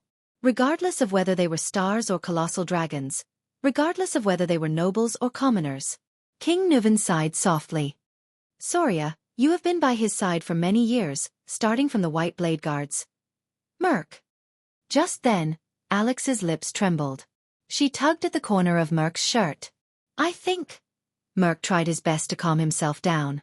He turned around and comforted Alex. "Don't worry, Miss Alex. Soon." Alex shuddered again. Thales furrowed his brows. In the next second, Alex's eyes rolled back, and her whole body went limp. Asterisk thud. Asterisk little rascal, who was behind her, was startled and cried out. Merk's expression changed drastically. He knelt beside Alex and helped her up. Lady Alex. Lady Alex, what happened to you?" However, Alex only stared at the ceiling with lifeless eyes. Her limbs swayed unconsciously, and her body began to twitch. Thales jumped down from the stairs and stared at Alex's strange condition in shock. "What happened? Does this young lady have some kind of disease? Epilepsy or something else?" Little rascal shuddered in fear. Merk's face was pale. He held Alex in his arms and raised his head to look at the king. He said urgently, "Your Majesty." "Lady Alex, we have to hurry." "Yes." But King Nuvan still seemed to be immersed in the past. His gaze drifted as he pretended not to hear. He continued, "I remember that you were the closest of friends and brothers, whether it was on the battlefield or at banquets." Seeing Alex's strange condition, Merk was extremely anxious and could not help but shout, "Your Majesty!" Alex's face was as white as a sheet. She opened her eyes and looked at Merk with fear in her eyes. She raised her trembling hands and scratched Merk's clothes in agony, like a drowning person grasping at straws. Thales watched all of this in disbelief.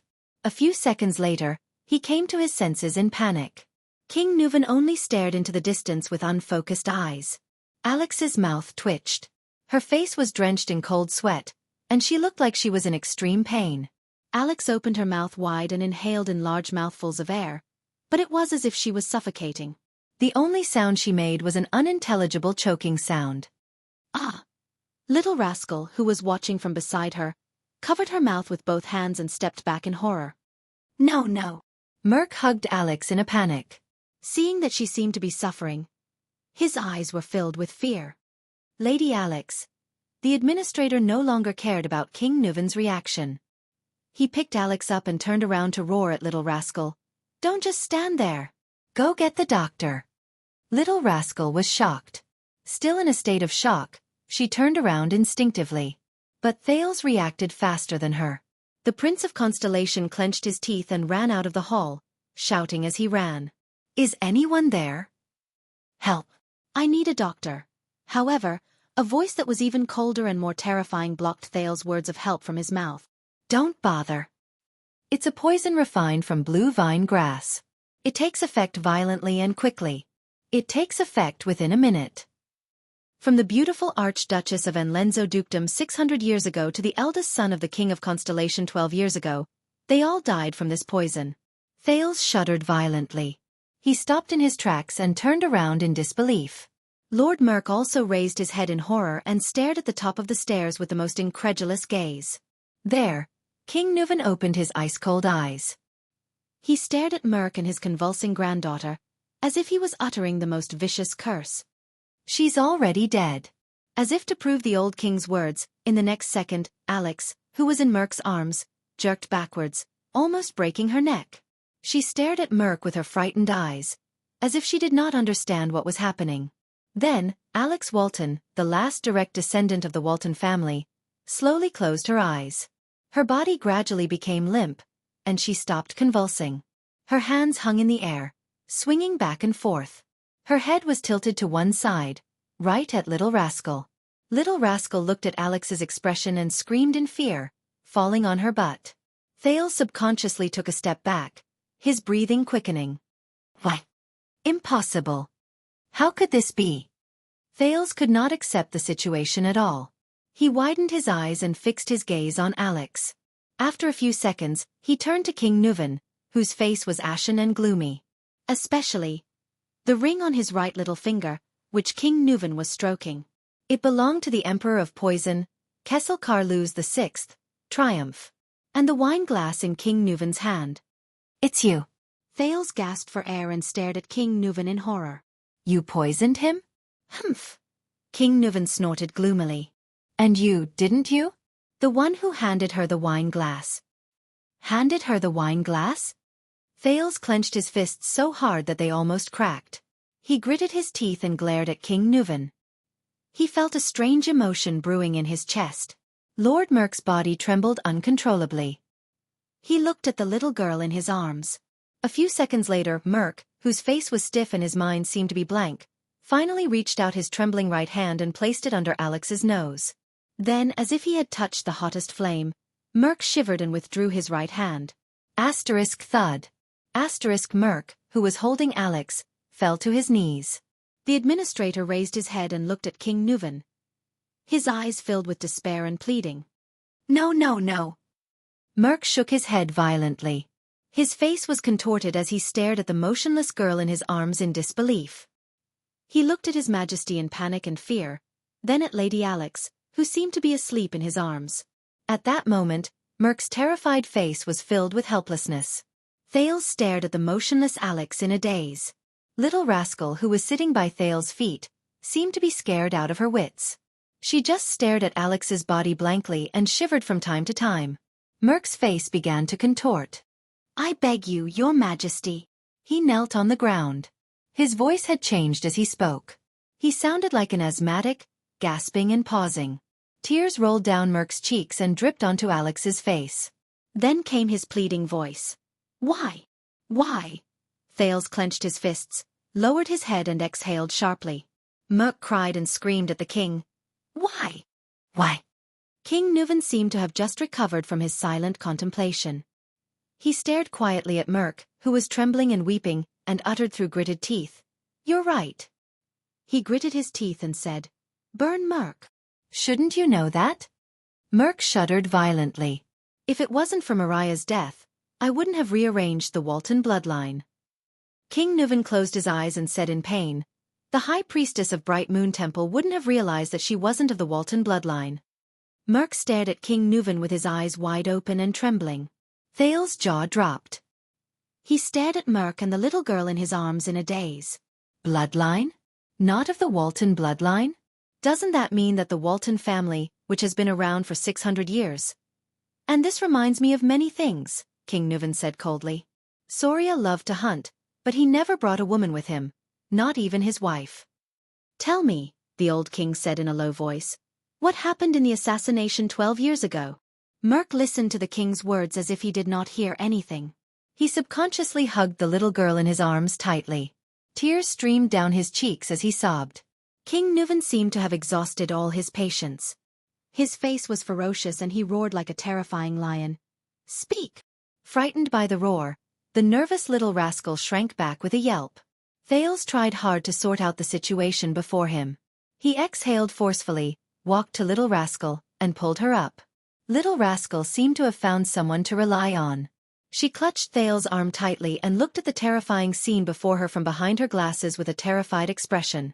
Merk's eyes were filled with despair and desolation as he cried. He looked at the girl in his arms and snorted with a half-smile. 12 years ago, Soria brought Madame Adele out of the city. Because...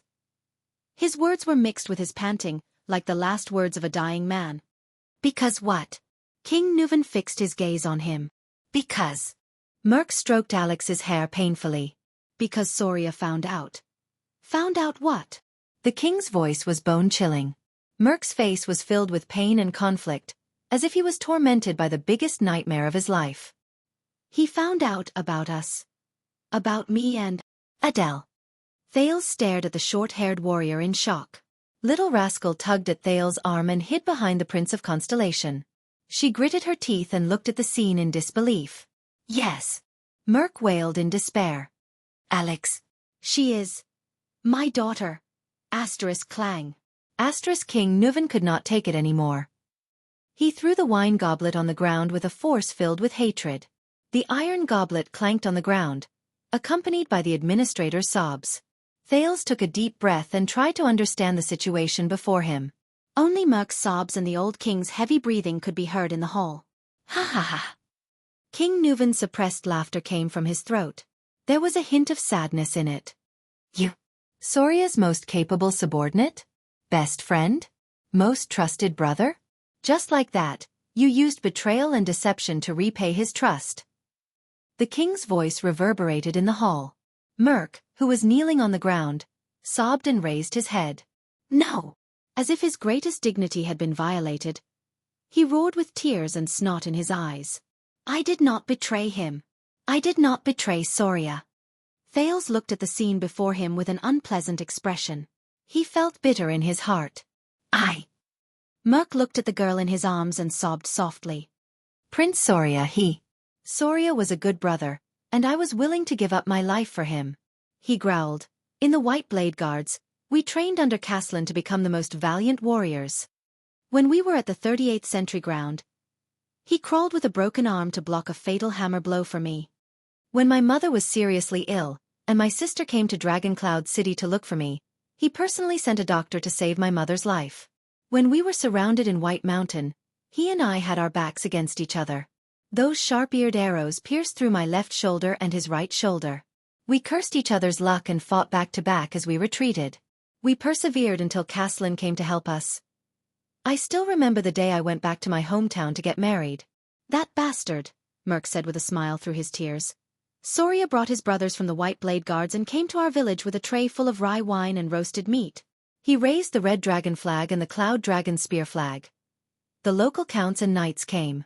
The expression on the village chief's face was even more exaggerated than when his son became a tax collector. Mother was very happy. She finally felt that her son had made a name for himself. Soria? I have always treated him as my closest brother, my comrade, your highness. Merk roared angrily with tears streaming down his face. I will never betray him. King Nuven stood up abruptly, his hair and beard bristling with anger. Bull *T. Thales felt his hand tighten. Behind him, Little Rascal began to tremble again. He could only try his best to hold Little Rascal's hand and comfort her. You cheated on my son, the man you were supposed to be loyal to. King Nuven's eyes were burning with anger. He said loudly, You cheated on my son, the man you were supposed to be loyal to with his wife, and even gave birth to your child. You tarnished the Walton family's dignity and bloodline. Do you think this is not a betrayal?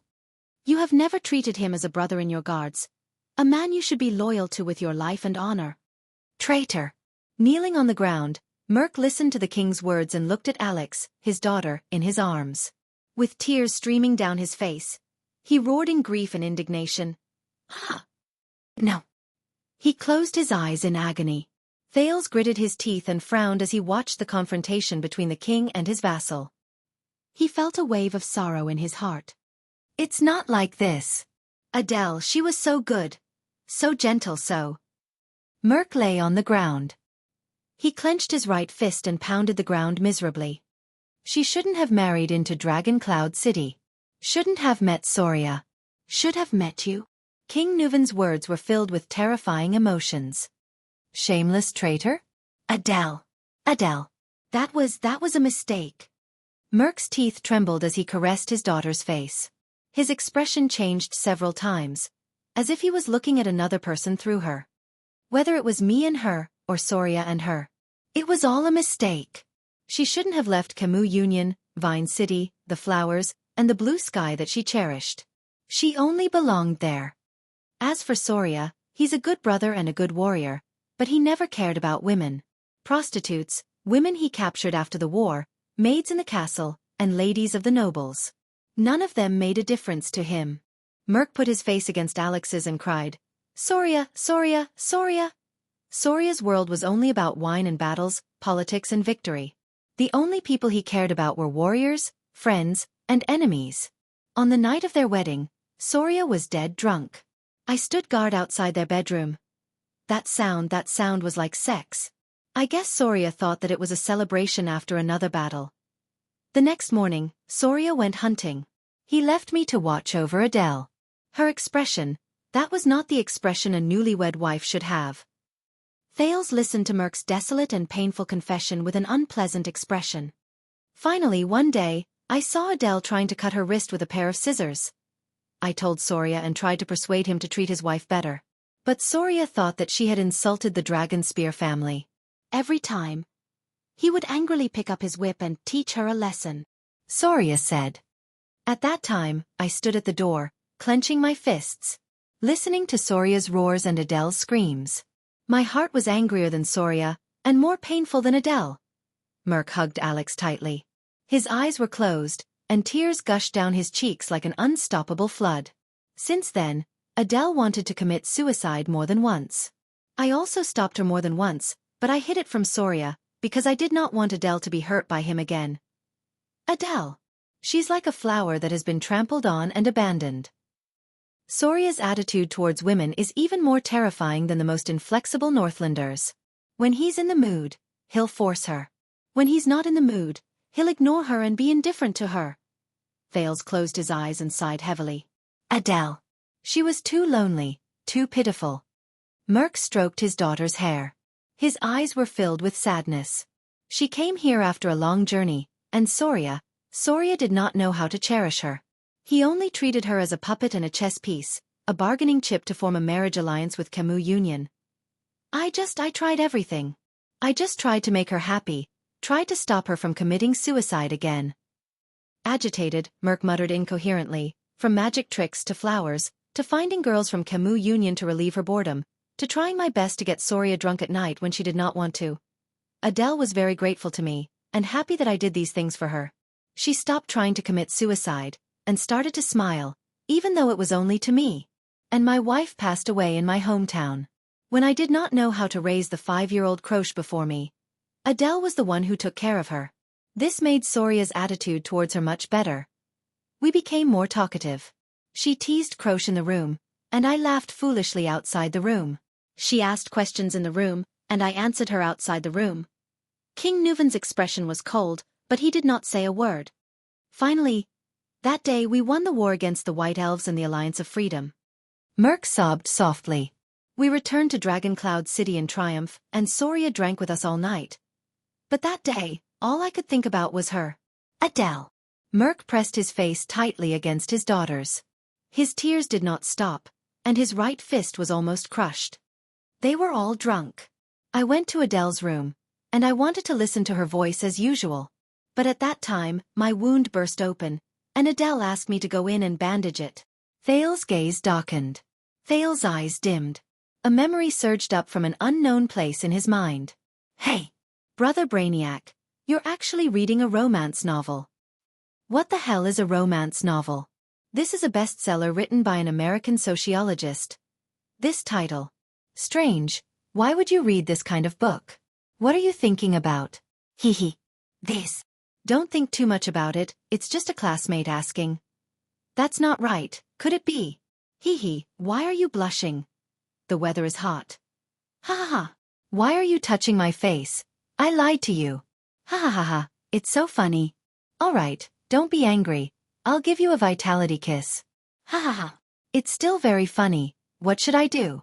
Hey, don't be stingy, come, tell me about it. How am I supposed to explain this? Alright, the above mentions something interesting. In the Western world, love originates from cheating. What the F***CK? Cheating. That's so cool. For example, in Celtic mythology, the story of Lancelot and Guinevere is like this. The marriage of King Arthur and Queen Guinevere was only a political function, and there was never any love to speak of. True love is the taboo love between a knight and a queen. That is emotional, impulsive, and pure love. Another example is in Don Quixote. One of the dreams of the protagonist is to be a knight and have a true love with the wife of the king he serves, the mistress. This originated from the Middle Ages, especially the Crusades. Alright, you can shut up now. I'm still on the side of the king and Lon as a couple. Coyote, get lost. Queen Lily, get lost. I'm going to see it again. Oh right, so are we having an affair now? Different social situations can't be compared like this, sister. The memory fragment slowly faded away. Thales looked at Merc before him and could not help but sigh deeply. Merc continued to sob on the ground. God knows how much I regret it. But Adele. Soria began to suspect not long after Alex was born. Soon, he found out the truth. The administrator gently brushed his daughter's hair aside and said in a hoarse voice, I could see the pain and hesitation in his eyes. I really wanted him to kill me with a sword. That night, Soria told me that he was willing to let me and Adele go. He would clean up and cover up. Merc said as he hammered the ground in grief and indignation. Nuven listened quietly. The next day, Soria took us out with him to finally resolve this matter. It was that day the assassin? Thales felt little rascal trembling behind him. The assassin's first strike wasn't fatal. The assassin saw Alex and didn't strike a second time. But Adele. Merc opened his mouth and howled in pain. Adele didn't know Soria's intentions. She thought His Highness wanted to execute us. So when she saw Soria fall, she picked up a dagger. Hearing this, King Nuven seemed to have lost all his strength. He sat down on the steps weakly. In the Hall of Heroes, only Merc was left sobbing in grief. At that moment Thales, who saw the indescribable scene before him, felt a chill in his heart. Different social situations can't be compared like this, sister. The memory fragment slowly faded away. Thales looked at Merc before him and could not help but sigh deeply. Merc continued to sob on the ground. God knows how much I regret it. But Adele. Soria began to suspect not long after Alex was born. Soon, he found out the truth. The administrator gently brushed his daughter's hair aside and said in a hoarse voice, I could see the pain and hesitation in his eyes. I really wanted him to kill me with a sword. That night, Soria told me that he was willing to let me and Adele go. He would clean up and cover up. Merc said as he hammered the ground in grief and indignation. Nuven listened quietly. The next day, Soria took us out with him to finally resolve this matter. It was that day the assassin? Thales felt little rascal trembling behind him again. The assassin's first strike wasn't fatal. The assassin saw Alex and didn't strike a second time. But Adele. Merc opened his mouth and howled in pain. Adele didn't know Soria's intentions. She thought His Highness wanted to execute us. So when she saw Soria fall, she picked up a dagger. Hearing this, King Nuven seemed to have lost all his strength. He sat down on the steps weakly. In the Hall of Heroes, only Merc was left sobbing in grief. At that moment Thales, who saw the indescribable scene before him, only felt a chill in his heart. You can't use this analogy in different social situations, sister. The memory fragment slowly faded. Thales looked at Merc before him and could not help but sigh deeply. Merc continued sobbing on the ground. God knows how much I regret it. But Adele. Soria began to suspect not long after Alex was born. Soon, he found out the truth. The administrator gently brushed his daughter's hair aside and said in a hoarse voice, I could see the pain and hesitation in his eyes. I really wanted him to kill me with a sword. That night, Soria told me that he was willing to let me and Adele go. He would clean up and cover up. Merc said as he hammered the ground in grief and indignation. Nuven listened quietly. The next day, Soria took us out with him to finally resolve this matter. It was that day the assassin? Thales felt little rascal trembling behind him again. The assassin's first strike wasn't fatal. The assassin saw Alex and didn't strike a second time. But Adele. Merc opened his mouth and howled in pain. Adele didn't know Soria's purpose. She thought His Highness wanted to execute us. So when she saw Soria fall, she picked up a dagger. Hearing this, King Nuven seemed to have lost all his strength. He sat down on the stairs weakly. In the Hall of Heroes, only Merc was left sobbing in grief. At that moment Thales, who saw the indescribable scene before him, felt a chill in his heart. You can't use this analogy in different social situations, sister. The memory fragment slowly faded. Thales looked at Merc before him and could not help but sigh deeply. Merc continued sobbing on the ground. God knows how much I regret it. But Adele. Soria began to suspect not long after Alex was born. Soon, he found out the truth. The administrator gently brushed his daughter's hair aside and said in a hoarse voice, I could see the pain and hesitation in his eyes. I really wanted him to kill me with a sword. That night, Soria told me that he was willing to let me and Adele go. He would clean up and cover up. Merk said as he hammered the ground in grief and indignation. Nuven listened quietly. The next day, Soria took us out with him to finally resolve this matter. It was that day the assassin... Thales felt little rascal trembling behind him again. The assassin's first strike wasn't fatal. The assassin saw Alex and didn't strike a second time. But Adele... Merk opened his mouth and howled in pain. Adele didn't know Soria's purpose. She thought His Highness wanted to execute us. So when she saw Soria fall, she picked up a dagger. Hearing this, King Nuven seemed to have lost all his strength. He sat down on the stairs weakly. In the Hall of Heroes, only Merk was left sobbing in grief. Chapter 189. Outside Dragon Cloud City, in a small house in a village. It's been 5 years, Cohen, and my dear Miranda. Did the tower send you here? In the dark room, the short-haired girl on the wooden bed, Croche Merk gave them a complicated but peaceful smile. Seeing you now is the best comfort. Thank you, Uncle Caslin. The short-haired girl expressionlessly thanked Caslin, who was beside her. Miranda furrowed her brows tightly. Whether you can guard against theft or not depends on your ability. Whether you want to guard against theft or not depends on my attitude. I have always despised thieves, whether they steal or enjoy stolen goods. Even someone as careless as Cohen could not help but notice that the Northland girl, Croche, had changed drastically since they were in the same period. Compared to the high-spirited Croche Merk when they parted at the Tower of Eradication 5 years ago, not only was she much thinner, she was also much duller. The determination that was once carved on her round face like a seal had turned into bitterness and disappointment at some point in time. Cohen's gaze shifted to her hand, and he immediately held his breath. This girl, who had a determined expression on her face when they were in the tower, trained hard, and never gave up easily. Her sword-wielding right hand. It was tightly wrapped in bandages. Croche. Cohen tried his best to shift his gaze away from her right hand and forced an ugly smile. He carefully and slowly asked, Are you all right? All right. The moment the words left his mouth, Cohen had the urge to slap himself. Croche looked at him slowly, her gaze calm. I'm all right. The girl's hollow gaze made Cohen's heart ache. It's just that my right hand can no longer touch weapons. There was silence. Cohen was so embarrassed that he did not know how to continue. Damn it, if only Raphael was here at this moment. Comforting people has always been that boy in white strong suit. As expected, Miranda walked forward, leaving Cohen to roll his eyes. Then, like countless times in the past, she calmly and harshly stomped on the innocent-looking Cohen. Asterisk hiss. Asterisk just as Cohen was grimacing in pain, Miranda sat on the edge of Croche's bed. Her expression did not change as she said decisively, "Who did it?"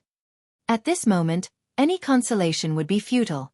Miranda thought to herself, I might as well get straight to the point so that she doesn't have to think about those useless things. Beside them, Caslin coughed. The former leader of the White Blade Guards did not have much to say in front of Croche. He had seen this kind of situation in too many retired soldiers. Caslin sighed deeply in his heart.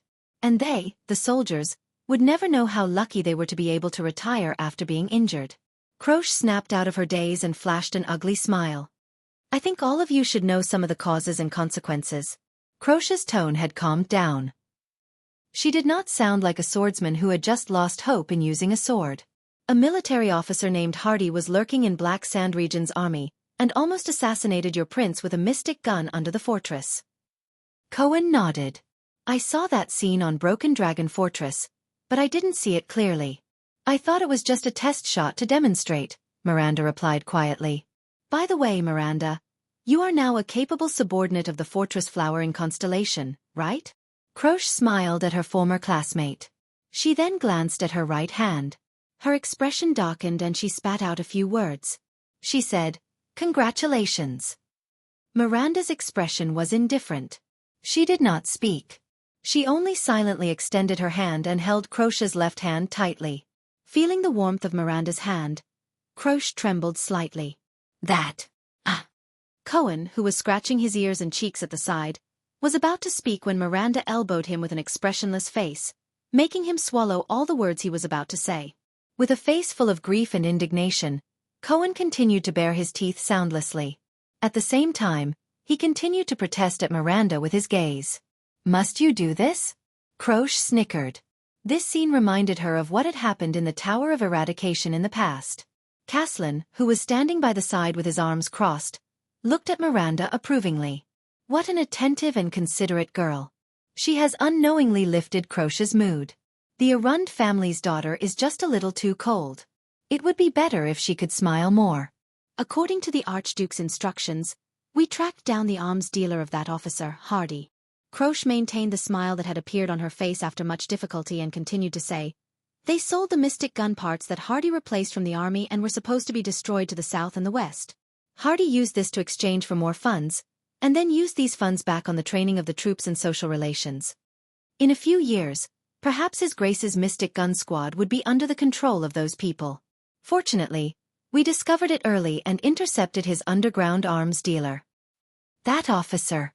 What did you find out about him?" Miranda asked softly. "Not much," Croce said faintly. "Hardy came from a small village further north. It's the territory of Archduke Xueqi in Defense City. He was a person who personally experienced the war between Extet and Constellation 11 or 12 years ago. He survived the tragic attack and defense of Broken Dragon Fortress, but he lost a hand and half of his face under the bombardment of the mystic gun." Miranda's face paled. It was the war from 12 years ago again. Cohen sighed and walked forward. Carefully avoiding the range of Miranda's unarmed attacks, he asked slowly, "The Archduke of Defense City, one of the two archdukes in the north of Extet?" "The Xueqi family." "So, Archduke Xueqi was the mastermind behind the conspiracy to murder the Prince of Constellation with the help of the mystic gun?" Croce shook her head. "It's not that simple.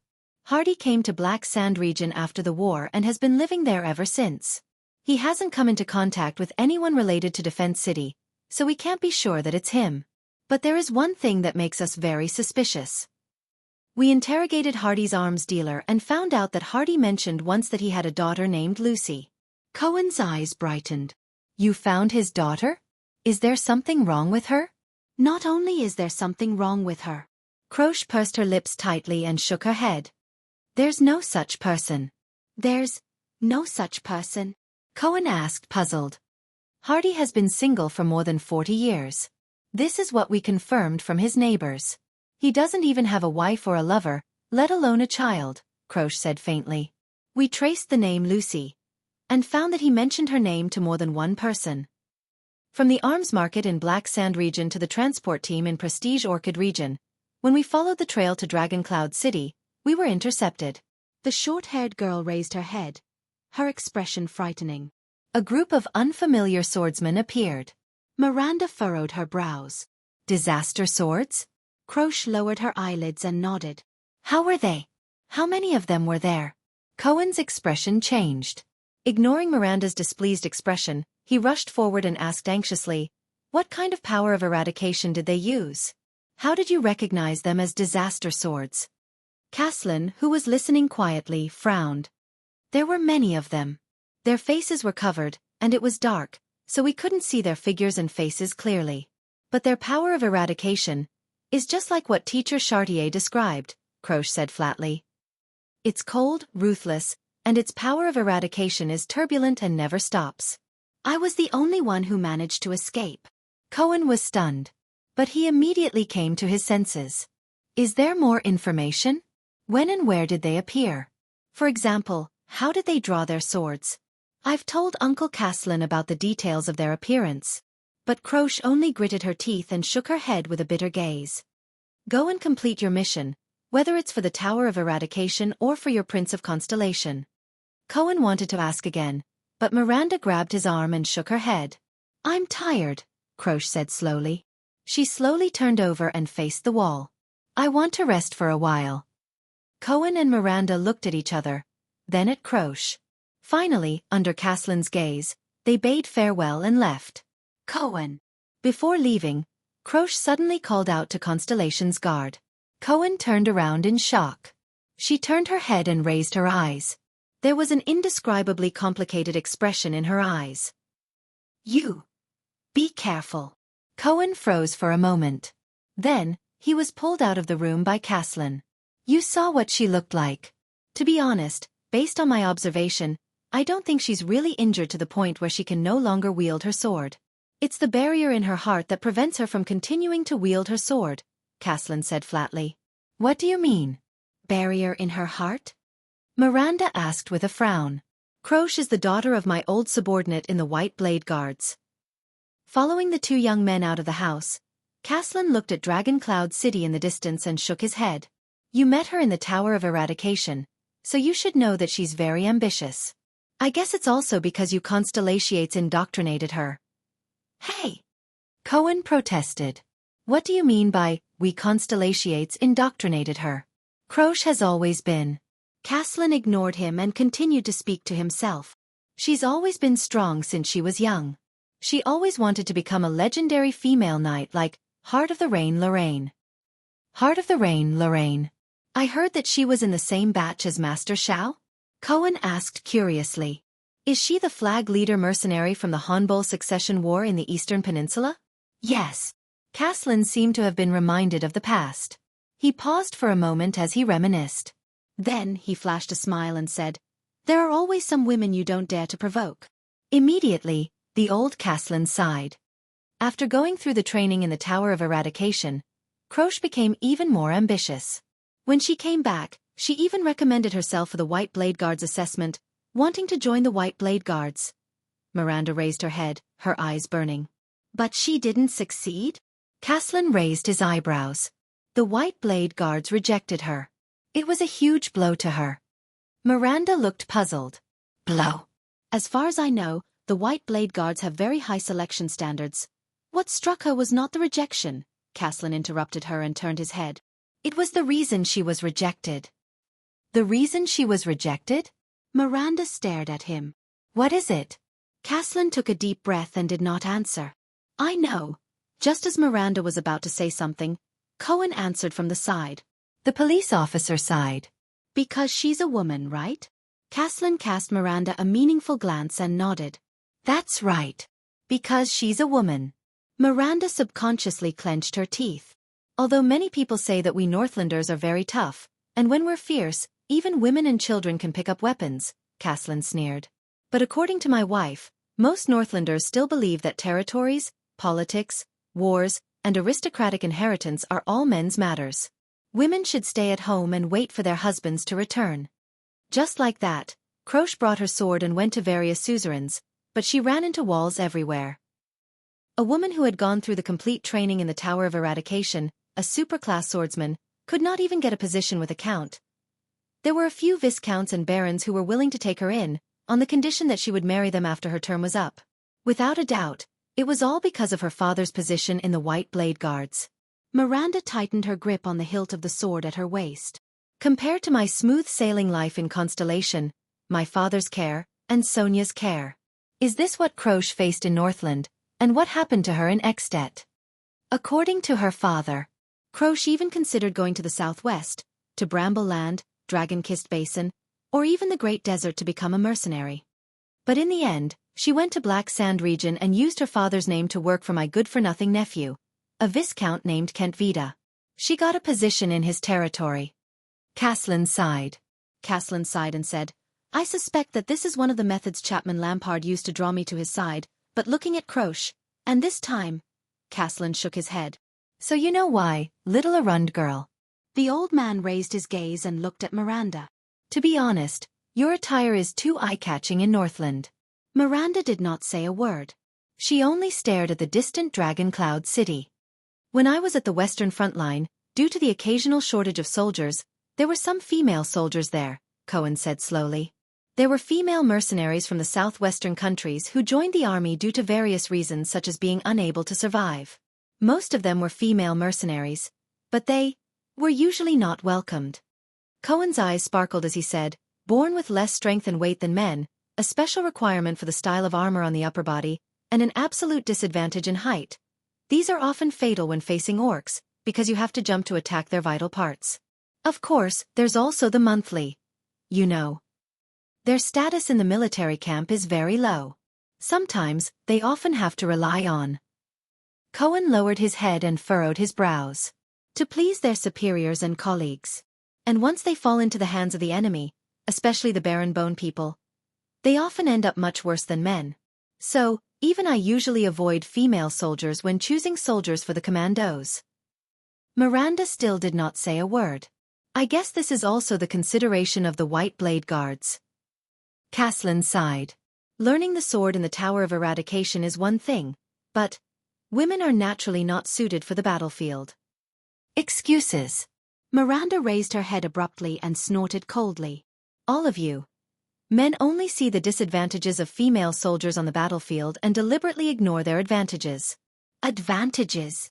Caslin furrowed his brows. Cohen raised his eyebrows helplessly.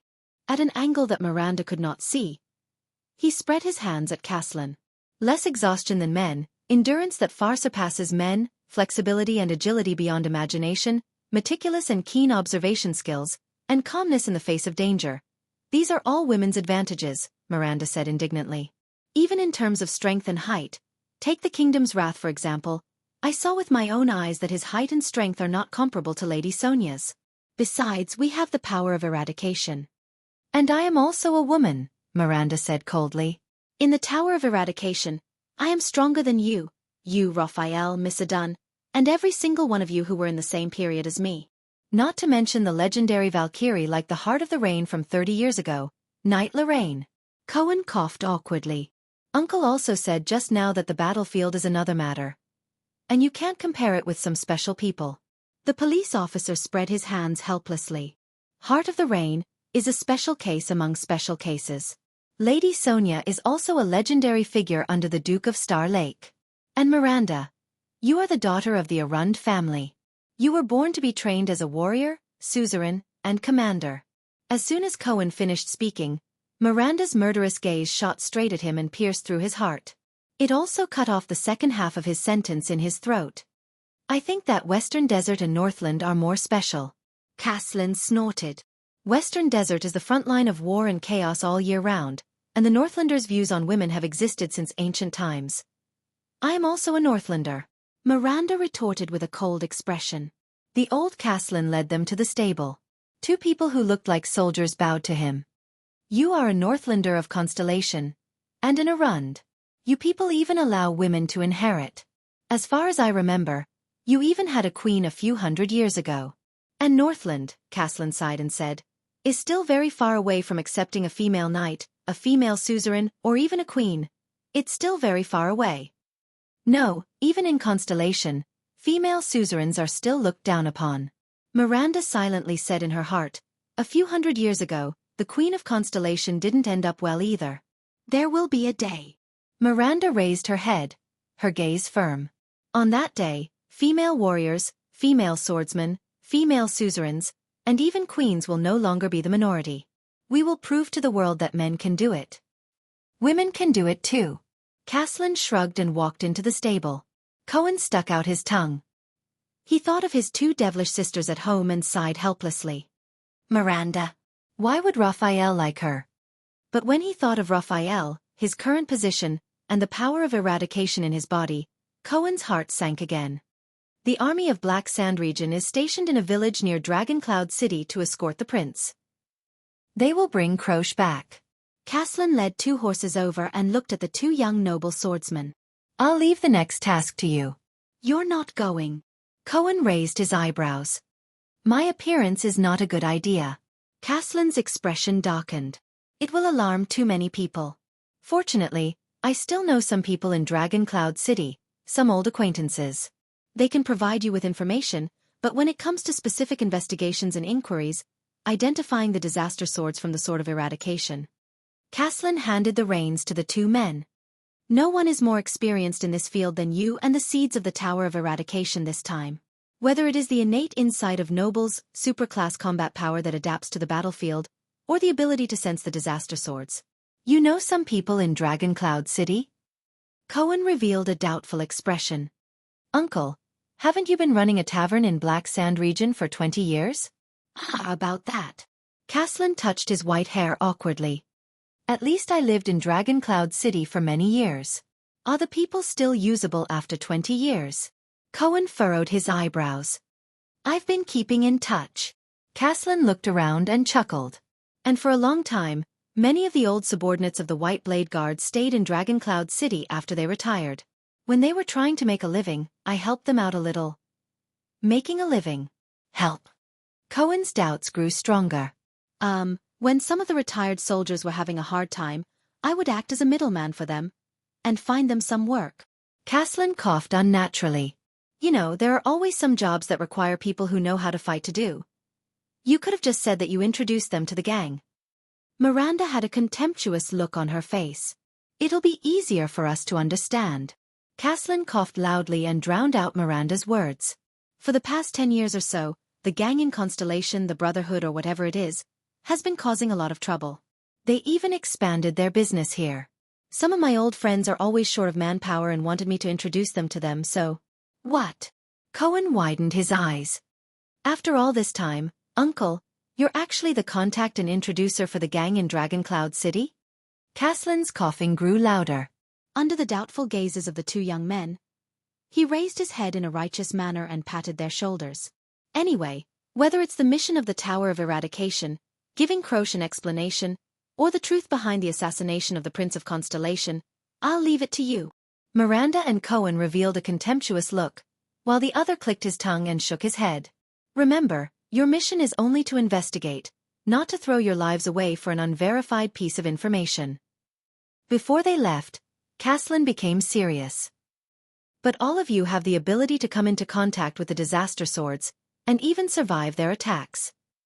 As long as you don't run into a supreme-class swordsman. I believe in your abilities. The two of them looked at each other and nodded seriously. My people will help you. But if you make a big deal out of this, remember to hide yourself well. Although your prince is currently on a diplomatic mission to Extet, and the tension between the two countries has largely been reduced by his arrival, it is not a good thing for Constellations, especially the family members of Constellation nobles, to recklessly expose their identities here. Also, what you need to pay attention to and worry about is not as simple as the disaster swords on the surface. Caslin narrowed his eyes. The disaster swords may be working with an extension suzerain, such as an archduke. No matter what, to deliberately ally with a suzerain and assassinate the Prince of Constellation, I'm afraid their goal is not simple. I understand. Cohen inhaled and mounted his horse. We'll find out their background and the truth, whether it's a plot to assassinate the prince or an intention to harm the Tower of Eradication. Miranda did not say anything else. She nodded slightly and immediately rode away. Cohen followed closely behind her. Caslin watched the two of them leave, then looked at Dragon Cloud City in the distance. There was a hint of nostalgia in his eyes. Back then, I also stepped into Dragon Cloud City from here. The two of them looked at each other and nodded seriously. My people will help you. But if you make a big deal out of this, remember to hide yourself well.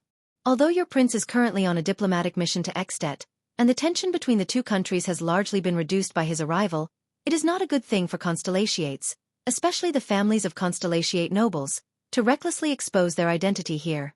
Also, what you need to pay attention to and worry about is not as simple as the disaster swords on the surface. Caslin narrowed his eyes. The disaster swords may be working with an extension suzerain, such as an archduke. No matter what, to deliberately ally with a suzerain and assassinate the Prince of Constellation, I'm afraid their goal is not simple. I understand. Cohen inhaled and mounted his horse. We'll find out their background and the truth, whether it's a plot to assassinate the prince or an intention to harm the Tower of Eradication. Miranda did not say anything else. She nodded slightly and immediately rode away. Cohen followed closely behind her. Caslin watched the two of them leave, then looked at Dragon Cloud City in the distance. There was a hint of nostalgia in his eyes. Back then, I also stepped into Dragon Cloud City from here. The two of them looked at each other and nodded seriously. My people will help you. But if you make a big deal out of this, remember to hide yourself well.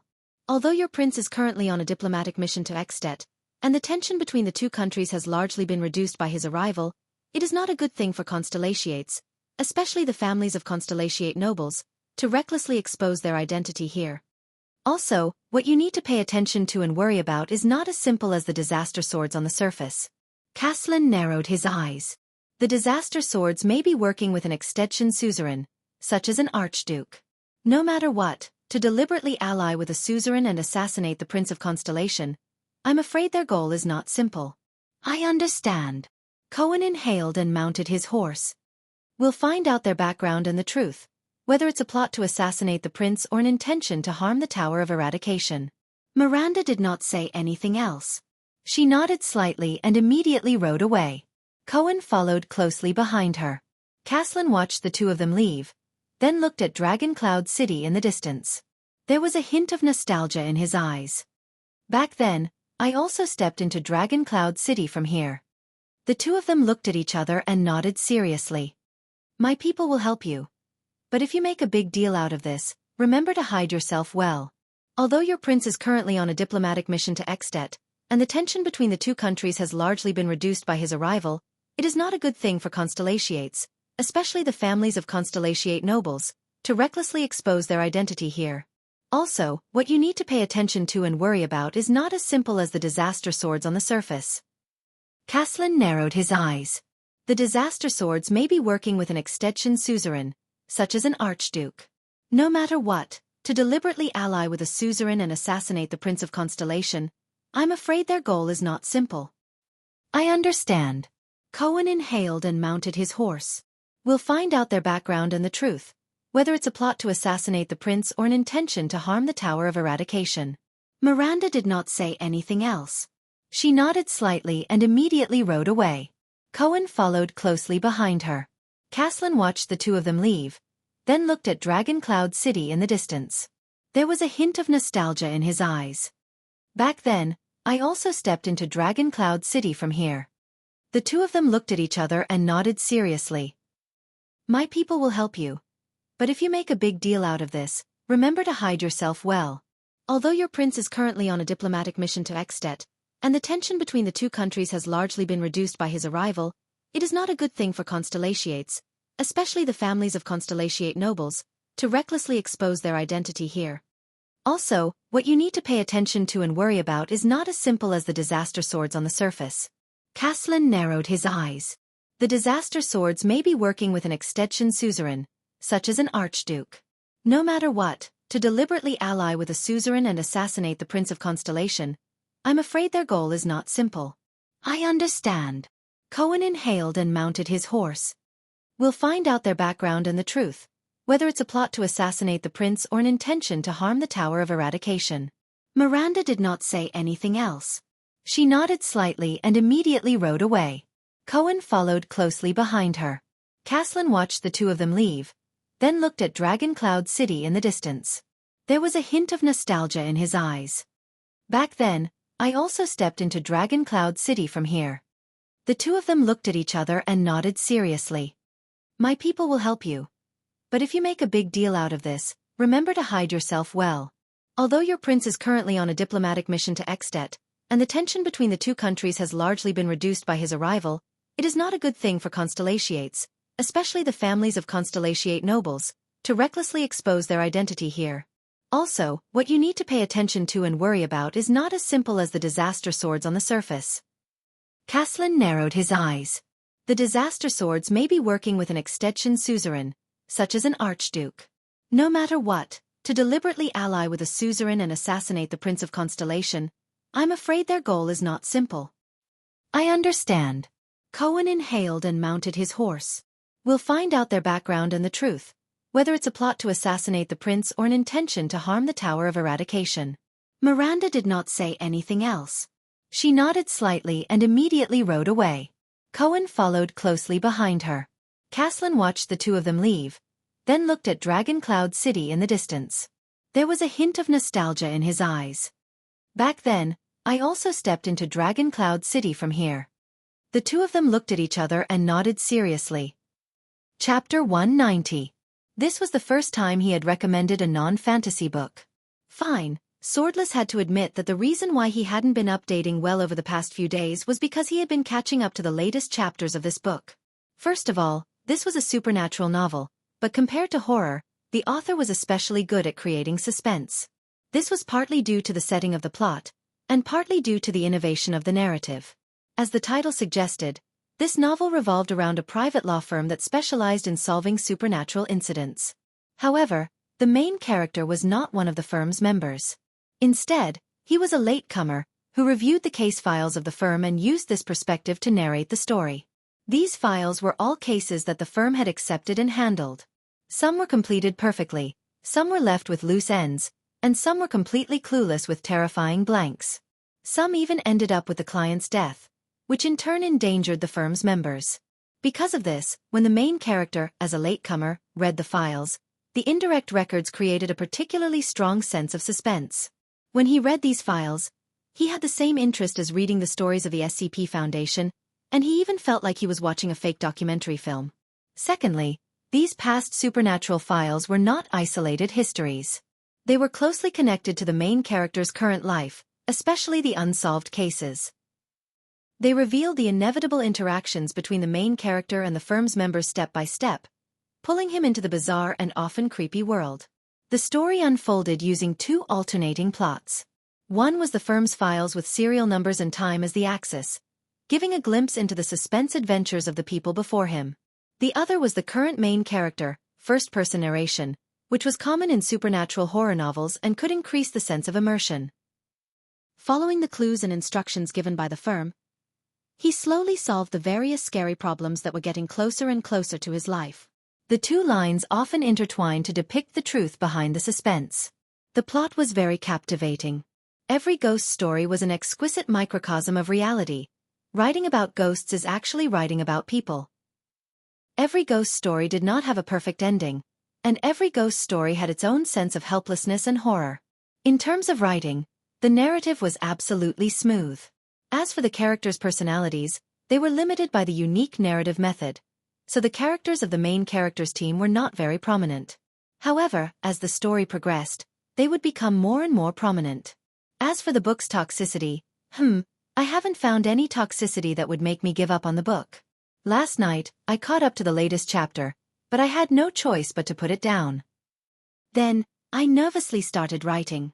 As I wrote, I looked back to see if there was anyone behind me, in the mirror, in the computer screen, outside the window, at my feet, on the ceiling.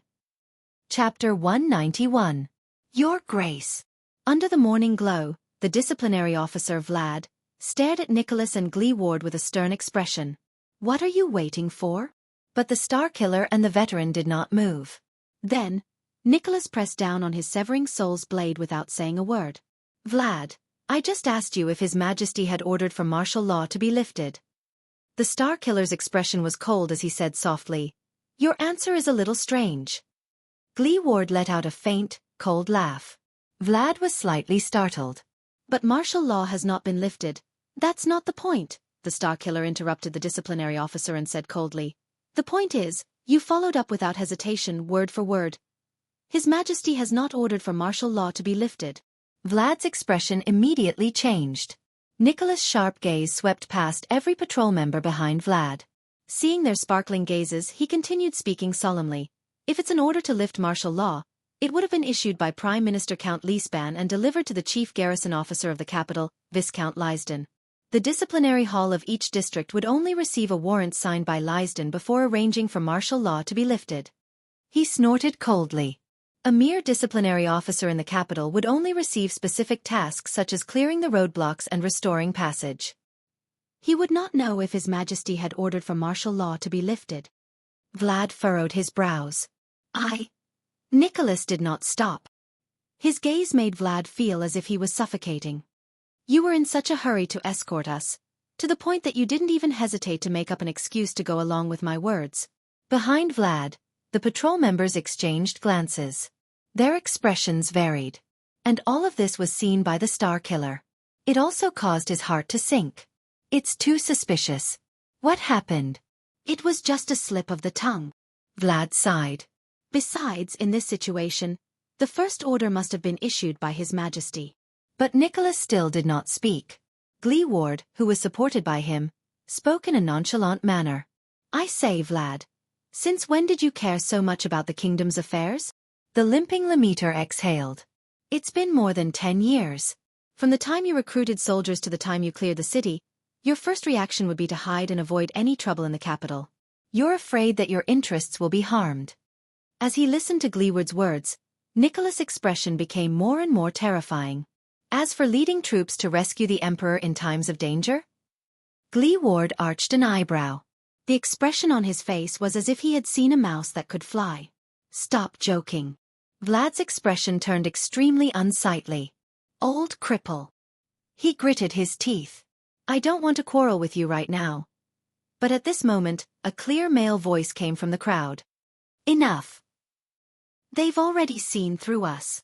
Vlad sighed deeply and moved to the side, making room for the man who walked out from the crowd. This time, it was the Star Killer and Gleeward's expressions that changed. The newcomer was tall and straight. His footsteps were heavy, and his aura was oppressive. There was a strong smell of blood and iron from the battlefield on him. A ruthless character. Gleeward exhaled. You know him? Nicholas did not respond to Gleeward. He stared straight at the newcomer. It's you. Nicholas narrowed his eyes and his expression was grave. The Fire Knight. Rom told ya. The person stopped and stood in front of them. It's an honor to meet you again, Lord Nicholas. Tolja, one of Ekstet's 5 war generals, said with a cold expression. The knight from Black Sand region had long since taken off his grey helmet, but the grey armor was still on his body. Together with the horse-drawn saber at his waist, he gave off an oppressive aura. Nicholas snorted softly with an unpleasant expression.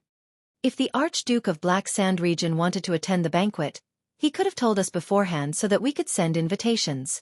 Tolja met Nicholas' gaze without showing any signs of weakness. Kent Vita mentioned to me that you told him in the suburbs yesterday. The Fire Knight's expression did not change. So, in response to your invitation, we brought more than 1,000 people to take a stroll in Dragon Cloud City. Nicholas sized up the patrol team. His pupils slowly narrowed. You are asking for your own deaths, the Star Killer said coldly. The number of soldiers that can be urgently recruited in Dragon Cloud City alone is 7,000 to 8,000. There are also the patrols and the regular guards of the palace, not to mention the vassals in the suburbs. But Tolja cut him off nonchalantly. Yes, Dragon Cloud City is very powerful. The number of soldiers recruited is innumerable, and the combat power of the regular army is astonishing, the Fire Knight said flatly. But who has the right to recruit them? Nicholas' heart sank. A bottomless chill crept into his heart. He remembered what Vlad had said at the beginning. Someone is trying to assassinate His Majesty. What do you mean? He asked solemnly. There was a hint of anxiety in his tone that he did not realize. Impossible. The people guarding His Majesty are the most valiant White Blade Guards. Every one of them has super-class skills and rich experience. They are also willing to sacrifice their lives. Even the kingdom's wrath can't. How dare they bring so few troops? What does Lampard want? Nicholas and Tolja's gazes met in the air, as if sparks were about to fly.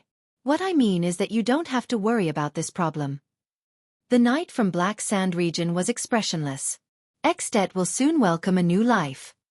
Nicholas forced himself to calm down. Mole, right? The Star Killer tightened his grip on his blade. He said coldly, How long have you been planning this? To be able to bring 2,000 people into Dragon Cloud City. Be it the chaos caused by the calamities or a mere gang leader, they are far from being able to do this. Who else did you bribe? Chief Garrison Officer Lysden? Even Prime Minister Leespan? But Tolja did not answer his question. Sir Gleeward. The Fire Knight turned to the lame veteran with a respectful expression. I have heard of your name, and I know that you have always been dissatisfied with the Walton family's rule. Nicholas furrowed his brows slightly. But Gleeward's reaction was faster than he thought. There's no need to say anything else. Gleeward exhaled and said in a relaxed manner, I really don't like that Nuven, and our king is indeed a bastard. Tolja's eyes brightened. Then you. But Chapman Lampard? Gleeward did not give him a chance to interrupt. The veteran flashed his yellow teeth and chuckled like a street ruffian. I may be poor and illiterate, but I am still a Northlander. No matter how dissatisfied I am with my king, I will not lead an army into the capital. Gleeward's tone grew colder. I will also not sell my loyalty at a cheap price to a beast who kills his own family and betrays the king. The Fire Knight revealed a regretful expression. He lowered his head and sighed. Very few people can understand His Grace's painstaking efforts and persistence. Tolja raised his head and said sternly, as if he did not hear Gleeward's sarcasm. But please believe me. His efforts and sacrifices, and even everything he does that the world does not understand, are all for the future of Ekstet and the Northlanders. Gleeward spat on the ground with a look of disgust. For the position of Archduke, he killed his own brother, and when the calamities went on a killing spree and the blood of the commoners flowed like rivers, he seized the opportunity to fight for power and profit? The veteran said fiercely. What kind of future can this kind of ruler bring to the Northlanders? Tolja did not speak. Vlad swung his braids. His expression was sinister. Perhaps we should not waste any more time. The boss of Sword District's bazaar whistled. His gaze was contemplative. According to the Archduke's orders, if we cannot deceive them, we will have to execute Plan B. This might be a little painful, Vlad said eerily. As soon as he said that, the atmosphere suddenly became tense. It was as if the balance of the scales had been broken. Tolja nodded slowly. You know, Your Grace, I really want to spar with you. To make up for the regret of not being able to wield the sword of reversing light with my own hands. Then your wish will be fulfilled today. Those 2 blows in the snow were indeed not satisfying enough, Nicholas answered flatly as he drew his knife. Nicholas' gaze swept across the patrolmen. Fortunately, there were not many soldiers in Black Sand region, less than a quarter of them. Most of them were just the motley crew under Vlad. Perhaps I can deal with them by relying on the terrain of the ruins. However, the uneven quality of this batch of patrolmen did not make Nicholas' mood better. Where are the main forces of Black Sand region now? Or, do they have a more important mission? Tolja did not have any intention of attacking. He only watched Vlad and waved his hand gently. The expressions of the patrolmen became more and more solemn. Can you still fight? The Star Killer let go of Gleeward and let the veteran stand on his own. Cripple! Stop joking, dead face. Gleeward's expression was extremely pale. He coughed violently and wiped away the blood at the corner of his mouth. He gritted his teeth and said, Now? I can still kill 100 calamities. But the veteran's words came to an abrupt halt. As Vlad waved his hand, nearly 50 people came to the front of the patrolmen. They formed 2 rows in a semicircle, squatting in front and standing at the back.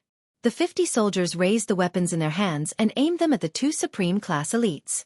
Nicholas' breathing suddenly froze. Gleeward widened his eyes. Those are 50 crossbow infantry crossbows. Against the 2 of us? All of Gleeward's words converged into one word at that moment. A word that Nicholas agreed with all his heart. F***CK. The man with 8 braids turned his body slightly and retreated into the formation of his subordinates. My lords, brave and famous in the kingdom, please allow me to introduce myself one last time. Child Vlad. I run a small business in Dragon Cloud City. Vlad laughed, as if he was very happy. From infantry crossbows to mystic guns. They are all part of my business. Nicholas and Gleeward stared at the densely packed crossbow machines and sighed. Vlad opened his eyes, which had narrowed into slits due to his smile. His gaze was cold. We have enough in stock. Tolja turned his head around. There was a hint of displeasure on his face. In the next moment, 50 crossbow arrows flew towards the 2 supreme class elites without any blind spots. The black arrow rain whistled in the air. It brought with it countless streaks of red. Archduke Lampard lowered his sword. A dozen crossbows extended from the shoulders of the frontmost Black Sand region soldiers. Arrows! The roars of the White Blade Guards rang in Thales's ears. Thales and Little Rascal were pinned to the ground, shielding everyone behind them. However, the Prince of Constellation was currently in a state of confusion. He knew that he could not help in a battle like this. Just like the last time under the fortress. The only thing I can do is... Thales looked at Archduke Lampard in the crowd. His thoughts drifted away. No, everything is wrong. This is too abnormal. As he pondered, the dozen White Blade Guards faced the crossbows and quickly formed a defensive formation that resembled a tortoise shell. They knelt on one knee and leaned sideways against each other. They raised the arm shields on their forearms and placed them diagonally in front of their bodies, blocking their heads and bodies. Asterisk whoosh whoosh. Asterisk the crossbow arrows whistled in their direction. Thales still could not understand. After King Nuven's death, Lampard appeared.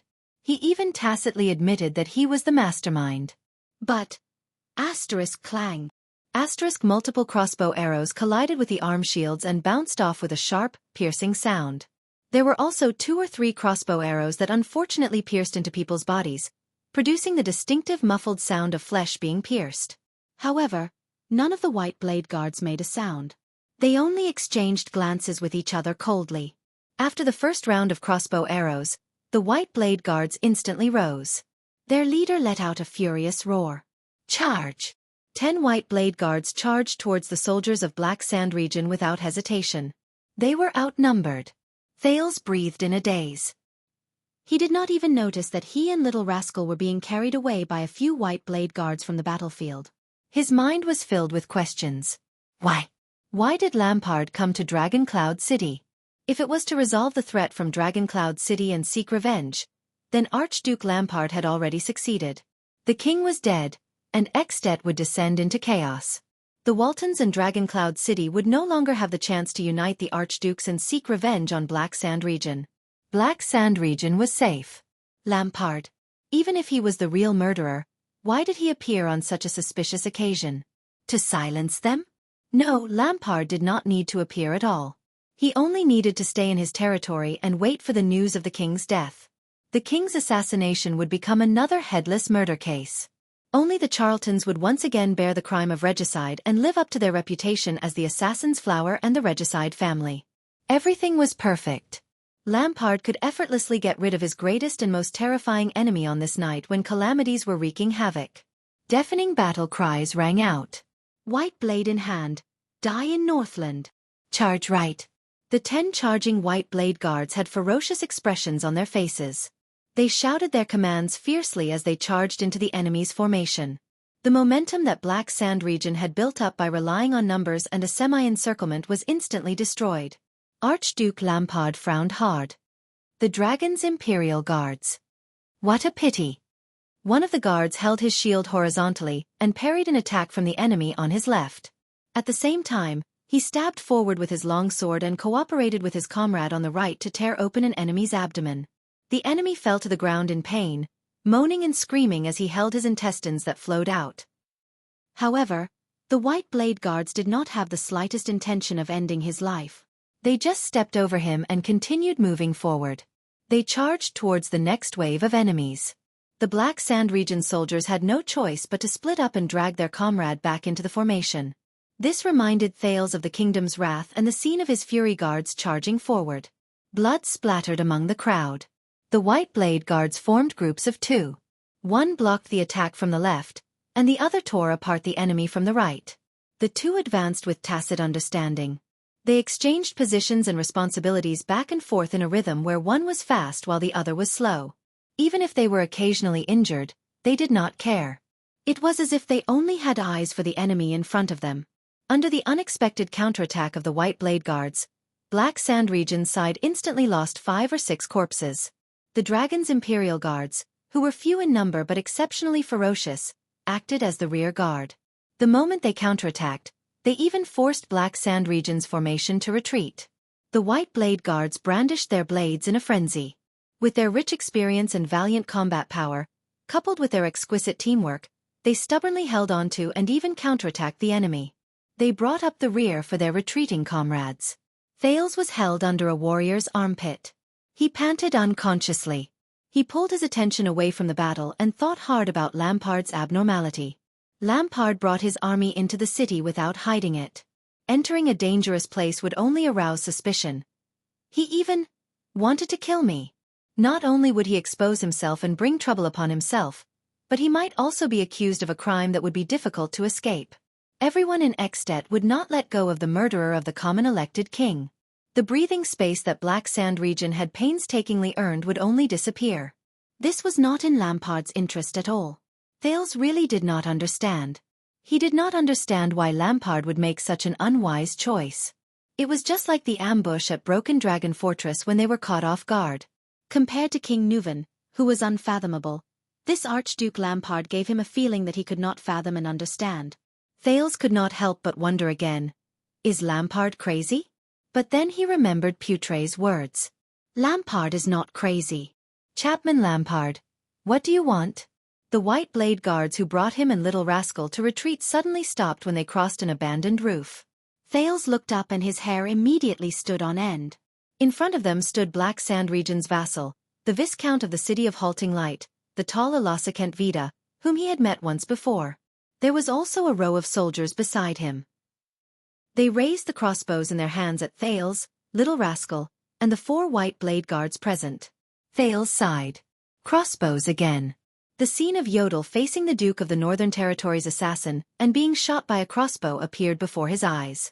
What a detestable weapon! Thales thought in despair. He turned his head to look at Little Rascal. Her eyes were also filled with fear. Archduke Lampard's strategist, Viscount Kentvita, smiled and said, as the Archduke said, "Your Highness, please choose your enemies and friends carefully. It is a great taboo for a king to fail to see the situation clearly." In the next second, the Viscount waved his arm.